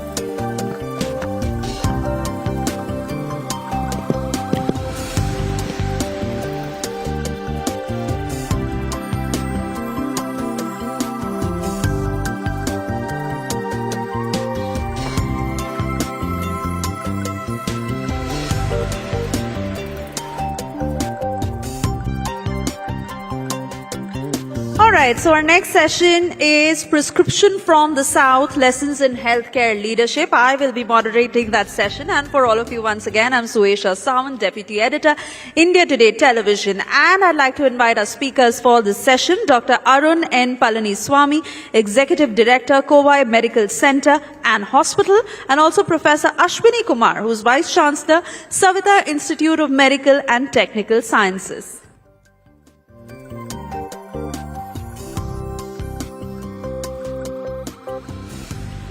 Thank you so much for being here this afternoon as we are slowly coming to the end of the session before lunch. So I want to start by talking to you about South India's model and how it has been credited with relatively better performance when it comes to education and health. How do you think this legacy has shaped up in health leadership in the South? I think there's been a large history of institution building, that you have a large number of institutions which don't just see themselves as transactional, but we're looking at 50, 100 years of leadership. I myself belongs to Covai Medical Center and Hospital. We have now existed over 35 years, invested by my investors from the US. We've now grown into a medical college, nursing college, paramedical colleges, and we've gone from a 250-bed to a 1,600-bed super specialty multi-center, quaternary care, what we say. And we built hub and spoke models to feed this. So we have a medical college for the poor patients and a well-established center for it. This multiple institutions have done. The number one program in Harvard Business School is still Arvindai. Apollo is again followed us. They were also nationally recognized. And then you have a large number of institutions, as Savita is here. They have all been established as almost large, long-standing institutions, and they've been growing and expanding upon that self. So it is the spirit of competition. I think that we are building a huge HR capital, which is now translating that into technological advancement and the general improvement of care and quality. I want to come to you, Professor Ashwini, as an educator and Vice Chancellor. How do you see medical education in the South, particularly influencing the quality of healthcare professionals that we are producing? First of all, I would like to thank for this invitation, and I bring to all of you and the country the greetings of Dr. N.M. Virayan, the Chancellor of CIMETS, who is an institutional builder and an iconic visionary in the field of education and medical care. So as far as your question is concerned, as has been mentioned by my fellow panelist, the South India, particularly the number of institutions that we see, whether it is in Tamil Nadu or it is in Karnataka or Kerala, I mean, the saturation of institution attracting talents from all over the country, I think South India is number one, without any doubt. Why it is so? Because of the very quality rooted in the way we conduct education, the way we lay emphasis on innovations, research, and also on clinical care and services that we provide. And this is a milieu which is very important for sustainability of any educational institution, and also giving an affordable and quality care to all the patients across different backgrounds.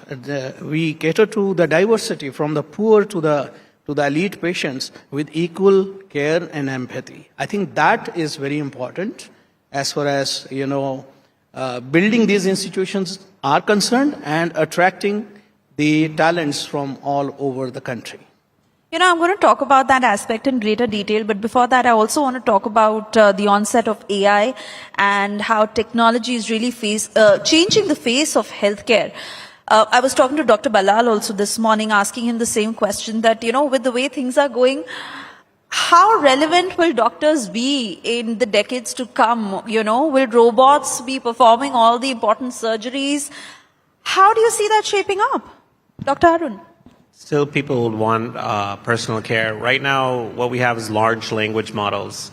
They're not able to fully give us, they're as good as the sensor data that's being put in, but they can still only very limited in task. They may advance, but still you need a human component controlling it, talking to people, convincing them. See, half the job of the doctor is not just giving patient a data, but finding a guide path, what to do with all this information. Convincing a patient to do surgery when they're very scared of doing surgery. That the robot still cannot do. So guiding patients, showing compassion, finding a way for our poor patients, somehow we have to get them therapy. Finding that clear pathway is still the role of the doctor. So I may add, we use technology in a big way, use AI as well. We have robotic surgeries in our hospital. Our medical specialists talk to our engineers in engineering college to write the algorithms, and for better patient care, we have digitized all our records. And we can pull out any patient's record anytime, whenever the patient visits us again. And we also have something called 3D printing of organs. Actually, this is not about the real organs, but this is for teaching our undergraduates. By printing very look-alike, mimicking the real organs, rather than depending on cadavers, which is becoming very difficult to obtain now. So we have state-of-the-art 3D printers, which will print muscles just like looking like actual muscles, the vessels looking like vessels, the nerves looking like nerves, the bones looking like exactly like bone. And this is not a single layer, this is a multi-layered. So that's the kind of advancement that we are going through to teach our students and of course those who come to our institutions to learn as well. So they get exposed to all these latest technologies. No, that's extremely important. And, again, when you keep talking about how care in the healthcare is so important, and that is something that technology can never take away. It is about the human touch that is most important. And like both of you were sharing with me at an earlier point, that as a doctor, as the hospitals and the practices running, and even in institutions imparting that medical education, this aspect is particularly being entrusted upon. The NMC is trying to do it, but then it's still the job of institutions. I run a medical college and he runs a medical college. It's still a day in, day out that we must teach our students in multiple ways. You can't just teach it in a textbook and write an exam. We have family adoption. They have to go to villages, see what the real people's problems are. What is the effect of alcoholism in a family? You can't really look at that in a textbook. That a student must go see, experience, and develop. Only then he'll understand how to treat them. If he doesn't understand human beings, he won't understand how to treat them. So we cater to two centers, which are rural centers, with about 1 lakh population. And we have mobile hospital, clinic, which goes to the population, serves that population right in the villages. And our public health specialists, our doctors visit there. And adding to this, how with empathy we take care of our patients, you will be surprised that perhaps CIMETS is the only hospital in the country which upon admission of a patient credits 5,000 rupees in their account. Why do we do that?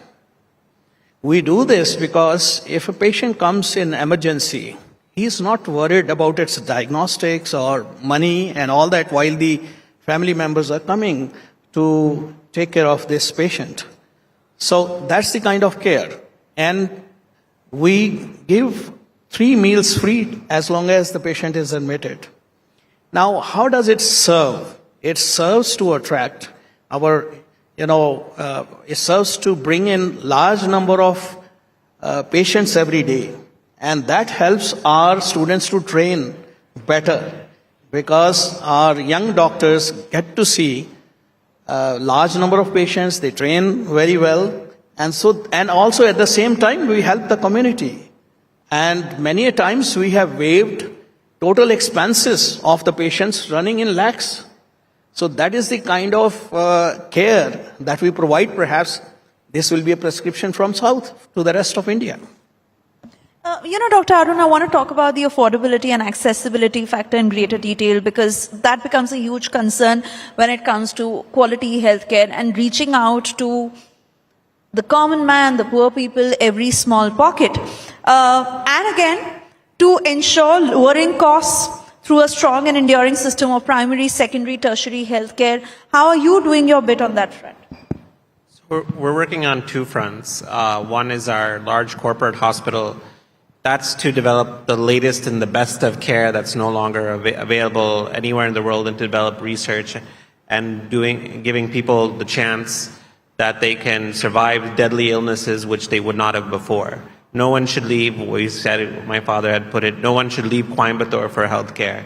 So that's the job of our corporate hospital. The job of our medical college is to make it more affordable. So that's our 30 rupee hospital that we have doing a huge number of patients, huge number of cardiac caths, huge number of operations. So those are the job is to make it more affordable, and we cross-subsidize it with student fees. Now, we use for some of the facilities we cannot be duplicated. For that, we take them to the main center and do it at a subsidized cost. But we try not to turn any patient away. We try to find a patient, and right now we're running a new pediatric cardiothoracic program, and we're running a pediatric oncology program.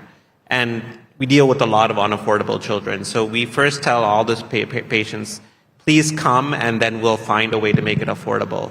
See how we can treat you.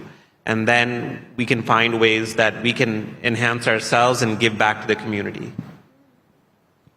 Professor Ashwini, I understand that, Savita has put in these practices, like you mentioned, and indeed very thoughtful, indeed something that, is a larger practice in healthcare would really change the face. But also to understand the kind of help that you seek from the government, the inputs that you may have in terms of policy change. Of course, work is happening on that front, but how can we fast track to ensure that it is largely reached? Well, there are already government schemes, central government and state government schemes, which are accessible to our patients, and we do extend those to the patients. And for example, insurance and similar schemes of the Chief Minister's scheme, etc., etc. So all those facilities are made available to the patients as they come to us. Besides the investment that we make into making the patient comfortable with full empathy, and you will be surprised that we make no distinction between rich or poor. Everybody gets the same treatment, same attention. And interestingly, in our model of Savita, which we have, we would like to share with all of you, we have integrated clinics, which are patient-centric. When I say integrated clinic, we have 6 of them. The patient comes to the clinic, he doesn't have to run around, from one department to another. The doctors move around the patient, and that saves time. That makes the whole place look much simpler, less chaos, and patient is made very comfortable.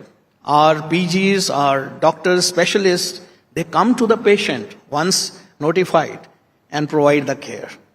That's the kind of system we have built in. I still think the government has a strong role.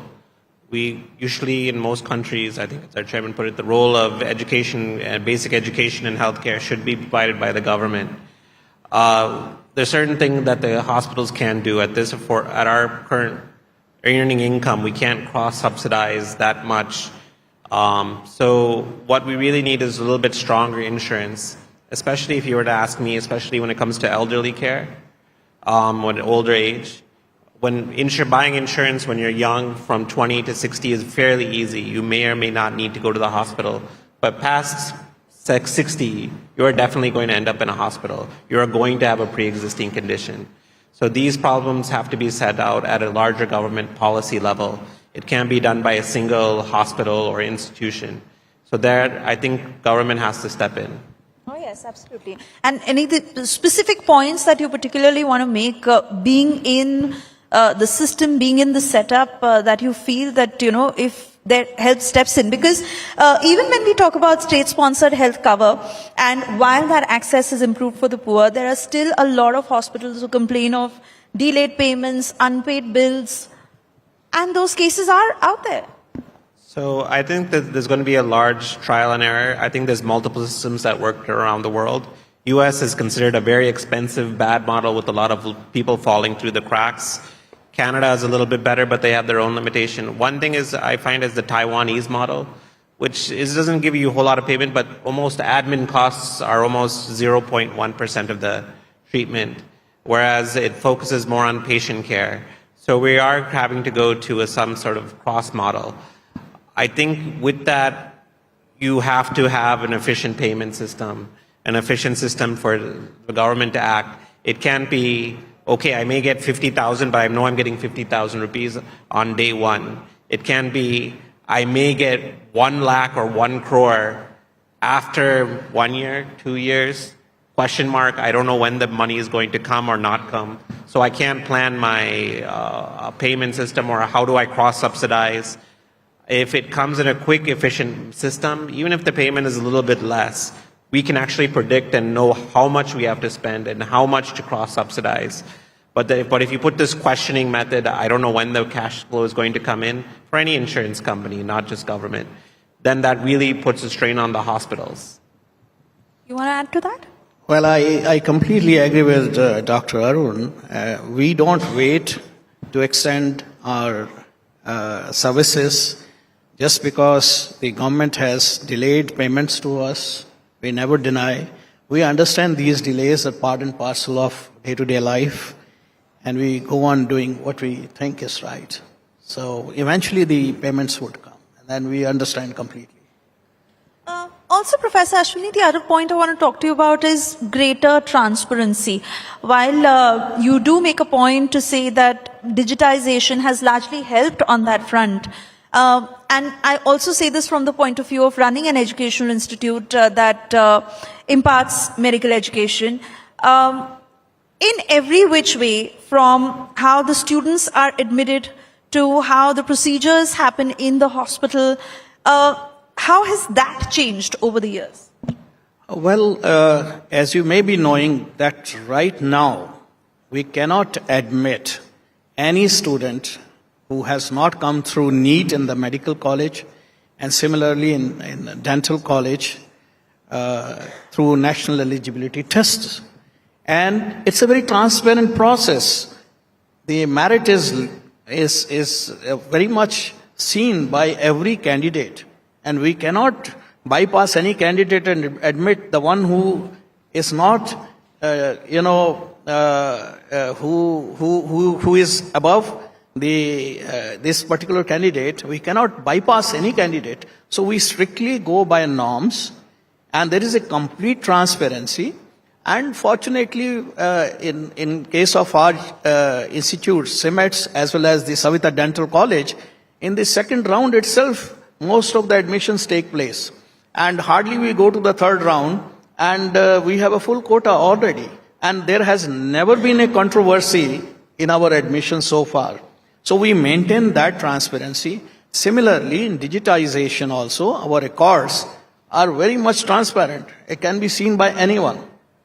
Absolutely transparent. And you need only patient ID, and you will get the entire, database related to that patient, whether these are clinical tests that have been done, or diagnosis that has been done, the prescription that has been given by the specialist. Everything is listed, and it is accessible to anyone. In fact, our students can also visit to study the cases. They can actually go back and visit the entire record of our patients to learn. So this is the advantage this digitization gives to you. So all these facilities are very, very transparent. Absolutely transparent. So I think so that we're going to a much stronger sense of transparency. We're going to electronic records, universal health ID. Government is heading in the right direction. The one negative which we have seen, I think, hospital sees on the postgraduate side, is that you can no longer choose the people training under you. So you don't know if they're dedicated and they're going to stay with your organization. If I were to tell you that you're going to train a young journalist, it might be very transparent that she's selected through your score, but then you don't know if they're going to be with you. They're not going to be with your organization in the long term. They may just say hi and just disappear. It helps a little bit in the long term with institution building. So that's the only downside.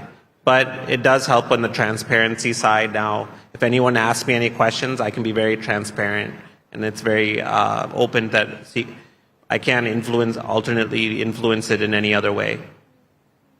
The other point I want to come to you, Professor Ashwini, is of retaining talent in India. You know, while we have incredible talent, but there is also this chatter about doctors, researchers, students seeking education or wanting to work abroad while they're all homegrown. How is it that we create that environment to ensure that we can keep them to ourselves and help us flourish? That is a very fantastic question. I'm very proud and happy to inform that Savita Dental College, which is country number one, topmost dental college for last many years, has 650 dental chairs, several clinics, and a busiest dental college with 3,500 patients every day. And what we charge is 300 rupees to 1,000 rupees. It's the cheapest care, but the best state-of-the-art care that we provide. If you look at our college, dental college from outside, we have made it as a temple of dentistry. It looks like a temple with Ganesha holding the dental instruments, the instruments that are used. And 9 specialities, Ganesha is shown to or depict to take care of all these specialities. And inside, you have state-of-the-art facilities. And that attracts students, researchers, as well as specialists, not only from rest of India. Savita is a big name as far as dentistry is concerned throughout the country.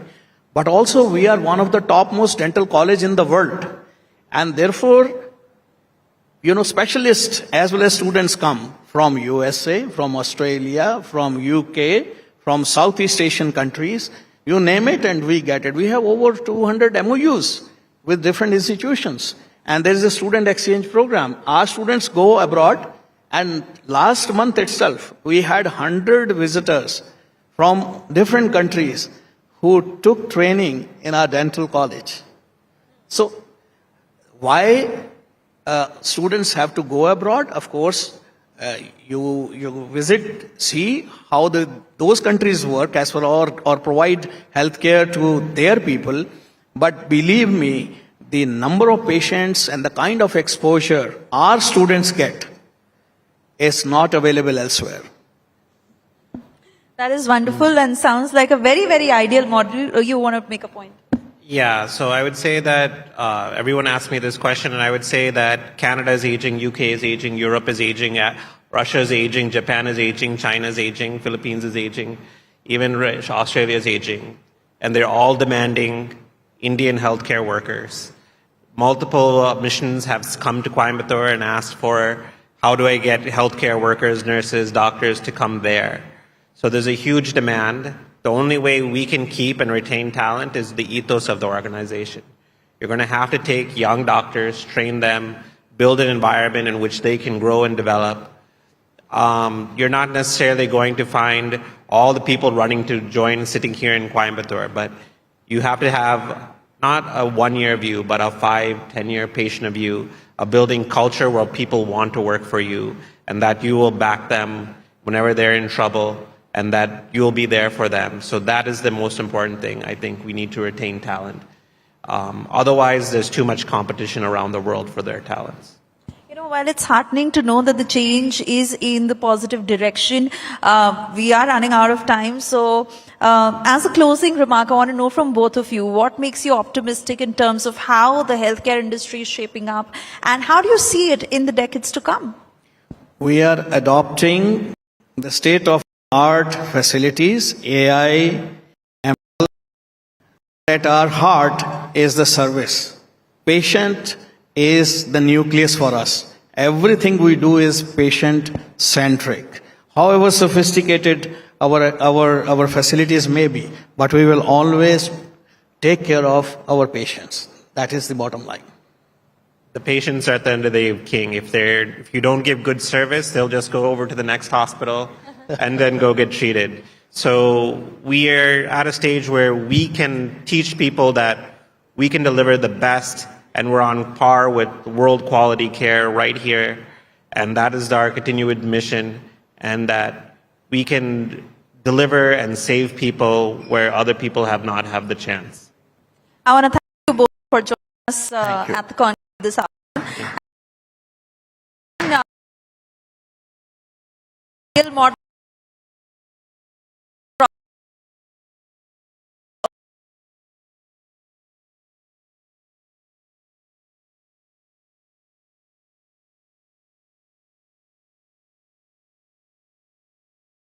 On stage, please, and hand over a token of our appreciation.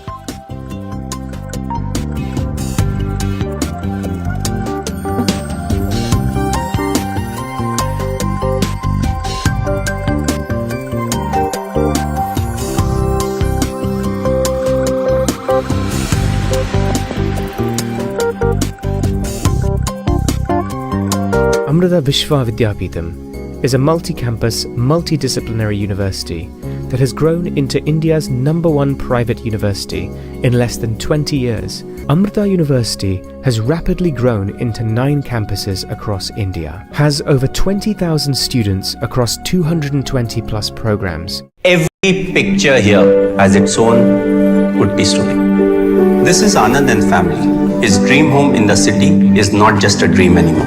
Anwar's investment in a plot changed the plot of his whole life. John definitely couldn't live inside a box, so he thought a little outside the box. 18,000 happy stories in 12 years across many cities. You could also come home and be a part of this story. And with that, it's time for our next session this afternoon, Hyderabad growing it as a global hub. Moderating this session will be my colleague Rachengappa, Group Editorial Director, Publishing India Today Group, in conversation with D. Sridhar Babu, Minister for IT, ENC, Industries and Commerce and Legislative Affairs. Let's have a huge round of applause as we begin this next session.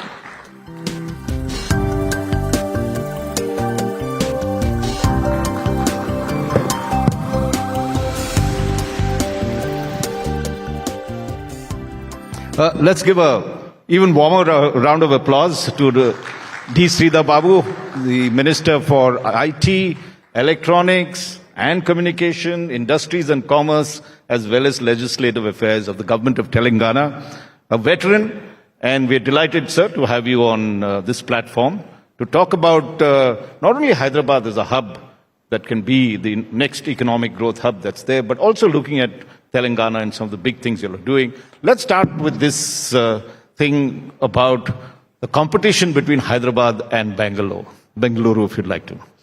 Right? When KCR was there, KTR was the, I think, IT minister, and he said, we've overtaken Bangalore and we are now the Silicon Valley of India. What have you done? Are you anywhere close to that boast? How does it stand, and what is the big difference Hyderabad has when it compared to Bangalore? What are the advantages? What are the advantages you want to build now as IT minister? Thank you, Raj Singappa. In fact, it's a pleasure being here to this conclave. We're all South Indian. Okay. You know, proud to say that as we contribute a lot much to our nation's GDP. And in fact, coming back to your question, I would like to really mention, we are not competing with our neighboring states. We would like to see our nation grow. And ultimately, we stand in the midst of the healthy competitions what we have with our neighboring states like Karnataka or Tamil Nadu or Kerala or Andhra Pradesh. You know, the best examples or best expertise, what they have, we try to imbibe in it. Try to become more vibrant, more stronger in terms of our industry, especially when it comes to IT. Definitely we appreciate the early entrant to this information technology. We would love to give the credence to the Karnataka. Bangalore has an early entrant and made its way. But when in 1992, I'm proud to say that when Rajiv Gandhi's thinking of technology, how the next generation will be dependent on the technology itself. Later, when it had come down to P.V. Narasimha Rao, when he made a dent in terms of making all states sensitive, how technology will reap the new benefits. And in 1992, when we were in the government then, we started innings in this information technology. The software technology park,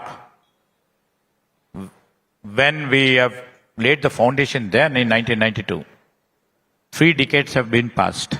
in these 3 decades of our journey, we were being consistent enough to say that even though, regimes changed, the ideologically different party regimes have come, the spirit of Telangana people to see that the Telangana has to grow in terms of providing the best technological experts.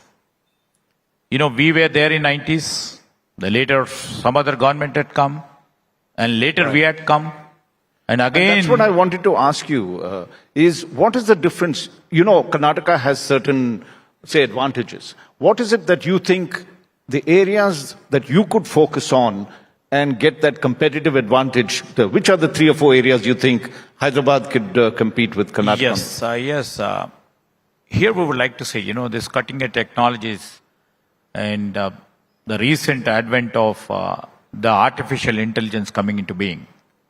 This is where we would like to take advantage of this, the cutting-edge technologies, and move forward. And this is the time where we have to act very fast and seeing the demands and whatever the global requirements are there. And the ecosystem, what we have built for the past 3 decades, we have to reskill and upskill those faculties and see that we are the leaders in AI. And we got this opportunity, and we will thrive on it, and we will be moving forward.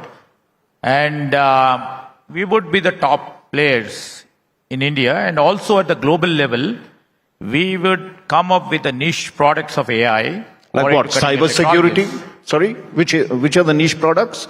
Like in AI products, or in cyber security, or in the data analytics, or tomorrow's quantum computing. So we have the centers of excellence over here. We create that sort of ecosystem where the innovation takes place, where the startups, we try to really encourage them to move forward. And the research and development, which is most important and the core. We are putting all our energies into it. And in terms of building that ecosystem, our government, after we formed the government, we are trying to build a AI completely dedicated city where we will host R&D, we will host innovation, where we will host startups, and we will invite all the big companies over there to have their product companies. Which stage is that now, this AI city that you're talking about? This AI city, we are coming up with a 200-acre campus very near to our international airport. And we have very good infrastructure facilities now trying to build. It's all set up, or is it ready already? No, we are going to do the groundbreaking in December. Okay, and expect when do you think it'll? Maybe in a year's time. Okay. And in the meanwhile, the temporary campus. Right. Where we will be having this AI innovation hub, will be in the midst of the city, where the people will have access. And people who are into this AI would come and put their innovation into that. And their knowledge would be used. And that will create a great platform for them to build the products. That's what, and the similar side of systems what we have. Like we have, institutions like the T-Work, V-Hub and the T-Hub. Wow. These are all institutions where we try to build and see that the ecosystem is there consistent all the time. So technology is abreast in terms of we absorbing our students.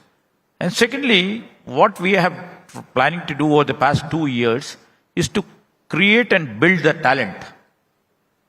How do we build the talent? Right. That's more important. In all verticals of industry. I'm also industry minister. So anybody to come to Hyderabad or come to our state of Telangana would literally will see if the talent is available. Why people have come down to Hyderabad or to some part of our India? Because the talent was there. Now we have to build the great talent in the cutting edge technologies. That's how, every year we graduate, or all our universities and college graduates, about 2 lakh people. In Telangana? Only in Telangana. Right. Until and unless they are well advanced in these cutting technologies, they will be redundant. For them, we found that over a period of all these years, when there was a gap between industry and academia, we have to bridge the gap. The skill gap is there. So in order to fill that gap, we, on behalf of government, have come up with Young India Skills University. Not only in terms of, specific IT related, but in all 33 to 34 verticals of industry, we would like to give the talent to the industry. Many people graduate. Correct. And the industry needs people for their own consumption. But, all these graduates may not be getting the jobs. Right. Whatever the industry requires, we would like to produce the talent. So in order to bridge the talent, we are coming up with an India Skills University. And under the statute, we brought in a legislation and the university is in progress. Right now, university is trying to having the admissions and it's absolutely industry driven. And we have made ourselves very clear. Government will never have much role in running this institution. Excellent. It will be industry driven. And the present chairman of that university is Anand Mahindra. So that, industry will have that trust and faith in that university. In fact, that's exactly what we were talking about in one of our sessions. Yeah. If private industry steps in, the skilling gets better in that sense because they'll tailor to their needs. I want to talk about another aspect, which is semiconductors. And there are a whole lot of units being set up across the country. Telangana has some of them. What has been your experience on that in terms of Government of India supporting you all? Government of India is supposed to be giving 50% of that for anyone who's setting up in their states. Yes, rightly asked, Mr. Raj. Here we would like to say that semiconductor is an area for tomorrow's world. And I am proud to say that all the major semiconductor design companies is there in Hyderabad, in our Telangana. When ISM, Indian Semiconductors Mission, by the central government, as a policy has been brought in, we were so happy that, this ecosystem can be built more stronger. But we have realized, even though we have the design companies over here, and many people are willing to keep coming up to put their chip manufacturing, I feel that not much of encouragement is being given by the central government. Wow. Really? Because ISM gives about 50% incentives for the people to produce the chips. And, we're not disheartened if the chip manufacturing is gone to different states. It's in India. But the same momentum or the same ecosystem what we have, much more momentum or much more ecosystem what we have in Hyderabad is not being considered.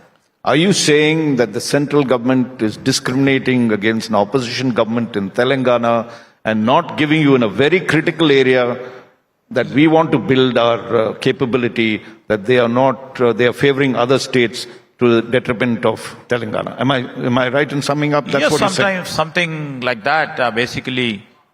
But we are not pessimistic, we are optimistic people. Central government will come maybe in times to come, maybe in the next tranche of the companies who make an application. They may try to encourage us, and that's how we were persistent in our demand and request and representation, which was made by our Honorable Chief Minister, Mr. Revant Reddy, and myself many a time to the central government. Let's pin this thing down. Were there any companies that initially were interested in investing in Telangana, but suddenly you found that they were going to other states despite having these advantages? Yes, there are a couple of companies which initially they have shown interest in 2022. And in recent times, in the recent cabinet, they have approved few companies related to semiconductors. And one of the company I would would like to mention one of the companies. We have given all the incentives. We have given the land. And they made an application. Ultimately, after the cabinet meeting is over, we found that company in different parts of India. Which one? That was too disheartening. Which part of India it went to? That is our erstwhile Andhra Pradesh. Oh, okay. So this, that clearly reflects. I mean to say, when the ecosystem which has already been built over the period of 3 to 4 decades, which has a strong, vibrant energies over there, which has a great talent in terms of this semiconductor, the fab. If these states are being encouraged, tomorrow we can become the global leaders. If we have to become the global leaders, if India as such has to become the global leaders in terms of semiconductors, if we see now the Taiwan, even though it's a small country, where they have initially concentrated on this technology, and they have become the leaders, and tomorrow the impetus has to be given where there is a talent, where there is a great ecosystem available, then you can become the global leaders. Until unless we view in that, we can't become the global leaders. Well, you have registered your views strongly, and I'm sure the central government will listen to what you have to say. But let's move to another area, which is, since you also wear the hat of industries and commerce, what are you doing for creating employment? That is one of the biggest issues in this thing. And how are you, particularly Telangana, has to make that switch from agriculture to manufacturing. What are you trying to do for entrepreneurs in Telangana to encourage them? Yes, one is, I lead both in terms of technology where nobody can ignore. One is embracing and integrating technology into all spheres of life, even from governance to all streams of industry and to the common man regimen. But at the same time, on industrial side, I do remember my leader all the time keep saying, Rahul Gandhi, when during COVID time, he made specific in regarding to MSMEs, micro, small, medium enterprises. If they are not being given strong impetus and encouragement from the government, it is the people who get suffered. The majority of the employment comes from this MSME sector. And so what are you all doing about it? So after we formed the government, because for the past 10 years, there was no MSME policy as such. To order to promote and to give incentives to encourage MSMEs, we have come up with a new MSME policy. This MSME policy have given lots of incentives and lots of encouragement in terms of land, in terms of power subsidy, in terms of the financial subsidy. Can we just drill down in terms of land? What is the difference you're bringing out? Yeah, earlier the land, our infrastructure corporation used to sell them. Sell them? Yes. Right. The hard-earned money or the capital for the micro, small, medium will be not much. They infuse everything into their capital into buying of the land or trying to prepare the project reports and all. Ultimately, they would have been left with no money for the product which they would have thought of building it. So now we just thought of looking it in a different way. We have come up with a lease model, leasing. Interesting. And that leasing model will help the small, medium, and the micro entrepreneurs to exist and coexist in this, major stream of industry. So lease is a good idea. What are you doing on capital and infrastructure? In terms of the capital, all the financial institutions are there. We are trying to have a, meeting with those people. Many meetings are over. And we are trying to encourage, these financial institutions also to give maximum loan extent what is possible depending upon their project and handhold them. Government will handhold them in times to come. And how many such industries you're going to, when you say, what is the numbers we're looking at that you have targeted and said you'll provide employment for? Micro industries, first of all, the focus is, our women groups are so strong over there. Mm-hmm. We have self-help groups, and we have given about 21,000 crores in the last year through the financial institutions. So these are all women, mostly women. We are trying to see that to have the MSME enterprises in any industrial enterprise, parks, we would be giving 1/4 of the park to the women entrepreneurs for the micro, small and the medium entrepreneurs. That is one sector where inclusivity will be there. This goes the inclusiveness of our government. And the second thing is the young people, the youth who got education, who have got graduation, who have, something very creative in their thinking, wants to do something. We are trying to give, coming up with a program, Rajiv Yuva. So this will always give them solid, trust in themselves itself that the government is going to give some sort of a support and handholding for them. So this is how we are trying to concentrate. One is women, one is young, and also the people who would like to do something great without anything which have niche products at their helm. That's how we are trying to inculcate that sort of a culture in them. We've got about 3.5 minutes left, and I want you to talk about Telangana finances, because without money, nothing moves. What is the kind of debt overhang that you'll have? And you'll also promised a lot of schemes for the people, poor and needy. So how are you meeting that, and where's your budget to meet all your growth things? You're very right question, Mr. Raja, and in fact, I would love to share few details, from independence till 2014. All these long years, that was a composite state of Andhra Pradesh. The debt was 60,000 crores. 60,000, okay. 60,000 crores. Now from 2014 till now, it is almost 7 lakh crores. 10 times more. 10 years, we borrowed left, right and center from different financial institutions at the highest interest rates. And thus, as a legacy, it has fallen on our head. So we can't shed away with that debt and move forward. It's a continuous process. The governance is a continuous process. And although it's a big, heavy burden on us, almost we pay about 6,000 odd crores every month as a principal and interest to different financial institutions.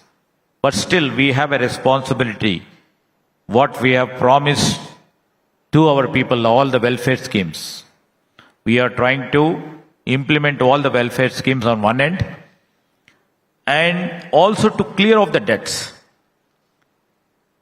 And we are trying to find a way wherein the interests which we have got, earlier regime have got in for 11%, trying to bring it down so that will be the saving for us, and also to raise the revenues from our own state. So this will, over a period of a year or a year and a half time, with prudence, we would love to do the financial management of the state and move along.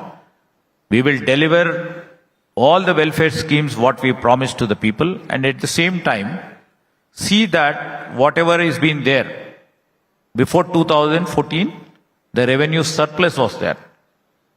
Now we are in a deficit state. At least we have to zero in that and move forward. And we are making all the plans, and we are working on it very tirelessly, and see that the state, Telangana, is a very progressive and productive state. And we will make it, and our promise to the people, we will see that it grows. Well, we hope you'll succeed. You got 18 seconds, and we need more than that. I want to talk to you about the Trump tariffs. the 50% tariff that has been imposed on India. How badly is Telangana hit by it? Which areas have been hit? Your textile area is most affected, and more other things are affected. Basically, we have so much of exports going on from our state. Textile as such is most affected right now, where we have so many weavers, and in the process of last mile connectivity, all the people are affected. So it's now the right time for the central government and also the state governments to take it as a challenge and see that the future generations are not dictated by what do you want countries. The central government to do on this? They have to give us, all these sectors where it is being affected, some sort of a policy imperatives has to come forward, in terms of handholding all these industries to move to the next level, and to see that some policy, the new policies which has to come, to encourage the income levels to grow up and the spending capacity of the huge populous country people could afford to buy the items here itself. So this is how it has to be looked at. And once more, we are not bowed away. And we also believe, because we are all under one nation, whatever the central government takes a stance, we are for it. And we would have to fight for it. This is a challenge for our nation. And we have to take this challenge and move forward to show a way for the future generation.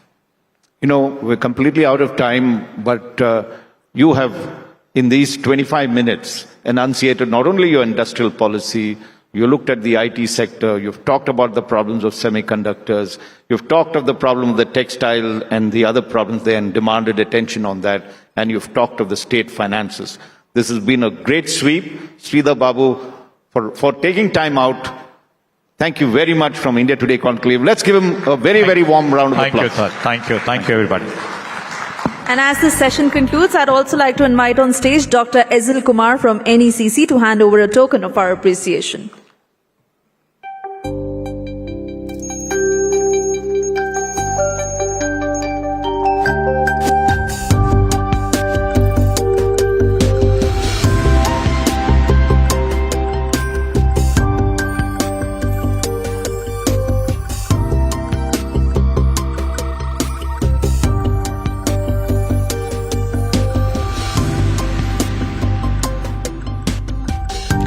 With that, it's time for a short break for lunch. Lunch is served, and we'll see you back sharp at 3 p.m. It is going to be a stormy second half with some very interesting sessions lined up.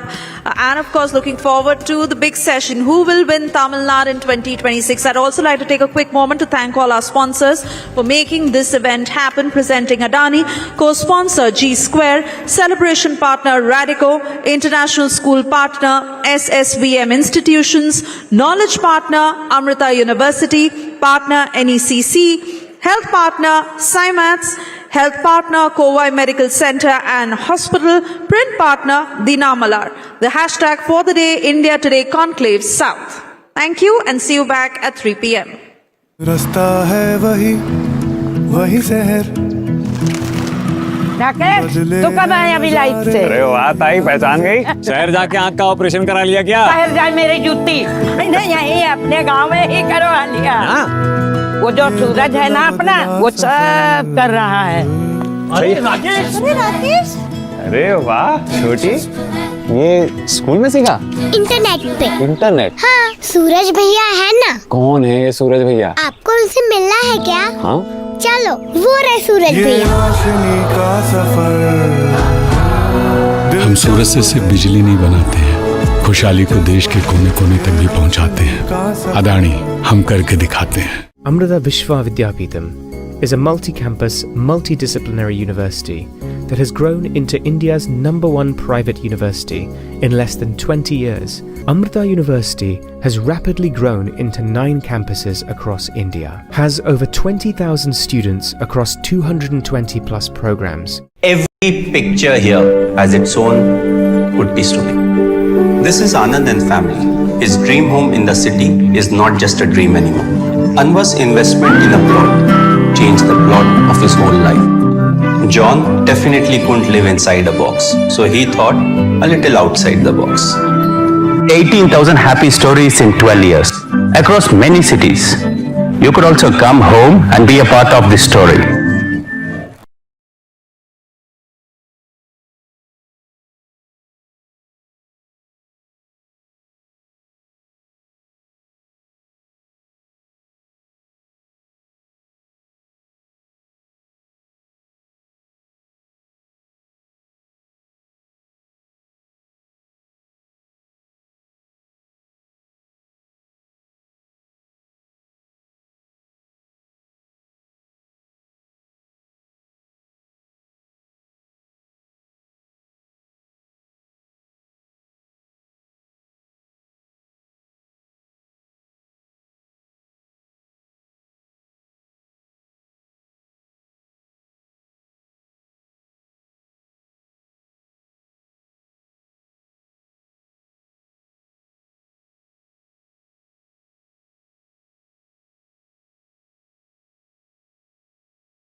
Avida Munetra Karagam. We have Mr. Kovai Satyan, National Spokesperson of the AIA DMK, Vinod P. Selvam, Secretary, Tamil Nadu BJP, and Lakshmi Ramachandran, General Secretary of the Tamil Nadu Congress. I'd like to invite on stage my colleague Nagarjun Dwarkanath to co-moderate this session.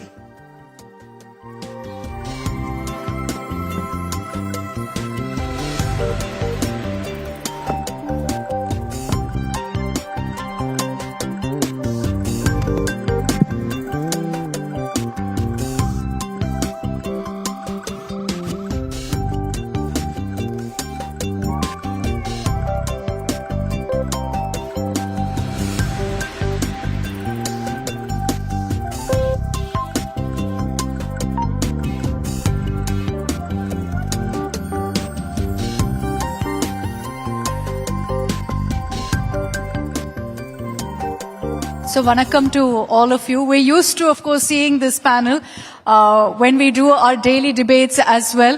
I'll be, of course, far away in Delhi, so it's nice to be in person and holding this conversation. Let's begin with a quick recap of what the assembly numbers look like previously, 2021, 2016. Naga, you want to run us through that? We'll just flash a graphic for all of you so that we can get the data of what happened in 2016 and 2021. 2016, AIDMK's vote share was at 41% when former Chief Minister J. Jayalalitha was there. And then in 2021, it reduced to 33.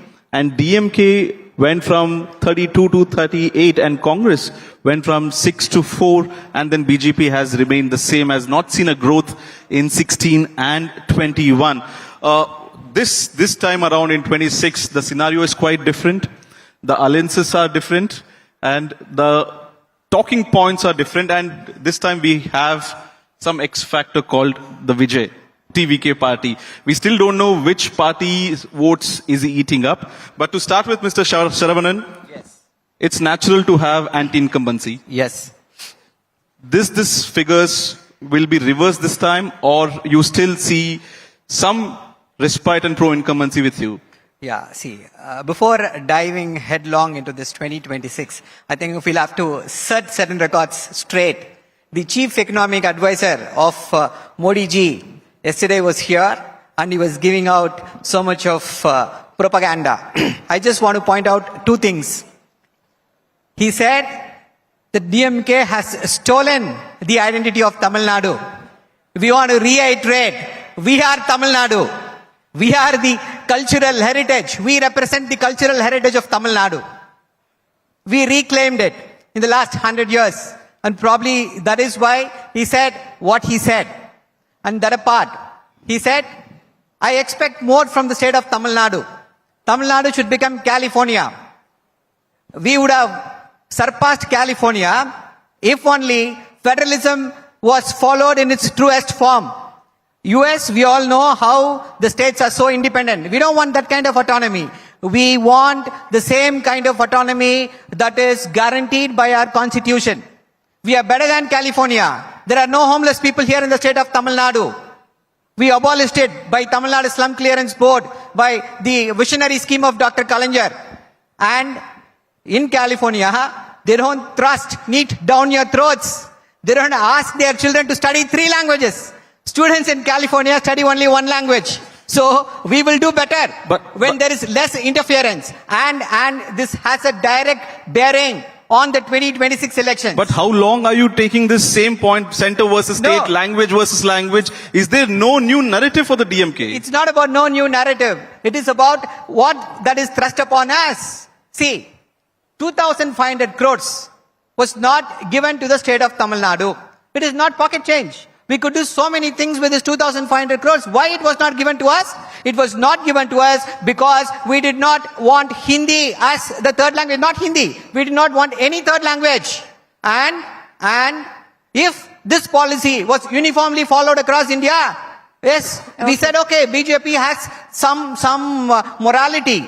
But in Maharashtra, Devendra Fadnavis said nothing doing. No third language, no Hindi. Okay. But 2,500 crores under the SSA scheme was given to Maharashtra. Why? Because there was a BJP government. Here, opposition is ruling here. That is why, see, Man Mori Manam. That is the war cry of the Tamil Nadu Chief Minister, Mr. MK Stalin. Mr. Saravanan, let's also open this up to the other panelists. Mr. Kovai Satyan, what do you have to say? Mr. Saravanan says the only reason Tamil Nadu hasn't become California is because of the center's interference. Do you think so? I think people are sick and tired of listening to the rhetoric and fake promises of DMK. They turned out to be a party of fake factories, peddling lies all over. Like how NEET was gone with one signature. It's a reality, right? 2021, if we were voted to power, we will abolish NEET with one signature.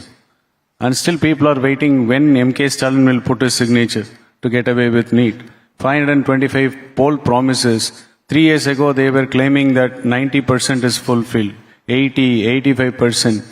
Take a number, they will say out and open. But when you question them, why don't you list out the achievements? Why don't you list out the promises that were being fulfilled? There will be no answers.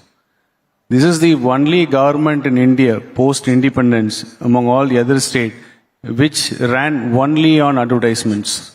Not by any leadership acumen, leadership skills, or not by deliverables, as common man or common people expect. The Dravidian model of governance. What do you think of the Dravidian model? That's again is a brand, a part of advertisements, nothing else. But Mr. This is the number one state in borrowing since independence. The brand has been what proving has happened, right. 39-0 in the recent Lok Sabha.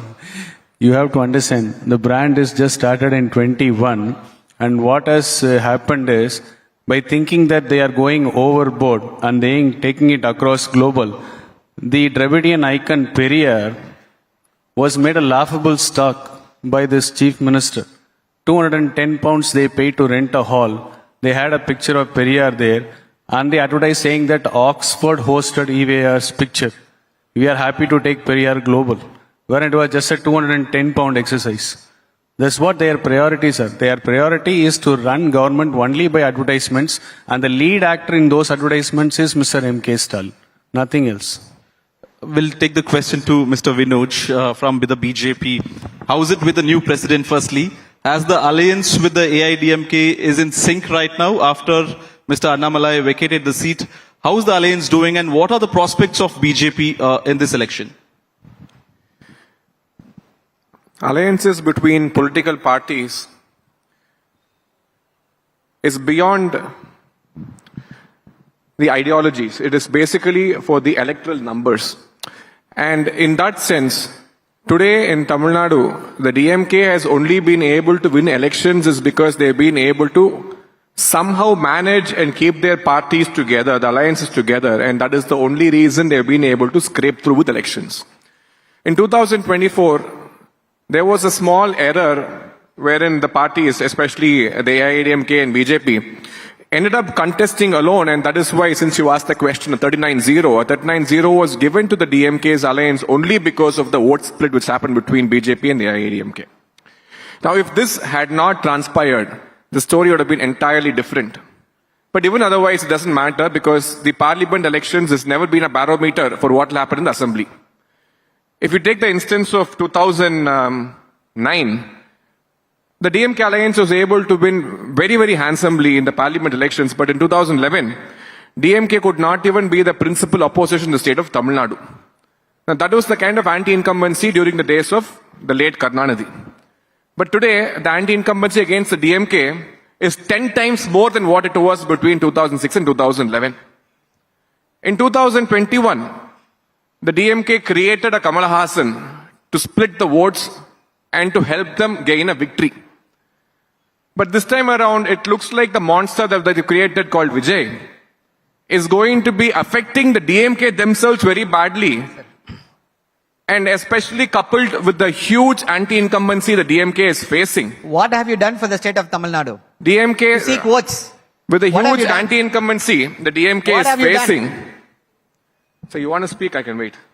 With the huge anti-incumbency the DMK is having right now, because the government basically for the last 4.5 years has been running on hatred, lies and PowerPoint presentations. No, but you said DMK has created this monster called TVK.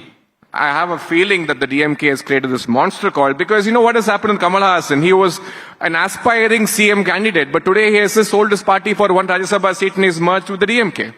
So what Vijay is doing today is again viewing for the same votes. He's again trying to fight for the same vote bank. He's again doing the same narrative, anti-BJP, anti-Modi, what the DMK is doing. So with coupled along with the huge anti-incumbency, because this is a complete failed model. The Dravidian model which the DMK is trying to boast of is a failed model. And this is not because I am saying, it's because what the numbers are saying. The the data, the statistics, what it's saying is it's a completely failed model. You take the case of law and order. You take the case of the Swachh Bharat Index of Tamil Nadu. You take the case of the industrialization. You take the case of education. You take the case of several parameters. Tamil Nadu has gone down the drain ever since the DMK came to power. Women's safety is a question mark. The usage of synthetic drugs has completely ruined this society, ruining the state day by day. We'll take each of these issues, but quickly, because we have very limited time, I want to also give an opportunity to Lakshmi Ramachandran to make her opening remarks. For the Congress, have you become a non-player in the political arena of Tamil Nadu, playing second, maybe third fiddle to the DMK? Good evening, everybody, and Vanakkam, Coimbatore. So before answering your question, I just want to make a point. See, one thing that I have to congratulate the current government is about steering the discussion in Tamil Nadu away from the emotive issues. Otherwise, you know, election is round the corner. So you will you will hear this Kanda Sashti, Ayyappa, and all these issues starting. Today we are talking about investments, we are talking about growth. 11.19% is the GDP growth rate according to the center statistics. This is not a number that the Tamil Nadu government has come up with. So, and we are talking about breakfast scheme, we are talking about, reaching this growth to every citizen of Tamil Nadu. So the narrative, the discussion has been steered away from all these emotive issues. That we have to congratulate the government. Number two, is there opposition at all? Earlier we have heard about differences between BJP and ADMK. Today we are hearing about differences within BJP, within ADMK. I don't know, is there an opposition at all? So if there needs to be continuity in governance, they don't present themselves as a viable option for the people of Tamil Nadu. Now let me finish with, let me answer your question. See, as far as Tamil Nadu is concerned, every party here knows that no government can be made without the Congress party. That is the reality of the state. The DMK knows it, and the Chief Minister knows it very, very well. You think so? And he's always been respectful to the alliance If you're partners. such a big player, why are you not asking for a ministry in the coalition? See, when the time comes, that's not... Why is it always that Congress is the second player? Doesn't Congress want to be in the cabinet? Today it is about fighting the election. When the time comes, that's... But again, you said you are a big player. Without you, no government is formed. What is it? You said without the Congress, no government is formed in the Tamil Nadu state. So why doesn't the Congress demand a cabinet berth? When the time comes, we'll talk about it. Today, it is about fighting the elections together. My leaders, when the time comes, they will, have those discussions. Right now, it is about continuity of the good governance that has been delivered by DMK, and we want to oppose communal divisive forces. So we are in this game together, and we will fight as an alliance, and we'll, up these numbers. There is no anti-incumbency. I would say it is like, it's the opposite. Can we come up with some term, pro-incumbency or something like that? Yeah. I think Mr. Annamalai spoke yesterday. I was there in a session. Yeah. He refused to accept that there is any anti-incumbency. He said there is anti-incumbency. No, he said maybe it'll set in December. Right now, I don't see anything. It's what he said. A moment, Lakshmi. Yeah. The BJP spokesperson is blaming your government, your party for creating Vijay. Do you guys have a hand behind him? Are you promoting Vijay? It is the BJP. There is a BJP which is promoting Vijay, and everybody is aware of it. People in the state of Tamil Nadu are aware of it, and the announcement that has come today has laid bare his interest in politics and the people of Tamil Nadu. Vijay is everyone's B team. He's DMK's B team, he's BJP's B team. They have to say that. The other part you were asking whether Vijay would be, significant player here. He has announced rallies. He's going to meet people. You know when? Every Saturday from now on, he's going to meet people. Does he think that politics is a weekend activity?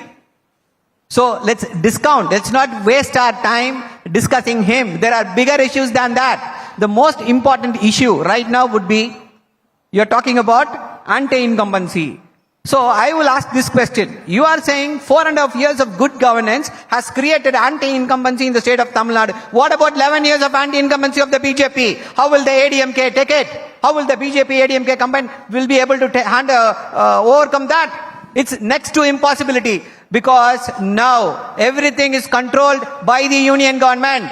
Petrol, diesel prices controlled by the union government. We are getting cheap, just a moment. We are getting cheap Russian crude oil, but that benefit is not passed on to you and passed on to me. It is to benefit the coffers of the cronies of the BJP. Who has to point this out? Mr. Trump has to point it out. And nobody is addressing the white elephant, the elephant in this room. What is that? What theft allegations? Our Chief Minister, Mr. MK Stalin, has said that this government is illegitimate. The Japanese Prime Minister has resigned. And today, Nepal Prime Minister has resigned. I'm just saying. So next year. This is the sorry state of affairs. And let me conclude this segment by stating this. If you are talking about governance, Mr. Modi should come here, take lessons from our leader, Mr. MK Stalin, on how to run a government. I'll tell you why. I'll take only one example. Skill India program of the BJP government. Let them give me statistics. How many people have been benefited? It was announced amidst much fanfare. You would have realized last budget, 1 crore apprenticeships. What happened? Nothing. But here in the state of Tamil Nadu, we had non-Mudalvan scheme.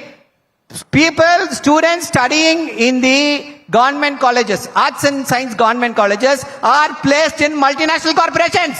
How was it made possible? Because of the governance skills of our leader, Mr. MK Stalin. Mr. Saravanan is already in election rally mode and all charged up. Mr. Kovai Sethin, the elephant in the room in AIDMK is the infighting. We just saw a senior leader giving deadline to EPS, saying, why are they not taking United AIDMK? TTV has moved away. What's happening within AIDMK? Thank you for asking this question. So let me summarize the 50-month rule of our leader EPS. Cite me one example or one challenge he has not encountered since assuming office as the Chief Minister of this state. From 134 MLAs, the 135 MLAs, there were 11 rebels. 3 independents were as good as the sleeper cells of DMK, because morning they go to Arivalayam, afternoon they come to Secretariat. With just 125 MLAs on hand, he assumed office as the Chief Minister of this state. From there onwards, the challenges were manifold. Gaja, Ukki, Nivar, Varda, the natural calamities, which hit the economies really hard. But still then, when the national average of GDP was 4.3, Tamil Nadu clocked 8.6 in 2018. And out of all 50 months, 18 months went in Corona, which is a cherry on the icing. Despite this, he delivered a government which couldn't be shook by anybody, despite the tall claims and promises by MK Stalin that this government will be toppled, it will go away in 2 weeks, like an astrologer, it will go in 1 month time, 3 months time. So he has seen many more challenges, still delivered for the welfare of Tamil Nadu. I'll finish. 30 seconds. Let's travel 30 kilometers from here, we'll hit Kerala border, right? Let ask somebody from Kerala, do you have something called a protected agricultural zone in Kerala? Or let's go to any state in India. Can we find a protected agricultural zone? It is only there in the state called Tamil Nadu, which was possible only because of a leader who is a farmer, EPS, saving farmers. One more thing.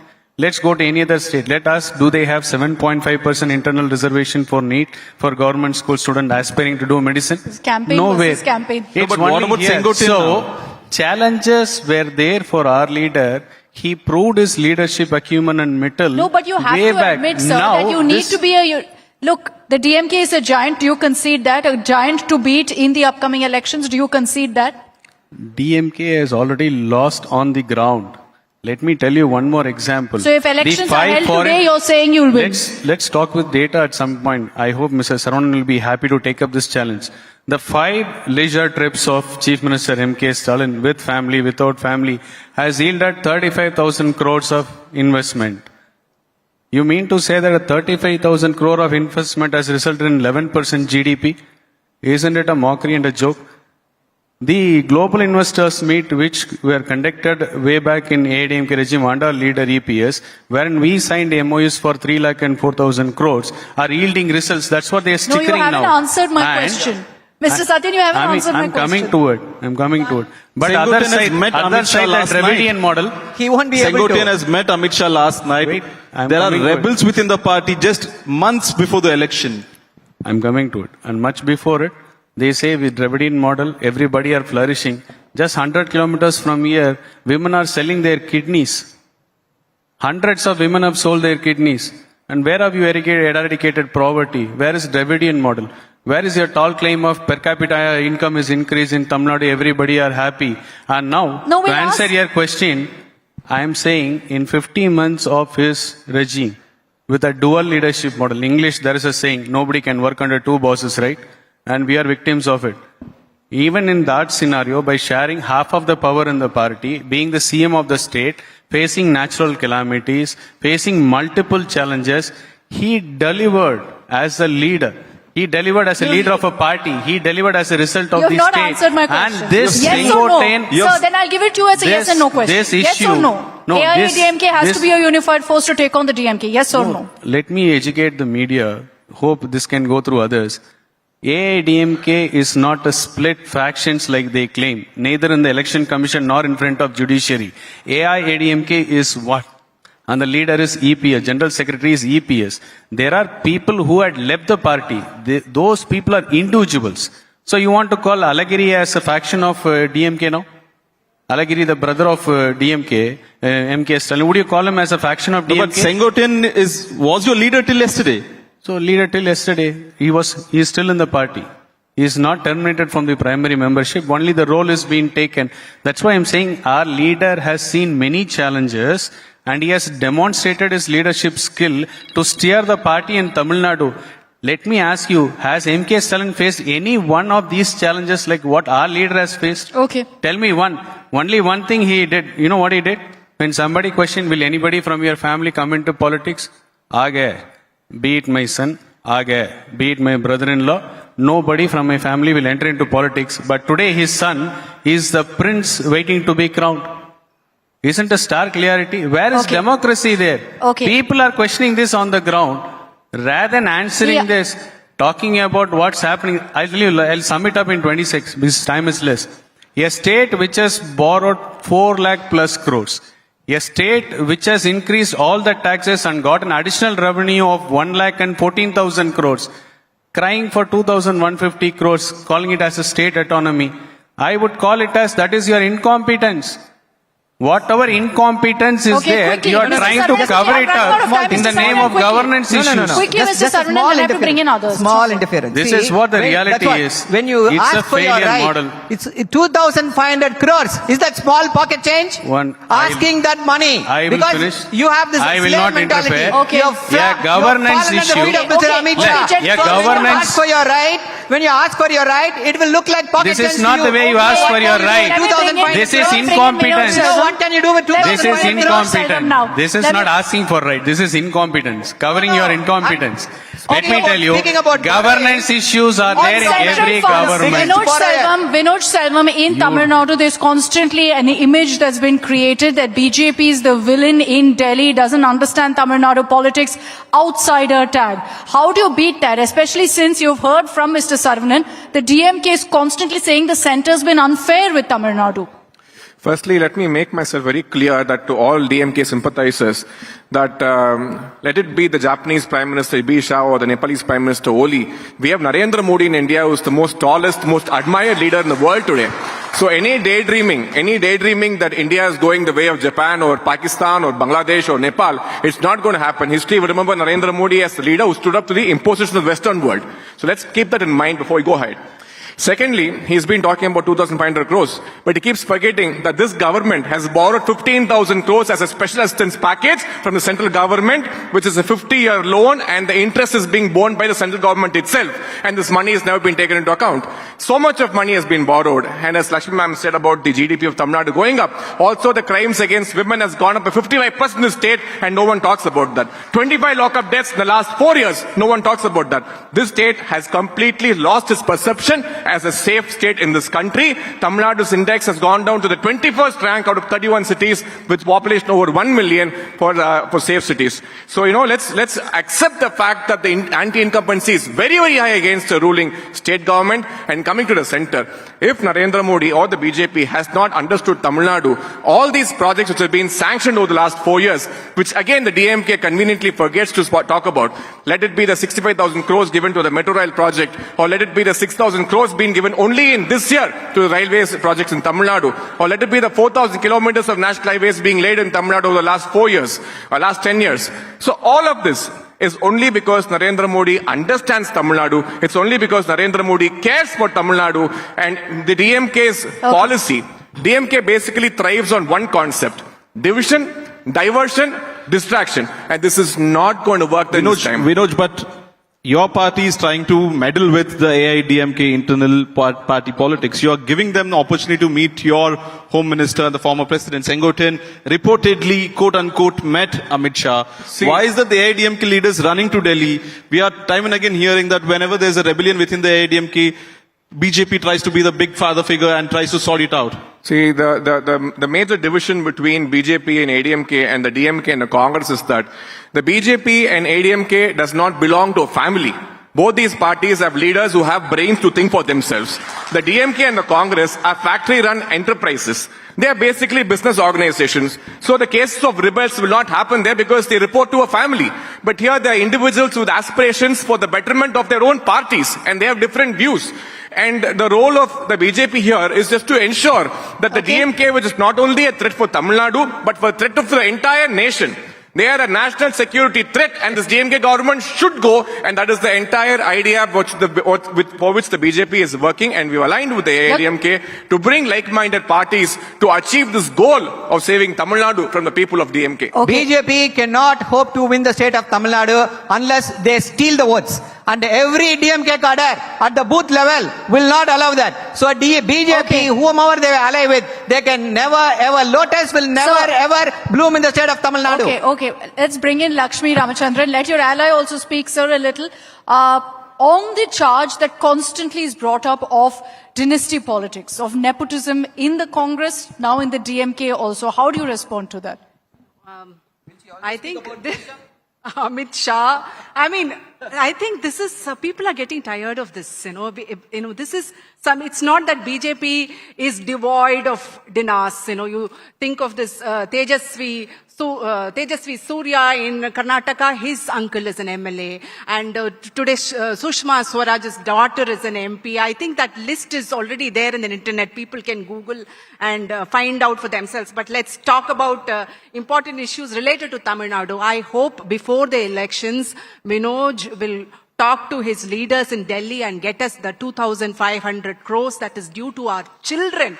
It is about the poor children of Tamil Nadu who go to the government schools. These are students who come from marginalized families. They have been deprived of 2,500 crores. That number keeps coming up. 2,500 crores. Number two. 4 lakh crores is time 2,500 crores has been mentioned. I hope also the DMK allows the poor children of Tamil Nadu to learn a third language, like how the CBSE schools owned by the DMK, owned by the Congress, like how the third language are being allowed to learn in DMK-run private schools. Why don't you allow them to learn? Your children might be knowing 3 languages, 4 languages. Why can't the poor children also learn that? Why does the DMK stop that? What is your problem with that? Here we are talking in English. How was it made possible?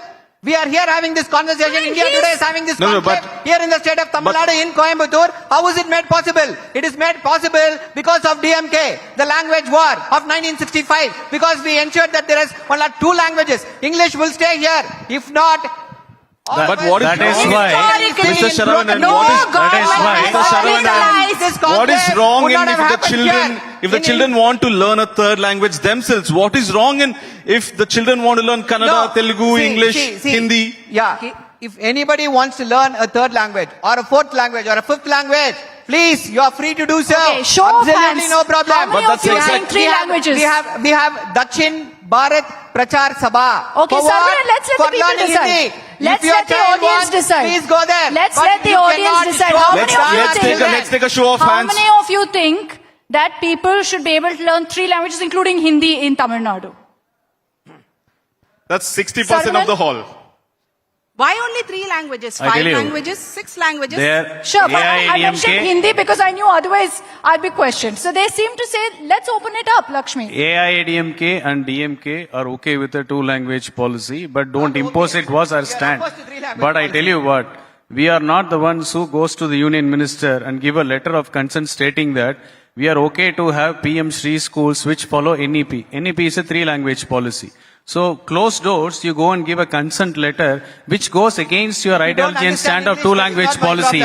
Once you stand exposed, you fight saying that no, we are a party with 2 languages. One final question before we end. Every walk of life. Just a second. Let me finish. The time's up. Time out. One final question, Mr. This Saravanan. double standards of DMK is known for everybody. The DMK double standards is well known. If DMK wins the 2026 election, are you telling me that Mr. Stalin will remain the CM for the next 5 years and there will be no change of guard? Can you promise on the stage that there will be no change of guard? See, we are going to win the 2026 elections. DMK is going to win that. And our leader, Mr. MK Stalin, will be the chief minister. For all 5 years? For all 5 years? I don't know. This. Why are you not confident all 5 about years, that? When he is chosen as the chief minister, he will be the chief minister. So Where is this hypothetical question? Okay. Why do you even ask this question? Because- will you ask this question? Yes, I'm going to ask him. Ask him. I will ask him. 10 seconds. After this vote theft allegations, will Mr. Modi continue to be the prime minister? Because for our the next 4 youth years? and sports Will you affairs ask him minister that? was Will made you the ask deputy him chief that? minister. No, that is 10 different. seconds. That is different. Why go Okay, till... we've run out of time. 10 seconds, We've 10 run out of seconds. time. Quickly, Doesn't Kovai even Satya. need the protocol. 10 seconds. See, 10 seconds. Go away, Satyan. Why go till 2026 election time? My challenge to MK Stalin now, will he dare to say, after me, my son will not come as a successor? Like how my leader says out in open, this is a democratic party, after me, somebody else who works for the party, who is loyal to the party will come. I challenge MK Stalin in this election rally, will he say that after me, my son will not be crowned? He will not be there. Will he dare to say that? In a democracy, shutting out someone because he is somebody's child is also not democracy. Okay. That is also not the people's we'll opinion. run The out of people will time. decide. If somebody is going to be put up This as a is chief called minister, dynasty. if someone is Dynasty going to in become democracy. an MLA, This is called someone is dynasty going to in become an democracy. MP, the people will decide if they are against nepotism, Mr. Saravanan, if they are against dynasty, if if they are Stalin against is- dynasty, they will vote him out. If Chief they Minister elect Stalin is him, seeing it this means debate, he is electable. your He ticket has is got guaranteed. the mandate of the people. So who are these people to Mr. question that? Saravanan, if Mr. Stalin is watching you today, your ticket Yes. is guaranteed. Thank you so much. You're completely charged up. Thank you very much. Whether I'm sitting in Delhi or sitting personally with you, I'm unable to control your volumes. But thank you very much. It was This a lovely got a bit session. heated. Thank you We so much. apologize for that, but it gives you a sense of what really the Tamil Nadu 2026 election is also going to look like. Thank you all very much for joining us here at the India Today Conclave. And I request you all to please stay on stage as we thank our session sponsor Radico, and also like to call upon Dr. Arun Palaniswamy to hand over a token of our appreciation.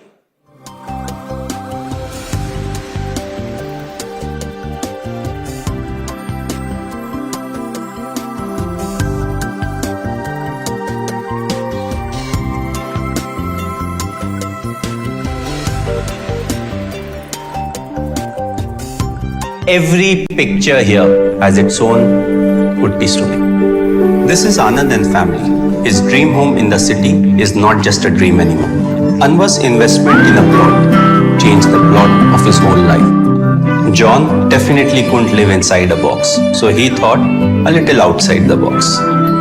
18,000 happy stories in 12 years across many cities. You could also come home and be a part of this story.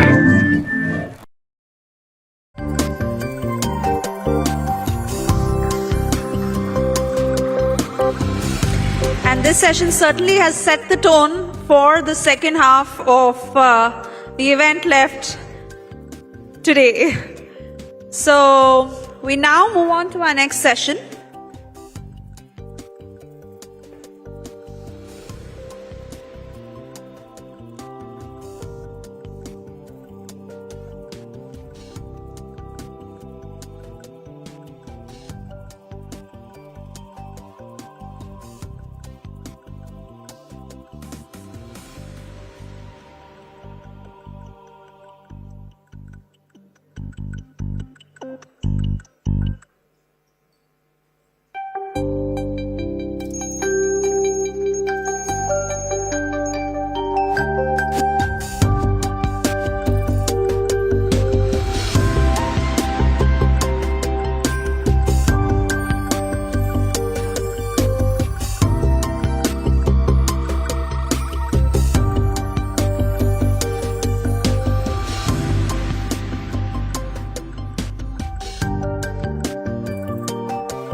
Alright, so our next session this afternoon is the hat-trick hunt. Can the left hold Kerala in 2026? I'd like to call on stage session moderator Nagarjun Dwarkanath, editor and head of South Bureau, India Today Television. Also our guest joining us for this session, MB Rajesh, Minister of Local Self-Government Department and Excise, Kerala, and Ramesh Chenitala, Congress MLA, former Home Minister and Leader of Opposition, Kerala. Can we please have you on stage?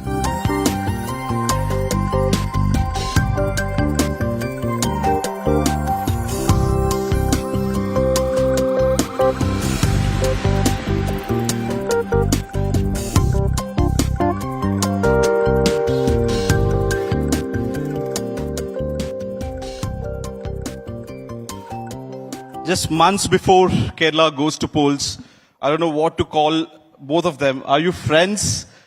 Are you ideological enemies? Because in Delhi you seem to be friends, but in Thiruvananthapuram you seem to be enemies. Where do you guys stand? We still don't know where the left and Congress stand with each other. Mr. Chenitala.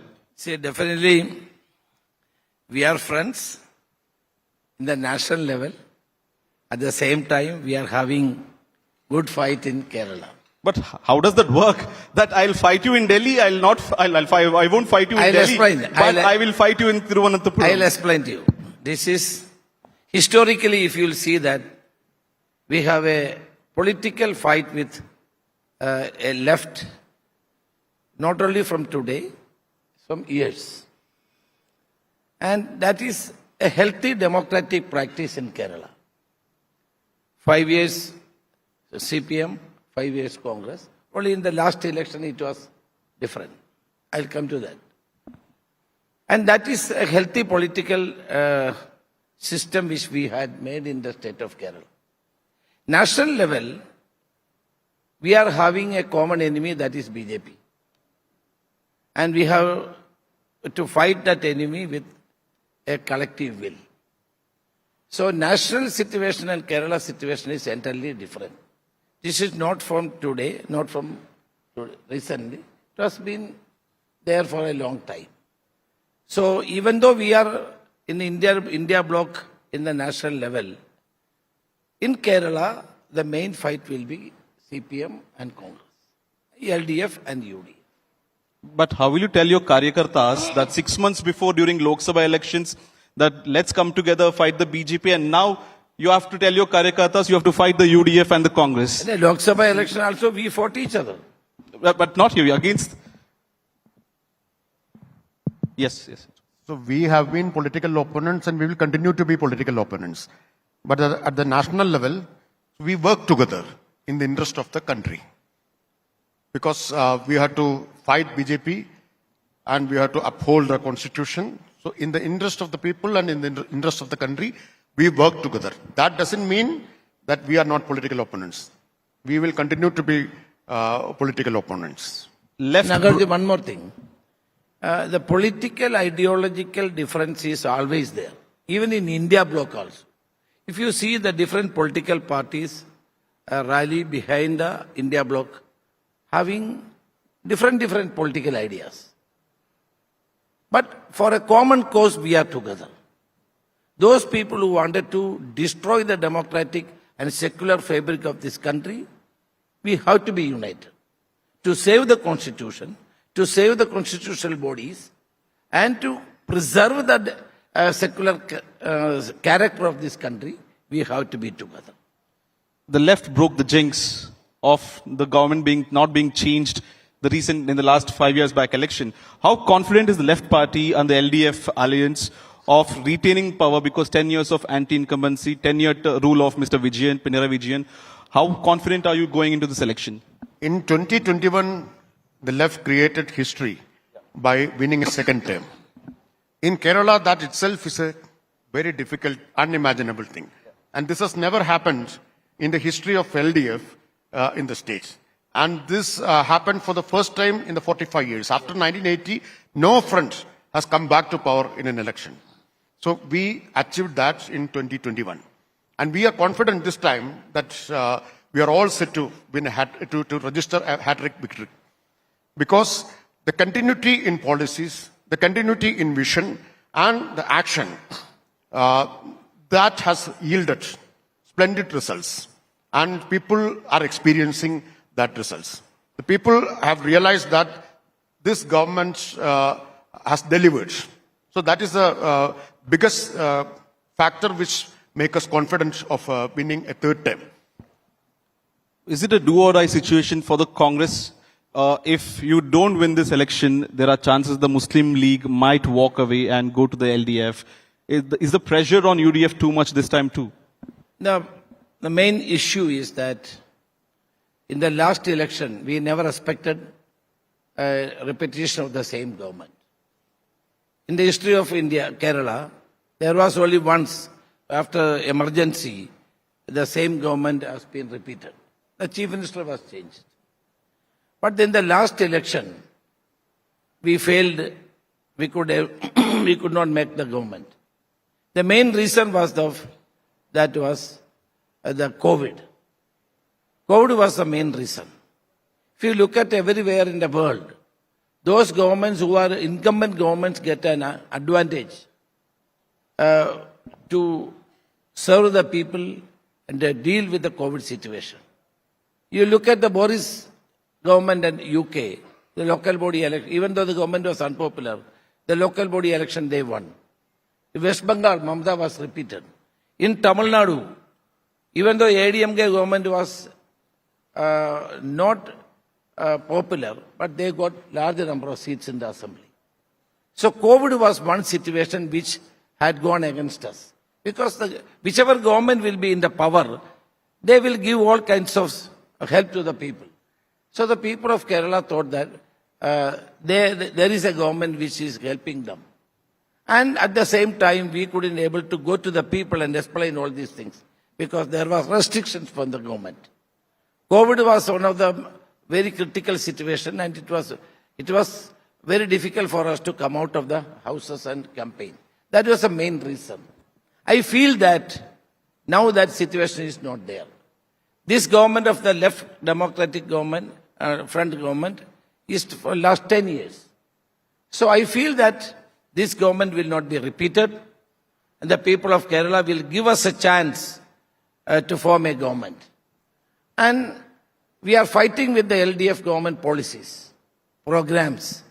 And I feel that the corruption is on the rampant corruption, favoritism, nepotism, all these issues are there. Any government which will be in power for 10 years, definitely there will be an anti-incumbency factor. That is going to help us. And at the same time, we are not only banking on the anti-incumbency factor, we are here to give a proper alternative agenda for the people of Kerala, for the development of Kerala, for the employment of the youngsters, and we want to change the face of Kerala so that the people will be benefited by that.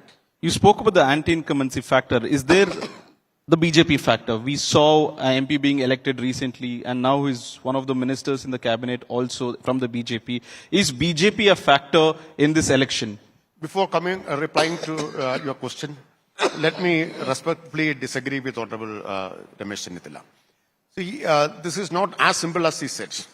The government came back to power, LDF government came back to power in 2021, not only because of the COVID management. Yes, that was an important factor because the excellent management of COVID pandemic was that created a big impression among the people. But remember that all these states which he referred, West Bengal, Tamil Nadu, all these states had the history of voting back pro-incumbency history. But Kerala, this had never happened.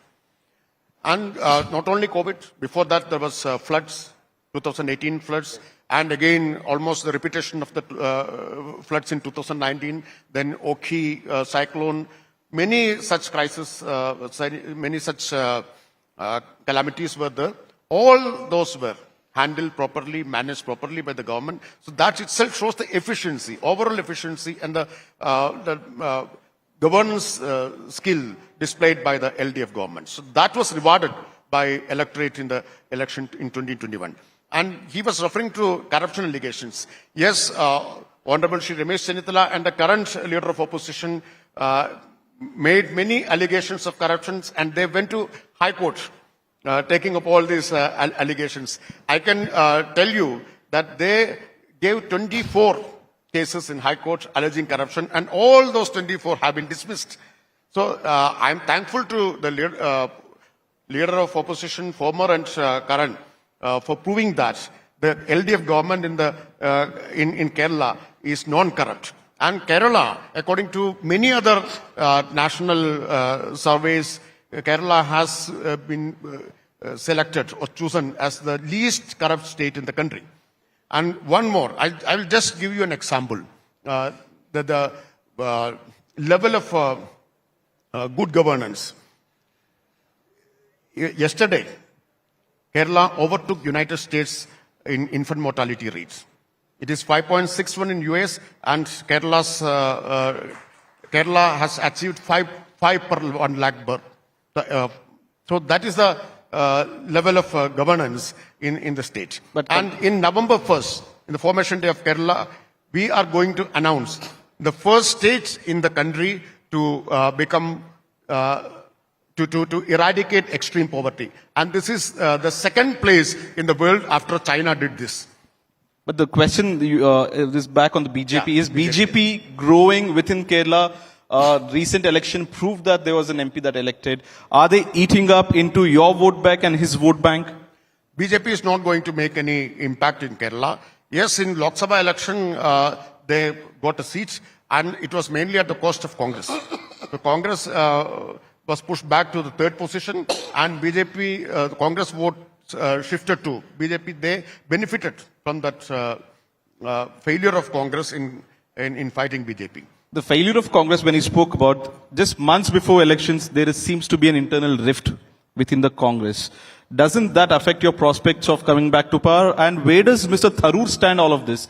We have heard what AICC thinks of Tharoor through our sources, but what does the state Congress feel about Tharoor? See, I wanted to answer one or two important points. See, the COVID management, every government in the incumbent government has to do that. So people feel that the government is doing something for them. That was an advantageous position for them. Especially from that also. Other than that, BJP got 15% vote in the last parliament election.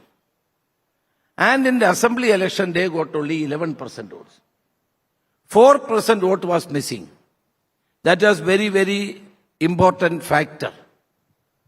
I am not saying that BJP has, I am saying that I emphatically says that BJP doesn't want a Congress government in Kerala. They want Congress Mukta Bharat. That is why even if CPM will come, they will be happy. They don't want a Congress government. 4% vote was reduced by BJP. I am emphatically says that this 4% went to the CPM. That is the main factor of our defeat. Number one. But both of you are blaming each other for the growth of BJP. Let me say. And BJP doesn't want to see a Congress government in Kerala. That is why they had done it. You are referring about this BJP. I feel that BJP will not make any mark in Kerala. They don't have any MLA also. One seat they won in Trichur, not because of the BJP. He was a film star. He was one of the major film star. After Mohanlal and Mammootty, he was there. So because of a film star's presence, he got other votes also.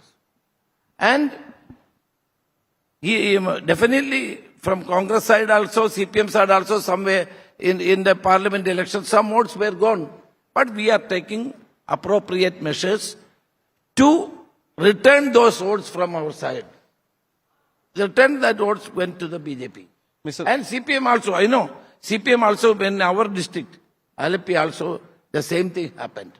Mr. Chanitala is making a point that it was because of left the BJP did well, or the BJP went poorly, and hence the vote shifted to the left. Many Delhi Congress leaders also made a point earlier that agencies and BJP has been soft towards Kerala CM, the left CM. This seems to be a tacit understanding between left and the BJP. See, in the last 5 years, during the first LDF government, the first Pinarayi government, all the central agencies were in Kerala. And the central agencies and opposition, led by Congress, they worked together over time to destabilize the LDF government. But all their attempts were made ineffective. That all were we defeated all their attempts. They could not do anything. So overcoming all these efforts, we came back to power in 2021. Now, let me tell you that what happened in Nemam constituency in Trivandrum. So BJP opened their account in Nemam, defeating UDF, and mainly because UDF had got very little percentage of votes in Nemam. Then we declared, openly declared, our Chief Minister declared that this time in 2021, we are going to close BJP's account. And it was the left CPIM who defeated the BJP and closed their account in Assembly. So this is the tradition of the left. And BJP's growth in Kerala is mainly because of Congress's inability to fight BJP politically and ideologically. They have made compromises with all shades of communalism in the state for petty political advantages, political gains.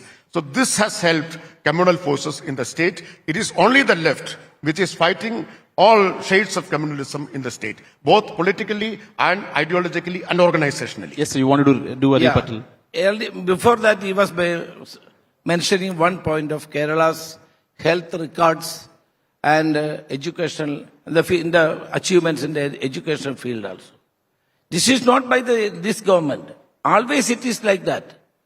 In the field of education and health, we are in the forefront of this country. That is called Kerala model. Mr. Amartya Sen, the Nobel Prize laureate, as mentioned, is a Kerala model. It's not for one government. It is because of the efforts by the series of governments after 1957, this we achieved, number one. Number two, he was mentioning about Nemam. How CPM won the Nemam? The former PCC president and the son of Mr. K. Karnagaran, Mr. Muralidharan, we put him as a candidate there to fight against BJP. That is why the left would have won the election. So we never had any compromise with BJP. BJP is the number one enemy of the Congress party, and Congress, under the leadership of Sri Rahul Gandhi, is fighting against the menace BJP and their ideology.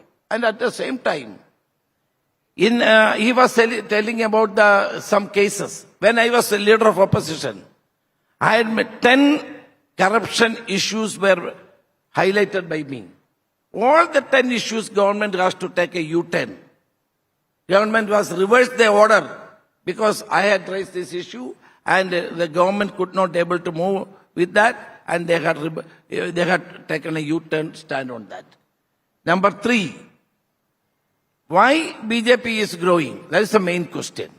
And BJP is taking Christian votes and Ilava votes. No. The Christian votes they will not get, but some inroads were in the Ilava votes in the last parliament election. I feel that this is a temporary phenomenon. It will not last.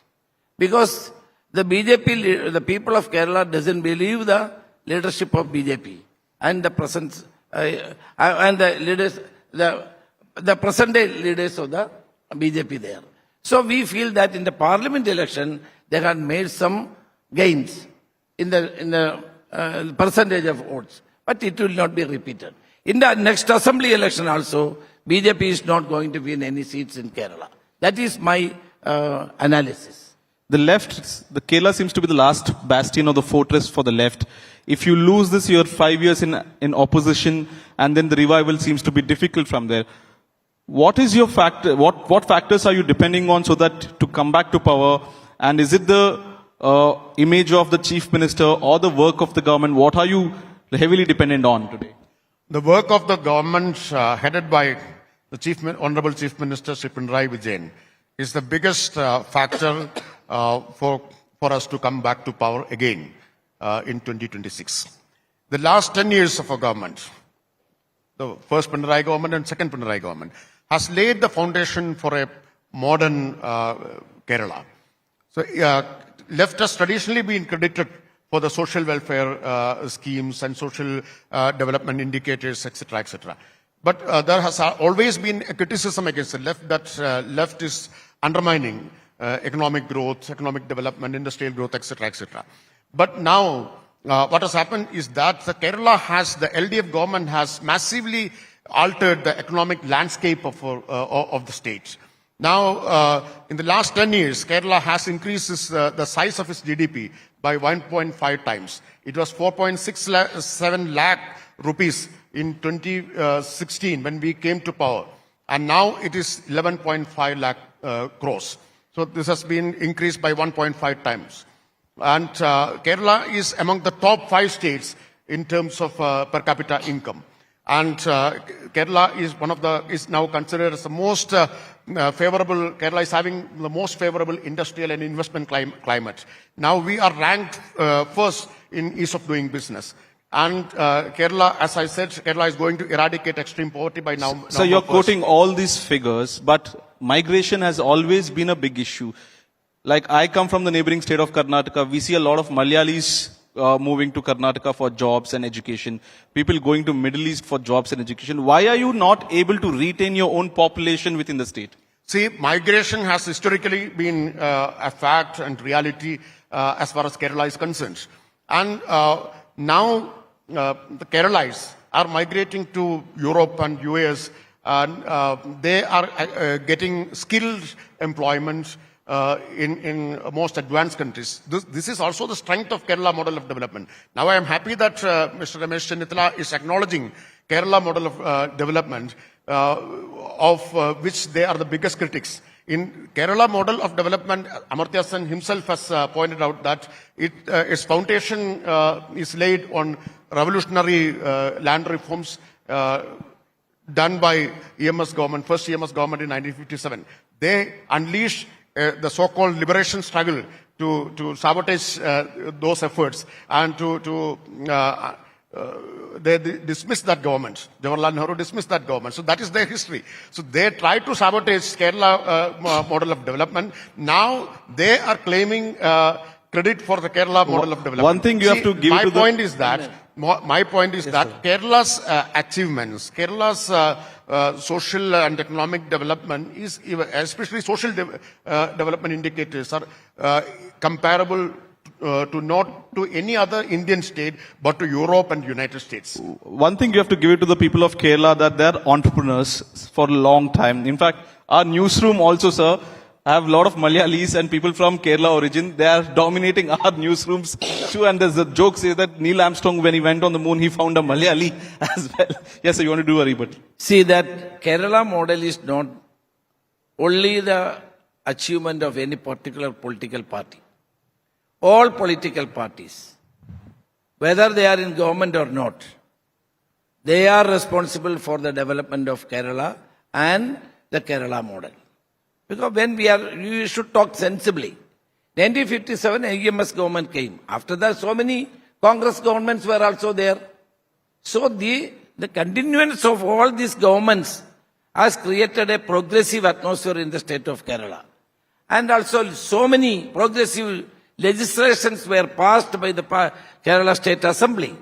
As a result of that, Kerala is a progressive state and we had made a large number of legislative measures to uplift the conditions of the people. Rightly, you said migration is there. Migration is not from today. It is a historical fact. The people of Kerala goes everywhere. You know, when you will go to Moon also, you can see a Malayali with a small tea shop there. So that is our history. We goes everywhere.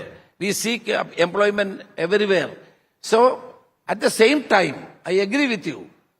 Our students and youngsters should give opportunities to have good jobs in employment opportunities in our state. Sir, you still haven't answered my question. We deviated from the topic. What about Tharoor? Is he a free bird or is he a Congress bird as of now? Mr. Shashi Tharoor is a congressman. He will remain as a Congress MP and his views will be there. Different views will be there. We appreciate. He is not totally a politician. He is a different bird, but he will remain in our cage. He will not go anywhere. Are you sure he's not flying away? No, he will not go anywhere. He will be with us. If he wants a ticket, will the Congress consider giving him a ticket? Already we had given ticket when I was KPCC president. PCC president, I had given the ticket to him. 4 times he is a Congress MP. We made a minister. And also he was given so many opportunities to serve the country. That's a slight message from Ramesh Chanitala reminding Tharoor what the party has done for him. Yeah. And he will remain with us and he's an asset to the party, no doubt about it. And he will continue to work for the party. As we run out of time, so one final question to both of you. No diplomatic answers. Who will be the CM face for the Congress and the UDF?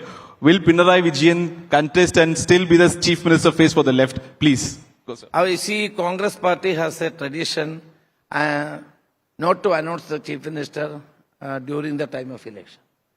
We are always following that. When the people will elect a government, we are having a system to know the pulse of the MLAs, elected MLAs, and then finally we will decide the Chief Minister candidate. We are not going to announce a Chief Minister candidate now also. So this is a textbook answer. So this is the textbook answer that you are giving us. No, that is the practice. Everybody knows in this country that we are not going to announce anybody as a Chief Minister candidate after the election. Is it going to be you, Mr. K.C. Venugopal, Mr. Satishan? See, we have so many leaders, capable leaders in our state. But the ultimate answer will be by the elected MLAs and the High Command. So I hope you are not giving us this answer. Please. In 2021, we got the historic win under the leadership of Comrade Pinarayi Vijayan's government. And even Sri Ramesh Chanitala has appreciated the work done by the government, at least in COVID management. And in the last 5 years, the government has done an excellent job, again, under the leadership of Comrade Pinarayi Vijayan. So he has been leading the 2 LDF governments for the last 10 years. So he is our most important leader, the most mass leader in Kerala. Is he contesting again? Our party will take a decision about the chief ministership. See, one correction. I never said that you had done an excellent work in the COVID management. I said that whichever government, incumbent government there in any part of the country will definitely help the people. So the Kerala people thought that it is given by the government. So there was some kind of and we could not get a chance to explain it to the people because there was restrictions for people to go out and tell all these things. But unfortunately, at that time, all the central agencies were attacking the LDF government in Kerala and they were supporting them. They were supporting central agencies and the union government. with that, we come to the end of today's session on Who Will Kerala. And ladies and gentlemen, give them a big round of applause, Mr. Ramesh Chanitala and Mr. M.B. Rajesh. Thank you so much for coming to the India Today South Conclave, sir. Thank you very much for inviting us for this conclave. Thank you very much for a very good session. Thank you so much, and I request you all to please stay on stage while I call upon G. Balaji Veera Raghavan from NECC to hand over a token of our appreciation.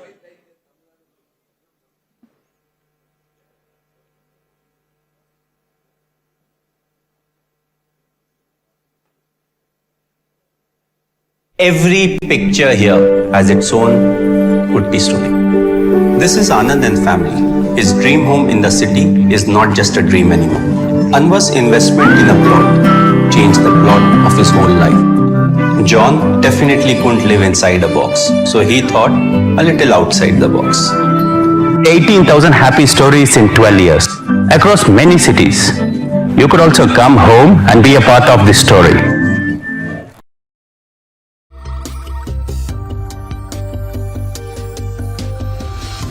Amrita Vishwa Vidyapeetham is a multi-campus, multidisciplinary university that has grown into India's #1 private university in less than 20 years. Amrita University has rapidly grown into 9 campuses across India, has over 20,000 students across 220 plus programs.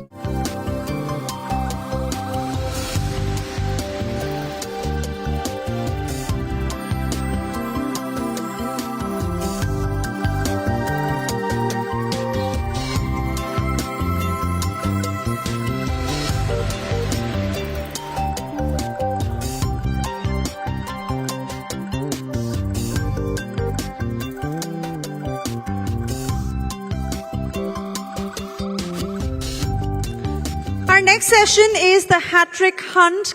I beg your pardon. Our next session is the change maker, safe spaces and gender parity in cinema. For that, I'd like to call on stage session moderator Shibimol KG, correspondent South Bureau, India Today Television, and of course our speaker for this session, Shweta Menon, President, Association of Malayalam Movie Artists. Let's have a huge round of applause.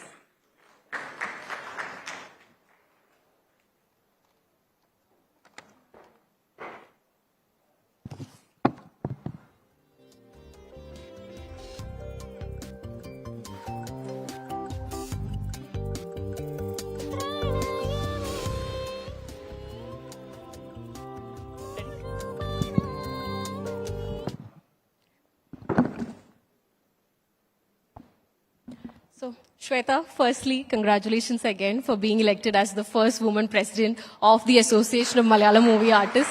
You know, we are all living in a time when women are coming to the leadership front and things are no different in the Malayalam film industry as she's heading the largest body for artists in the Malayalam film industry. Please give a round of applause to her. Thank you, Shibi. Thank you, everyone. It's a great honor to be part of India Today Conclave. It's something I think everyone has somewhere down the line, the hidden agenda to be part of it. Never thought so fast I'll be here, but I'm so happy. I'm representing a huge body of people in work, and thank you once again from all of us. Thank you. Okay, Shweta, let's start and talk about the circumstances under which you became the president of the organization.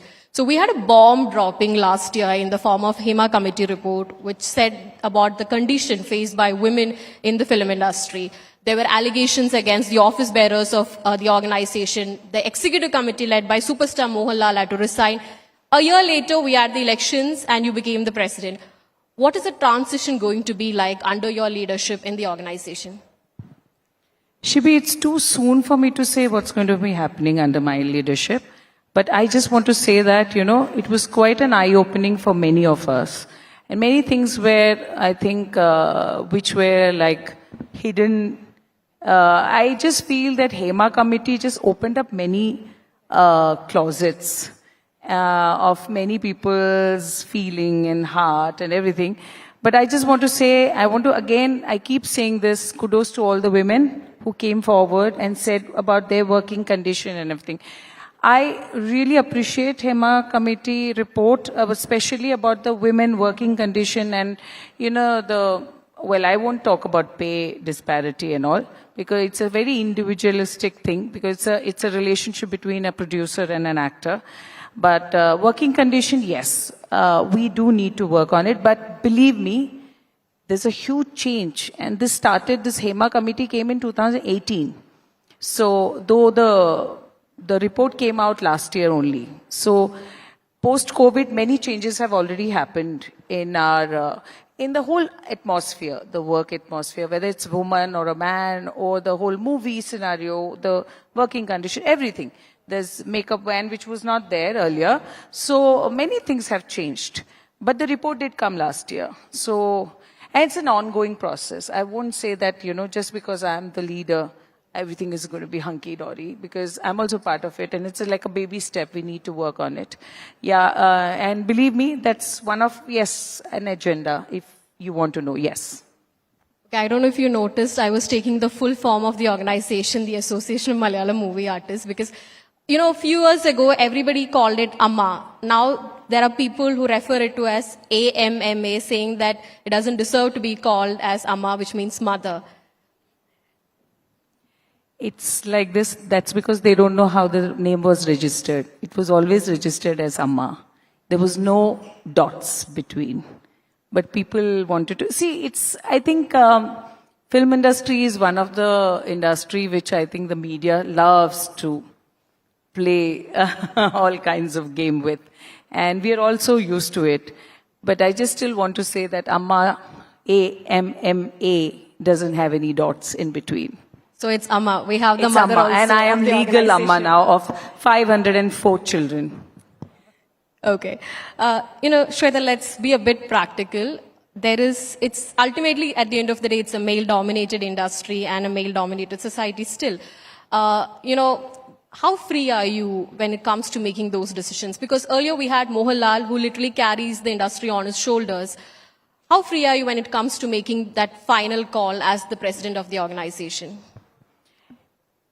I think if you knew me for past 34 years, which has been my years in movie industry, you would not ask me this question. I've been a very strong and a very opinionated person. I have said my yeses and nos very loud and clear over the years. So I've not been a mouthpiece of anyone. I have my own personality, and I think that's what makes me different. And yes, you're right. I'm sitting on the position where stalwarts like Murli Uncle, Madhu Sir, Innocent Uncle, and Lalit and Mohanlal Sir, all these people have sat over. So yes, the responsibility is huge. But allow us to breathe in slowly, baby step. Don't expect miracles overnight. Yeah. Also, I want to talk about a case that was registered against you a few days before the election. It was very strange. Even the court said it's a very strange case. The complaint was that you acted in some offensive content with the intention of earning money. And in your bail plea, you said that I'm contesting for the presidential post and there's high chance that I'll be elected as the first woman president, and you believe this is a conspiracy. So you do have enemies inside the organization itself. So how do you plan to tackle them? More the enemies, I excel. Well, yes, the case was quite shattering as a person, because I think the movies which the person had written were the ones where I had won state awards, and the ones which were done by all national award directors, and the movies which came 12 years back. And it was quite, I don't think anywhere, any person on this earth has ever been exposed to this kind of a case. So yes, I did have a kind of I was like a little confused. Should I back out of a case and just fight back out of the election and fight my case? But I think my family's strong support, which is what made me feel that, these are just small hurdles, need to surpass and go ahead. And that's what made me, then I became more fiery tigress. Okay, Shweta, the Hema committee report, apart from the sexual assault allegations, there were other serious issues that were raised by the commission, which includes locker room facilities, changing room facilities, washroom facilities. Now, these are facilities that's not provided to female artists, especially junior artists in the industry. These are also areas where organizations can interfere and find solutions. What is the action plan moving forward that you have in your mind? So when Hema committee report, they had spoken to few people. The complaint was of the era where they were like clothes, which they used to hold the sari and they used to change and everything. Oh, we have come much ahead in life. Believe me, there are changing rooms. It's an experience which they had some 10, 20 years back. But again, Shibi, I want to say one thing for sure, that it's a very individualistic fight which we all have to do. We all, women or men, we all have to have. But today, makeup van is provided in an industry which is a very small industry, and the budget-wise is very small, but people are given the change room and everything. So we are working on it, and I think we are doing very good. And you won't be getting any of these complaints. Believe me, I'm sitting there. Okay. So, there are now a lot of discussions regarding making fixed hours for women artists in the industry, especially new mothers. There's a counter argument that this is not a corporate job which you do from 9 to 5. You have to look into the light factor, the weather factor, and all of that. As a woman, as a mother yourself, how do you look at this? Again, see, you're asking a person. When I was pregnant, I did 4 movies, and I did have a working hours. I did say that, I'm not I'm not very comfortable early in the morning. So can I come at 9:30, 10 or something? And my directors did understand. So it's a matter of communication. I've always believed communication is the key factor for many of the problems can be solved. But that's what people don't do it. And I was the first elected vice president before this, Amma Association. And that time I used to come onto the stage and I used to keep saying to all the women, please come forward and talk about any of your problems. But none of them used to come. And I used to feel so sad. But, also you need to understand everybody's background doesn't have the same kind of a support system the way I had personally. So I won't put an aspersion on them that, they are not doing a good job, they need to come out and this thing. Because everybody is worried about will the career or people will give them work or not. So many of the personal, they have their own fight, individual fight which is going on. So slowly, yeah, we will come up with many of these things. You mentioned about the remuneration part in the first question itself, but I still want to ask you about it. There are women actors demanding equal pay. The counter argument is that the actor has a stardom, the male actor, and he brings that audience to the theaters. We recently had a film, Loka, which introduced the first female superhero in Malayalam. It's a small industry, like you mentioned.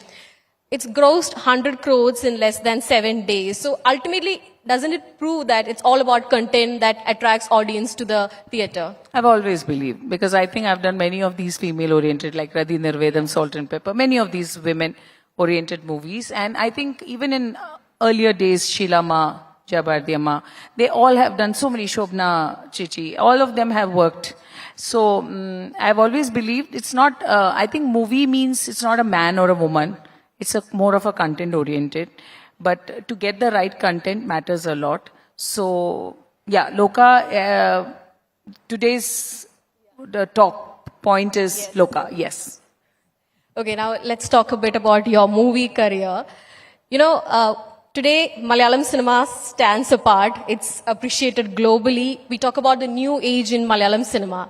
But it all started back in 2010-11, and there was one film of yours, Salt and Pepper. If anybody has not watched, I would recommend, because it explores matured romance using the love language of food. So, yeah, we've got some visuals of it also, right? Yeah, so Salt and Pepper was one of the path-breaking films that started this new age in Malayalam cinema. Now, how do you look back at the last few years, the growth of Malayalam cinema as somebody who was part of that change? So I think every 5 to 10 years, the cinema keeps changing, but end of the day, it's cinema, content matters. So I'm very happy that when we did Salt and Pepper, we never thought that it'll be part of a kind of a, path-breaking new era and blah blahs and all. But we're very happy that, I'm very happy that I was part of it. I'm waiting for another something happening for myself. Yeah, so good. I'm very happy, Loka has created that woman thingy. Yeah. So also, I want to touch about the same topic. Whereas, but you need to understand, Loka was supported by a man, Dulquer Salman. So we need a man to support us also to make this big voice and noise. Okay. I want to ask, you had that beautiful phase in 2008, 9, 10, 11. You won 2 state award for Best Actress in Kerala. Paliri Manikyam, Salt and Pepper, Redhi Nirvedam. You took up beautiful roles. Whereas the Shweta Menon, the actor, disappeared in the last few years. Even I'm asking, where is the Shweta Menon actor gone? I'm waiting for some good scripts to happen. I really need to, because, I've understood one thing about our industry, is the moment, you get married, then you become mother, the whole outlook changes. So, but the thing is, because I have always believed in that, something is waiting for me and I'm waiting for that something to happen. So, it'll happen for sure. You think it's the right time Malayalam cinema is like promoting female artists, female-oriented films also? No, Malayalam is not promoting any gender thing. It's only promoting cinema, content, that's it. Okay. So I want to ask you about a film that you did, Kalimanna, in which your journey as you were actually pregnant, your journey of pregnancy, your delivery were all part of that film. You were literally scrutinized during that time. But today we have YouTubers, influencers showing their journey, educating people, including men, what is it like to be a woman when you're pregnant. Do you think the society has changed? How do you see, like today if you had done that film, I don't think you would have been scrutinized. Do you think so?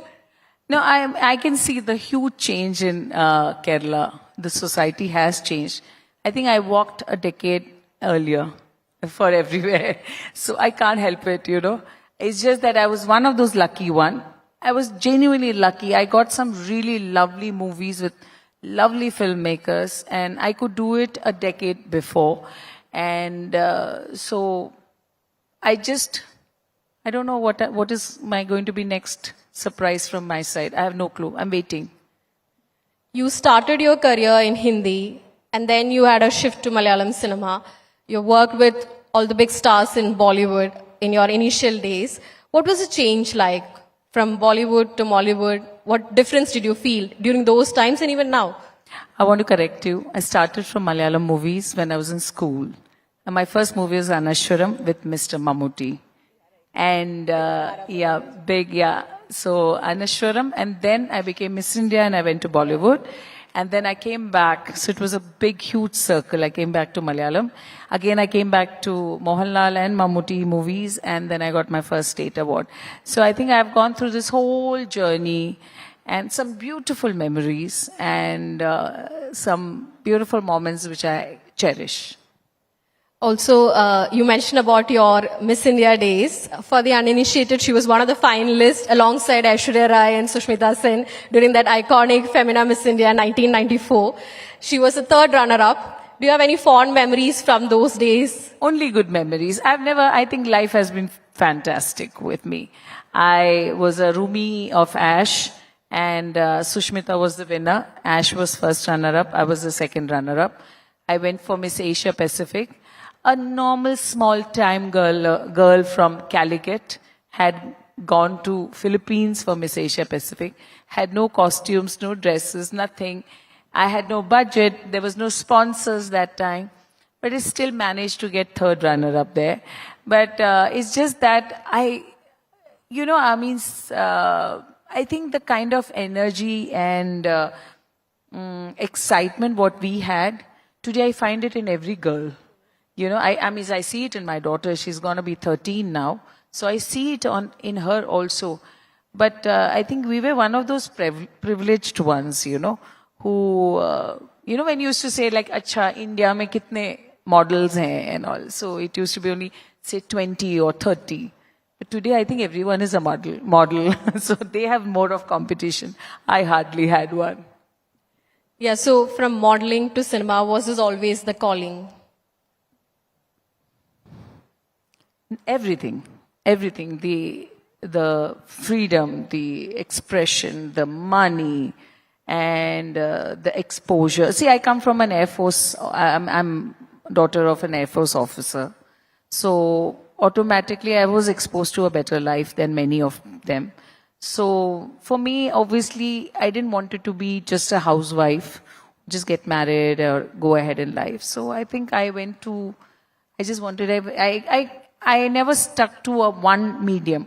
I was in movies, I was in modeling, I was in, television, I was on stage, I did reality shows. So everything I was on, because I just went on. I wanted to keep learning and exploring. I still love to be participating in a reality show as a contestant, though I keep losing it in first couple of weeks, but it's okay. I love it. I love the energy. So where do we see Shweta Menon in the next 10 years? 10 years? Shweta Menon, the actor, what is the kind of role that you look forward to playing? Wow. No, I'll not expose my... No, I want to be, of course, part of some good cinemas with good filmmakers. I want to be everywhere. And I want to learn, keep learning. I'm learning right now, Amma, my duty. And I hopefully it's it's a tenure for 3 years, and hopefully we should come up with some good stuff. Also, what was the reaction of the two superstars, Mammootty and Mohanlal, when you were elected as the president? I think yesterday we had a film chamber meeting, first time in Malayalam industry, where all the fraternities came under one roof, and we had some really nice chit-chat. And that's when I was told that Lal sir, just recently, I think one of his interviews did say that, we support the new committee. So I was very happy. That's a big thing. That's a big blessing. To have these patrons of, above us, that is Lal sir, Mammootty sir, Suresh Gopi, that's what we want. Amma is like a baby for them. And they've handed over the baby to you. Yeah, and they just suddenly found a mother there, me. Right. Shweta, thank you so much. We're running out of time. Yeah, thank you so much. Congratulations again. And you have a major challenge ahead. You have to literally clean up the industry in some way or the other. I'm sure you're going to do a great job like how are we doing. Thank you so much for joining with us. Thank you, Shibi, and thank you, everyone. Thank you so much. Thank you. Thank you, everyone, and I request you all to please stay on stage as I call upon Professor Ashwini Kumar, Vice Chancellor, Savita Institute of Medical and Technological Sciences, to hand over a token of our appreciation.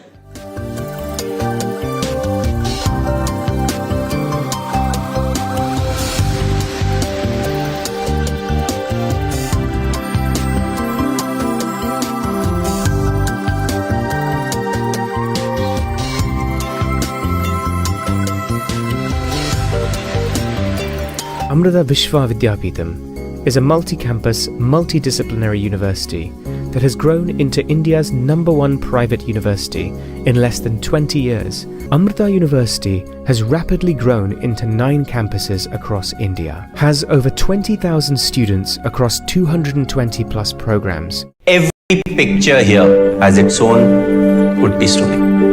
This is Anand and family. His dream home in the city is not just a dream anymore. Anwar's investment in a plot changed the plot of his whole life. John definitely couldn't live inside a box, so he thought a little outside the box. 18,000 happy stories in 12 years across many cities. You could also come home and be a part of this story.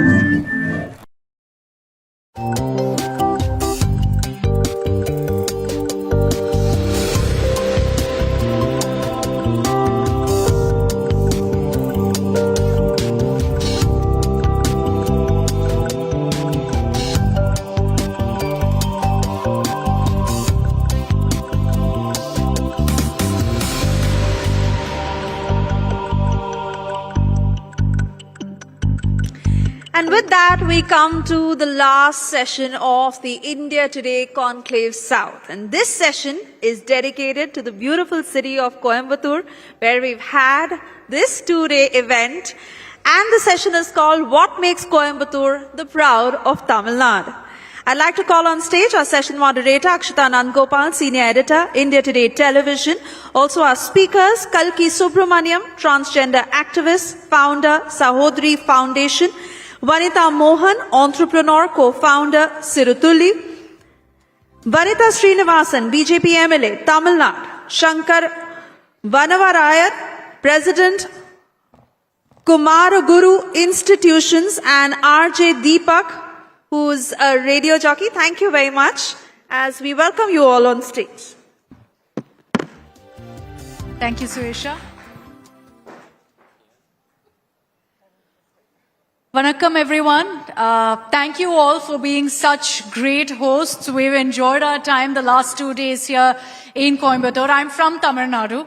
I'm a Chennai ponnu. So hopefully at the end of this session, I'll kind of be convinced that Coimbatore is better than Chennai. So it's on all of you to convince me that this city is better than Chennai, right? My heart, my soul, all of it is in Chennai. But thank you all very much for joining us for this session. We thought it was only fitting that the last session of the India Today Conclave is fully focused on the city of Coimbatore. Kalki, can I begin with you? Yes, of course.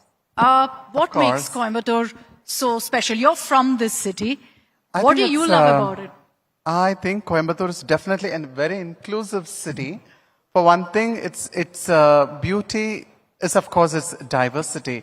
Beyond the beauty of its nature, the climate, the weather, and of course, all the cuisine that we have, I think it's very embracing. Not just today, for centuries, especially in the last decades, there have been migrations from other states to here. Yet, Coimbatore, I think those people who also came from other communities, other states, other places, they contributed to the growth of Coimbatore also in a tremendous way. So I think the beauty, I believe, is its inclusion and diversity. Wow. What about you, ma'am? Vanita ma'am, to you, what makes Coimbatore special? Can you give me one memory of yours of Coimbatore? When I say the name or when you consider it to be home, why is that? Because it's warm. Warm when it's not temperature warm. It is that the too. Emotional warmth. Yeah. Right? I think the seed for this status, pride of Tamil Nadu, was sowed by Mother Nature. And Coimbatore is her special child. Because Coimbatore is ensconced in a horseshoe-shaped range of the Western Ghats. So it's kind of embraced by nature. So it's a special child of Mother Nature. That's what I think. So blessed naturally. Yes. But I'm sure the people of Coimbatore also make it very special. Yes, naturally. We It's a drink given. that water. Coimbatore is known for its salubrious climate. And then it was known for its sweet Sirvani water. So naturally. Naturally. Vanati ma'am, you are an MLA from here. You represent the people of Coimbatore. You travel very often to Chennai, my city, to Delhi, which is now unfortunately my city. How would you sell Coimbatore to Delhiites? So first of all, I would like to thank India Today team for hosting this conclave in our city. Thank you, ma'am. As a political representative, as a people representative, it's a great thing to see to that a very big media team is recognizing the potential and the importance of our city.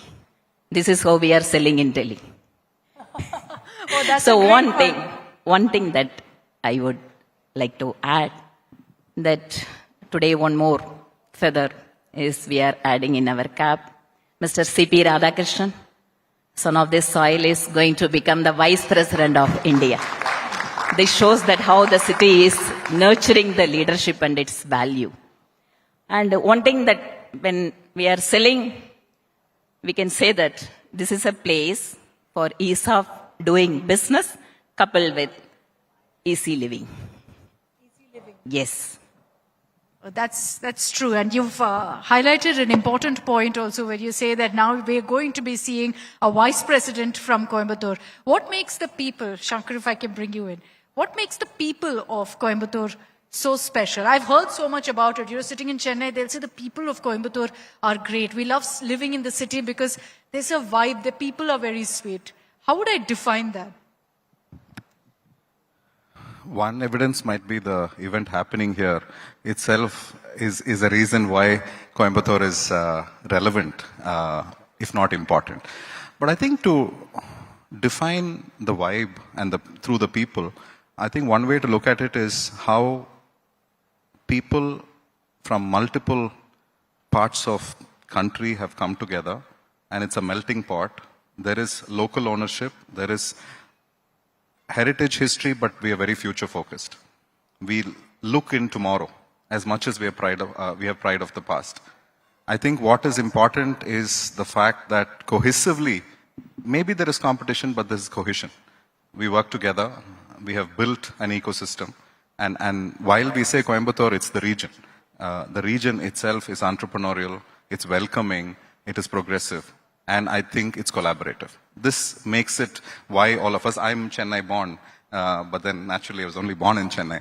I grew up here. So that makes that vibe special, is because we call it home, not because it's emotional, because it's progressive, it's future focused as well.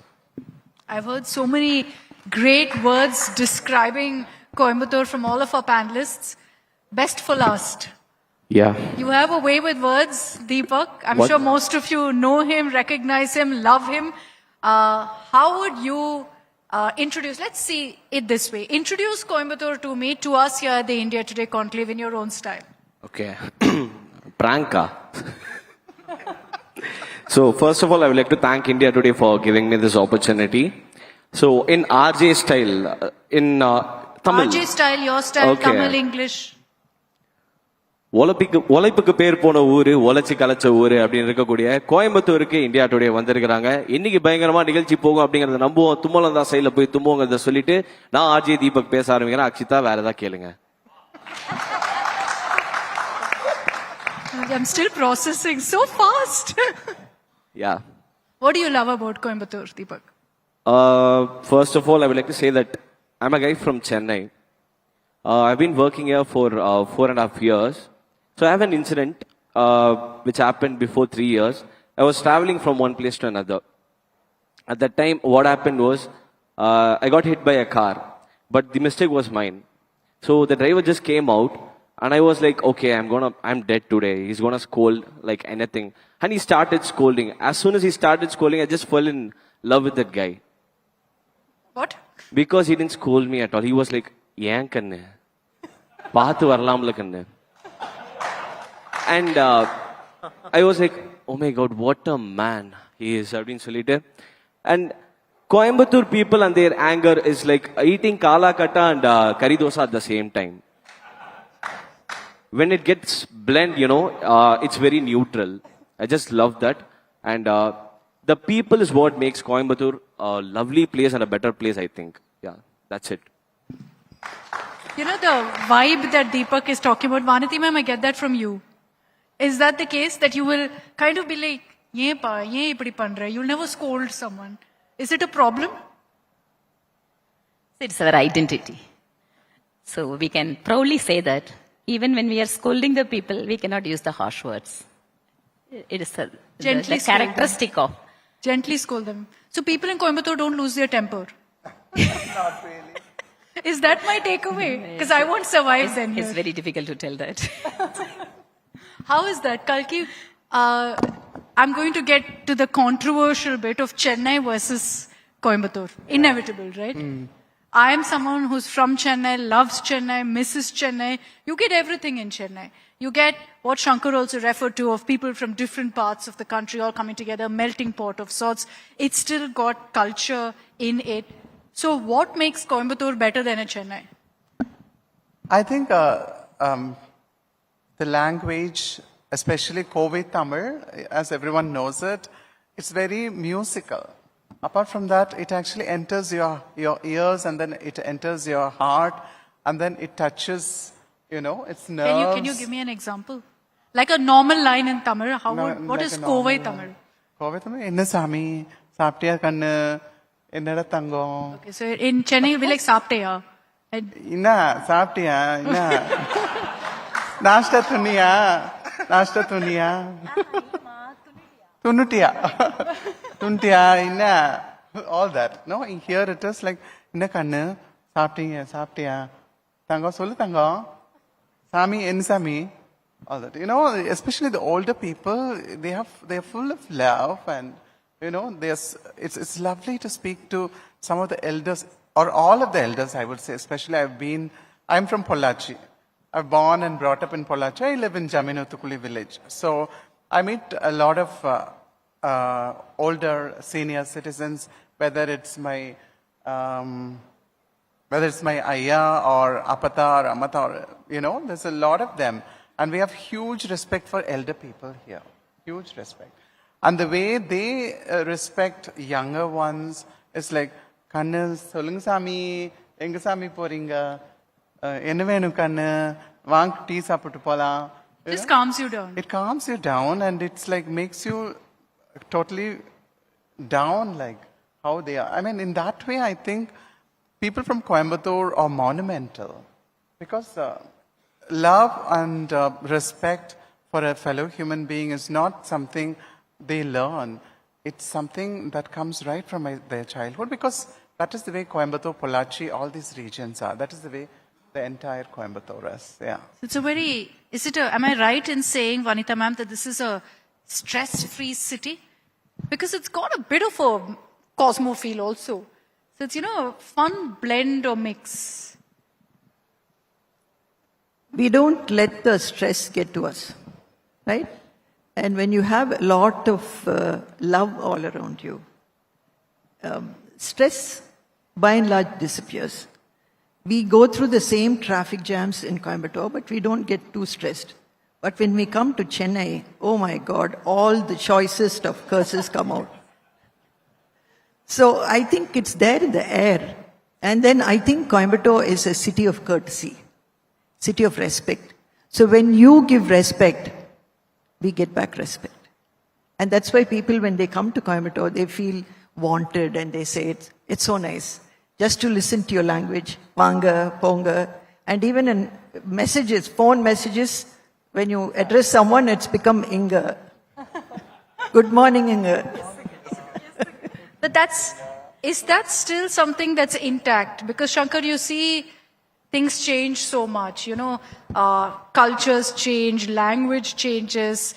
It kind of, it could be modernized or it could be casual. I don't know how to exactly define it, but it changes. And you very often forget what is Kovai Tamil, or you forget what is really a dialect of one part. How is it that Coimbatore has still got it together? Because all of you have given me such fine examples of it. I think one way to look at it is it's a self-made city. Most things happened by people. So we're very proud of the fact that you can be born in a place that is built out of Coimbatore by a Coimbatore ecosystem and up till almost a crematorium at some point, right? I think people constantly work on reassuring a certain context. Even though we are a place which has constantly educated over 1 million people maybe, people come here for healthcare, for business, to work, multiple things people are constantly moving in. But the welcoming bit, localizing bit, as the speakers have said, is how people behave. There is a certain decorum or context being set. Of course, there are things that need to improve everywhere. It's not that it's a perfect ecosystem. But I think in a changing time, all of us have to work towards it to keep it, as said, respectful, entrepreneurial, and cosmopolitan. There are efforts that all of us do in organizations, in events, in initiatives. We do. In fact, we run a Coimbatore Villa. The core of it is to see how to keep this essence going. That, I think, is an effort which is needed. No place can survive change And I think in change, we need to also evolve with things. It's not that we have to remain who we are, but we can change in modernity. Maybe the Inga will become something else. It doesn't matter. It's not the language alone. I think language is an expression of who we are or what we want to be. Maybe it will happen in another way. It doesn't matter. I personally think what is important is that we should be cohesive, we should be future focused, and we should have pride on who we are so that we also keep the land and the ecosystem intact, in the sense protect it, our nature, as Mrs. Vanitha Mohan spoke. I think to be saying beautifully what she said, quintessentially, cradle in the Nilgiris. Right, so we are, I also look at it another way, that we are the first protectors of the problem for the biosphere. Right, we stand as a protection, but we can also be a problem. So I think this nature governs us, blesses us, builds us, and the resilience hopefully will take a modern twist, but with some best elements of today. People are reflective of, I think, the nature around clearly in Coimbatore. I think that's what I also get a sense of when I meet the people here. Deepak, very often Coimbatore is referred to as a retirement paradise. There are a lot of senior citizens come here. Is the city young also? Senior citizen. Is the city also young, Deepak?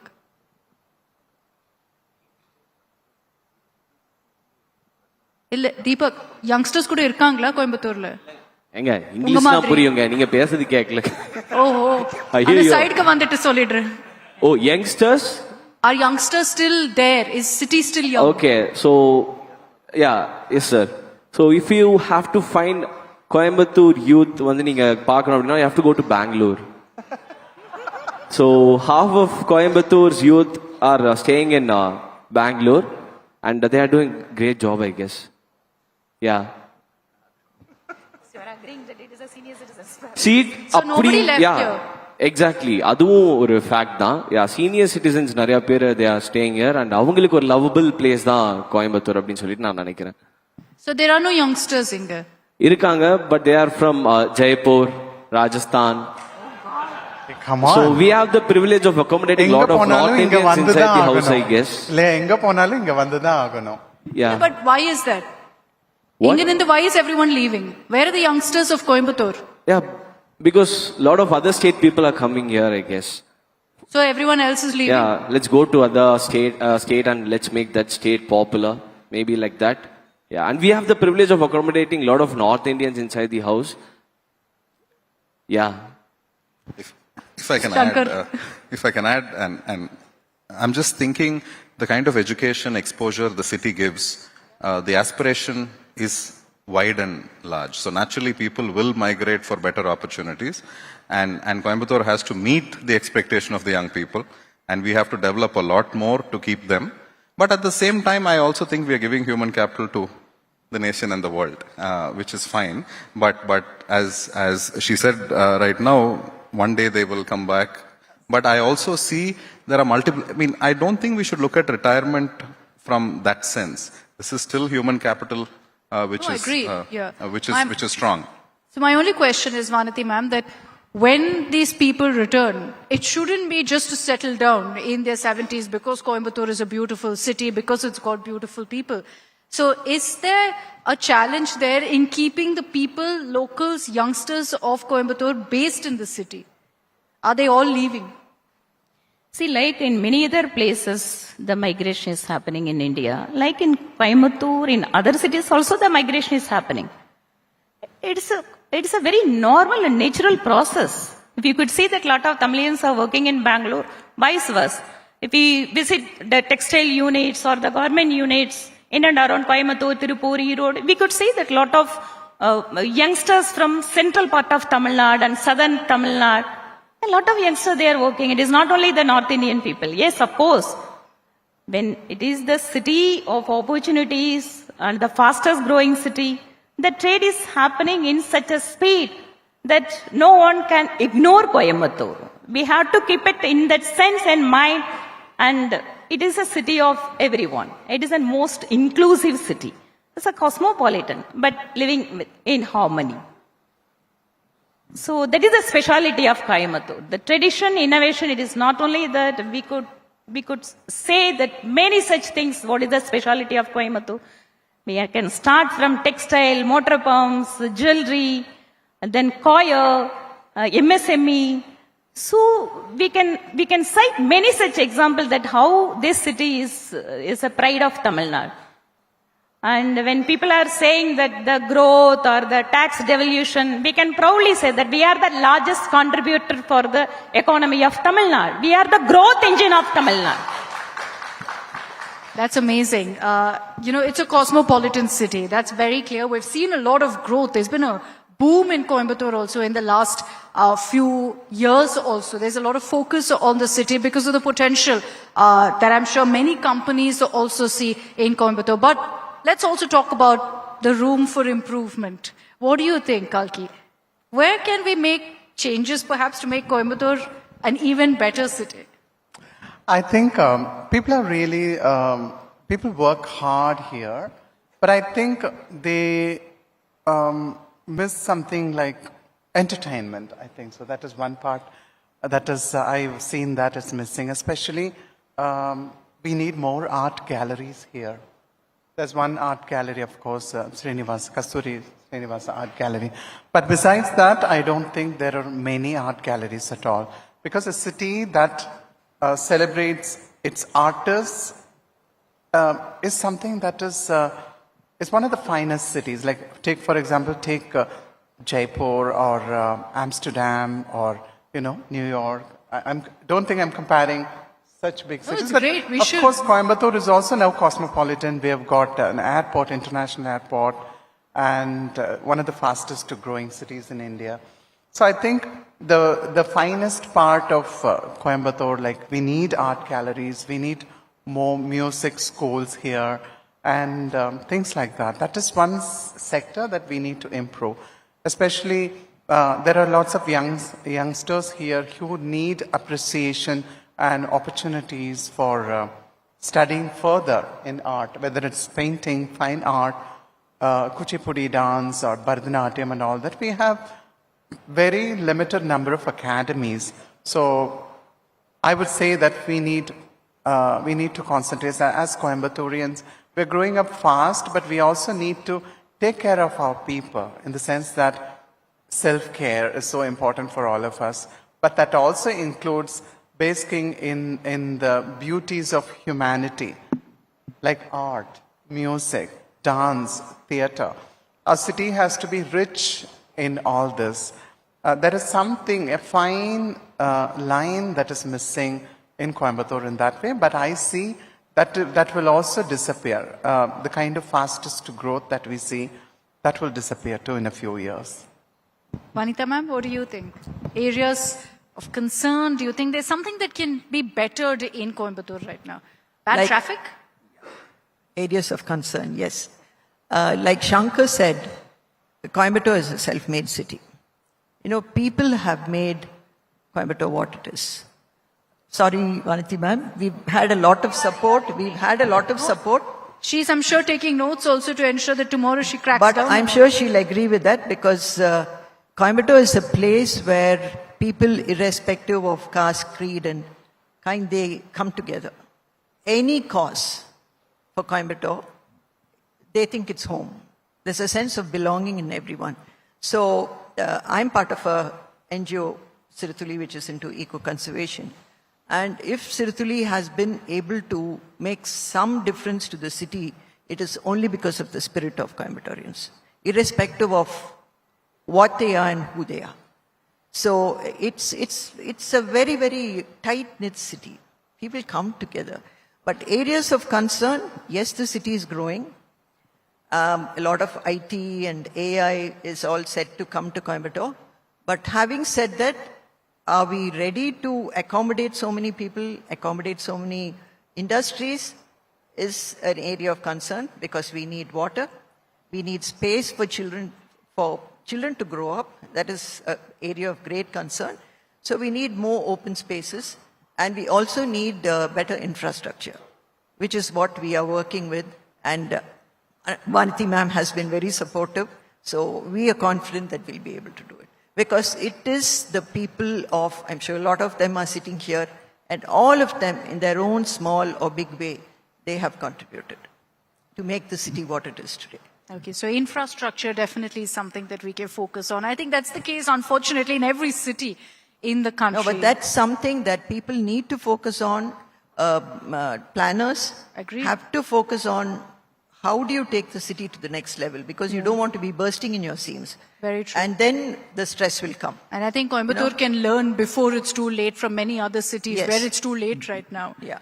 Shankar, what do you think? I agree with the infrastructure bit. We all face it. We never used to plan how, like other cities. Now in Coimbatore also we plan to get to places. It takes time. But since we are so entrepreneurial, our DNA, our culture, I think I work in education with young people. It's very important that the young people are constantly thinking about how, of course, they should be successful, but they should also create. They should innovate. They should start businesses, manufacture. We cannot be an economy. We cannot be a services economy alone. We need hardcore manufacturing, development of products, design, and multiple other things. And Coimbatore has families here or businesses which are at least 3-4 generations with international partnerships, right? So we have to build this sense of pride of saying, I will build. And for that, we have to welcome people from everywhere.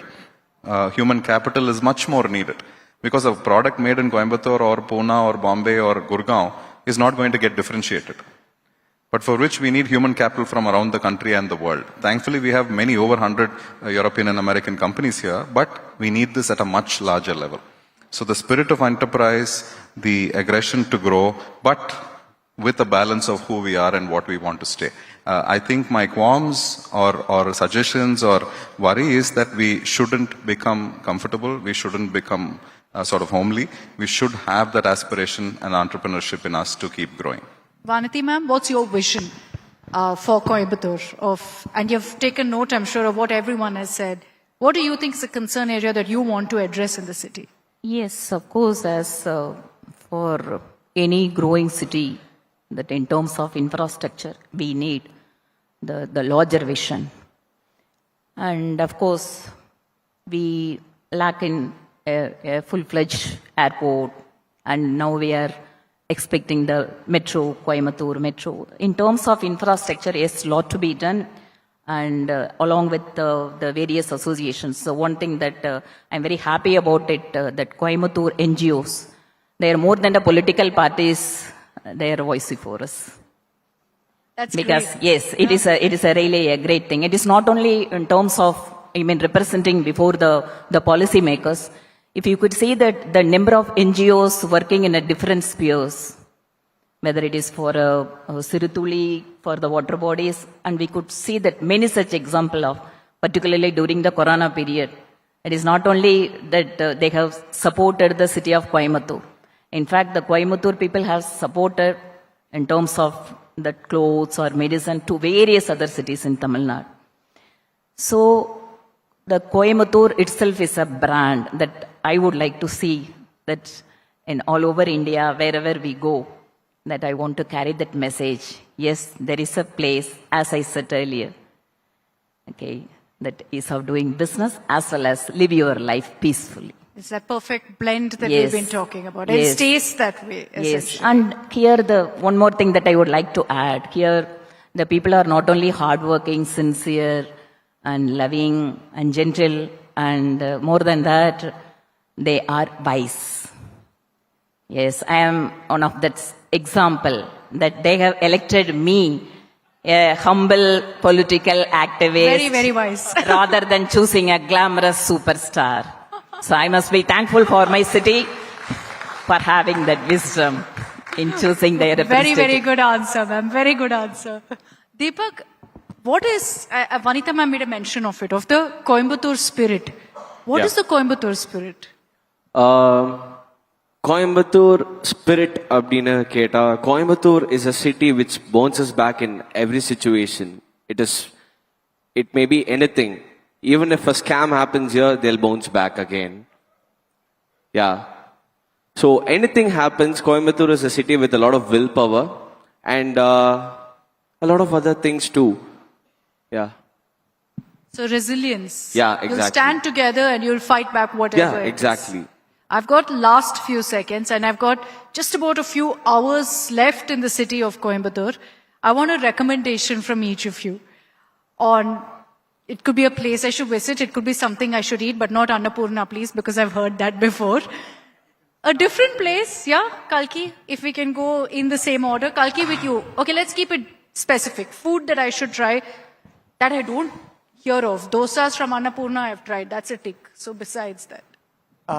Besides that, there is Pallipalayam chicken and, I mean, if you're a non-veg eater, then we have so many items, especially the village cuisine is something you should definitely try. Beyond tasting, of course, Annapurna or, Krishna Mysore Pa, which is all beautiful and very delicacies and all that, try something in the village. And that is a very different taste, that authenticity. It is blended with love, culture, history and all that. So I would suggest you get into a village and try something different. But I would say for me, the speciality of Coimbatore is also one of the pride of Coimbatore itself and of Tamil Nadu is Coimbatore is not just a city alone. It's so many villages surrounded by so many other small cities also, small towns also, like Pollachi. Pollachi is a very beautiful, I'm born there, so I'm very proud of my place. I mean, we have thousands and thousands of acres of coconut farms. The major industry and the livelihood for our people are coconuts. So we make, apart from the coconut oil, coconut powder, coir, and the pith, and apart from that, there are so many things. Now, as a transgender community, we also found an opportunity for livelihood with the coconut shells. So there's a new project that we are going to launch from our community, from our NGO. So I think when you talk about Pollachi is something you should try because we have waterfalls, we have dams, we have rivers, springs, beautiful coconut farms, paddy fields, and the climate and weather is something that makes itself a pride to Coimbatore and a pride to Tamil Nadu itself. Okay. Vanita ma'am, what would you recommend for anyone visiting Coimbatore? You must try this Mansatti Samayal. The what? Mansatti Samayal. Mansatti Samayal. Yeah. Oh, yeah. It's awesome. You get a very earthen taste, I'm sure. Yes. And made from a mother's hand. Amma Vittu Samayal. So you have that and you will never go back to Chennai. Wow. I'll never go back to Chennai. Tough one, but okay. Maybe I'll get that in Chennai. That's the greatness of Chennai. I'm yet to be sold. But Vanati ma'am, your recommendation. See, so you are very particular about only the restaurants? Or you must taste the arasi parupu sadam. Arasiyum parupu சாப்பிடாம நீங்க கோயம்புத்தூர் விட்டு போக கூடாது. I am recommending. Okay. So that is one of the signature dish of our Kongu region. Okay. So in any house, okay, and in some of the restaurants also they are serving it. But that is the one dish that I would. Simple but the best. Yes. Like Coimbatore. Thank you. Shankar, your recommendation. Since the India Today team has a banter about Tamil Nadu sambar or Karnataka sambar or what happens, I will bring it back to saying Coimbatore sambar is lovely. We have our version of it and please come home to have it while our messes in Coimbatore are beautiful. There are many messes. I like Achi mess and everybody. I'm vegetarian, so there are multiple people who like multiple messes. But I think coming home to have a nice meal, each one of us might like something. But certainly for me, the sambar here matters. And it wins over both from a Tamil Nadu Chennai sambar to Bangalore. We say we are somewhere different in there. Let's make it more divisive. Let's make it Chennai, Madurai, Coimbatore sambar now. I'll get into serious trouble. Deepak, your recommendation. Jeeraga Samba biryani, அரிசி பருப்பு சாதம், Pallipalayam chicken எல்லாமே already சொல்லிட்டாங்க. இதுதான் கடைசி உட்கார கூடாதுன்னு நினைக்கிறேன் நான். And apart from that, a place to visit maybe obviously இங்க இருந்து நிறைய பேர் ஊட்டி போய் டீ குடிப்பாங்க. Just try that, it will be very good. In Barliar especially there is a bhaji shop. Just go and say my name. They'll ask who's that guy. So cool. just have something and come. It'll be very good. Just try it. Thank you. Thank you so much. I think one point we can all agree on, forget Chennai versus Coimbatore, all of that. Tamil Nadu dosa sambar is the best over Karnataka. I've got the support I needed for that as I wrap up this particular session and we wrap up the conclave. Thank you all so much. Thank you for giving us a glimpse of what makes Coimbatore so beautiful, and to all of you, because we have had a beautiful time here in this city. We definitely plan on coming back, so I can also tick off all of the items that you've told me. But thank you so much for joining us here. Thank you. A big thank you for being a lovely audience, and a big thank you, Coimbatore. I'd like to call on stage Mr. Vijay Narayanan, General Manager, Campus Development Administration, Amrita Vishwa Vidyapeetham, to hand over a token of our appreciation.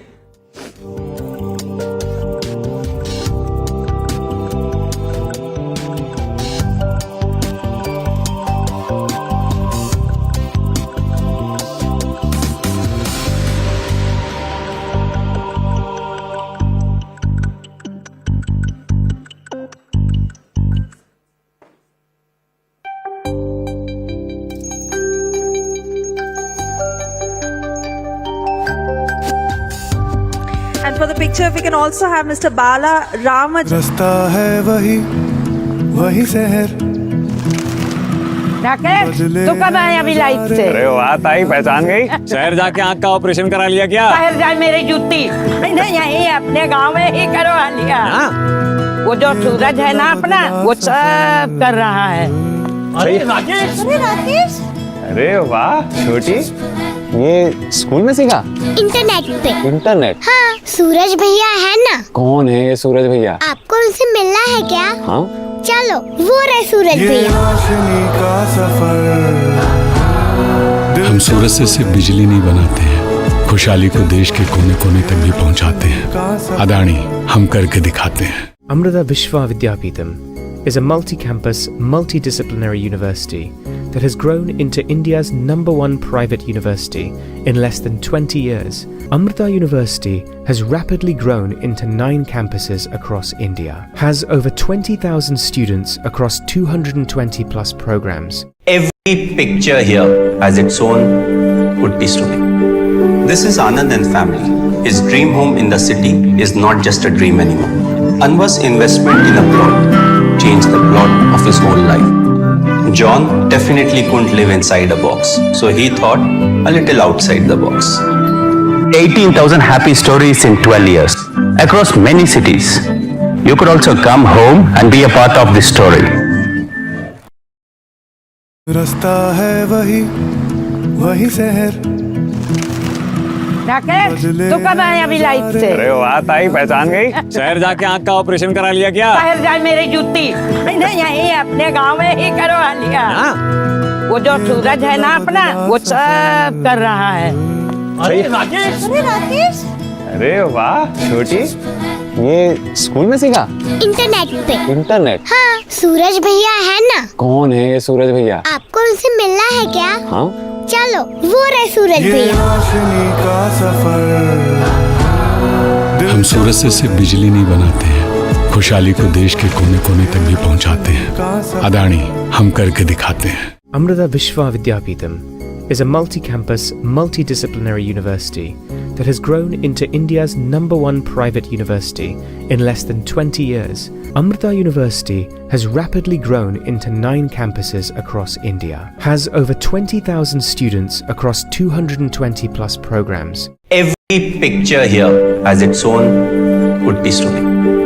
This is Anand and family. His dream home in the city is not just a dream anymore. Anwar's investment in a plot changed the plot of his whole life. John definitely couldn't live inside a box, so he thought a little outside the box. 18,000 happy stories in 12 years across many cities. You could also come home and be a part of this story.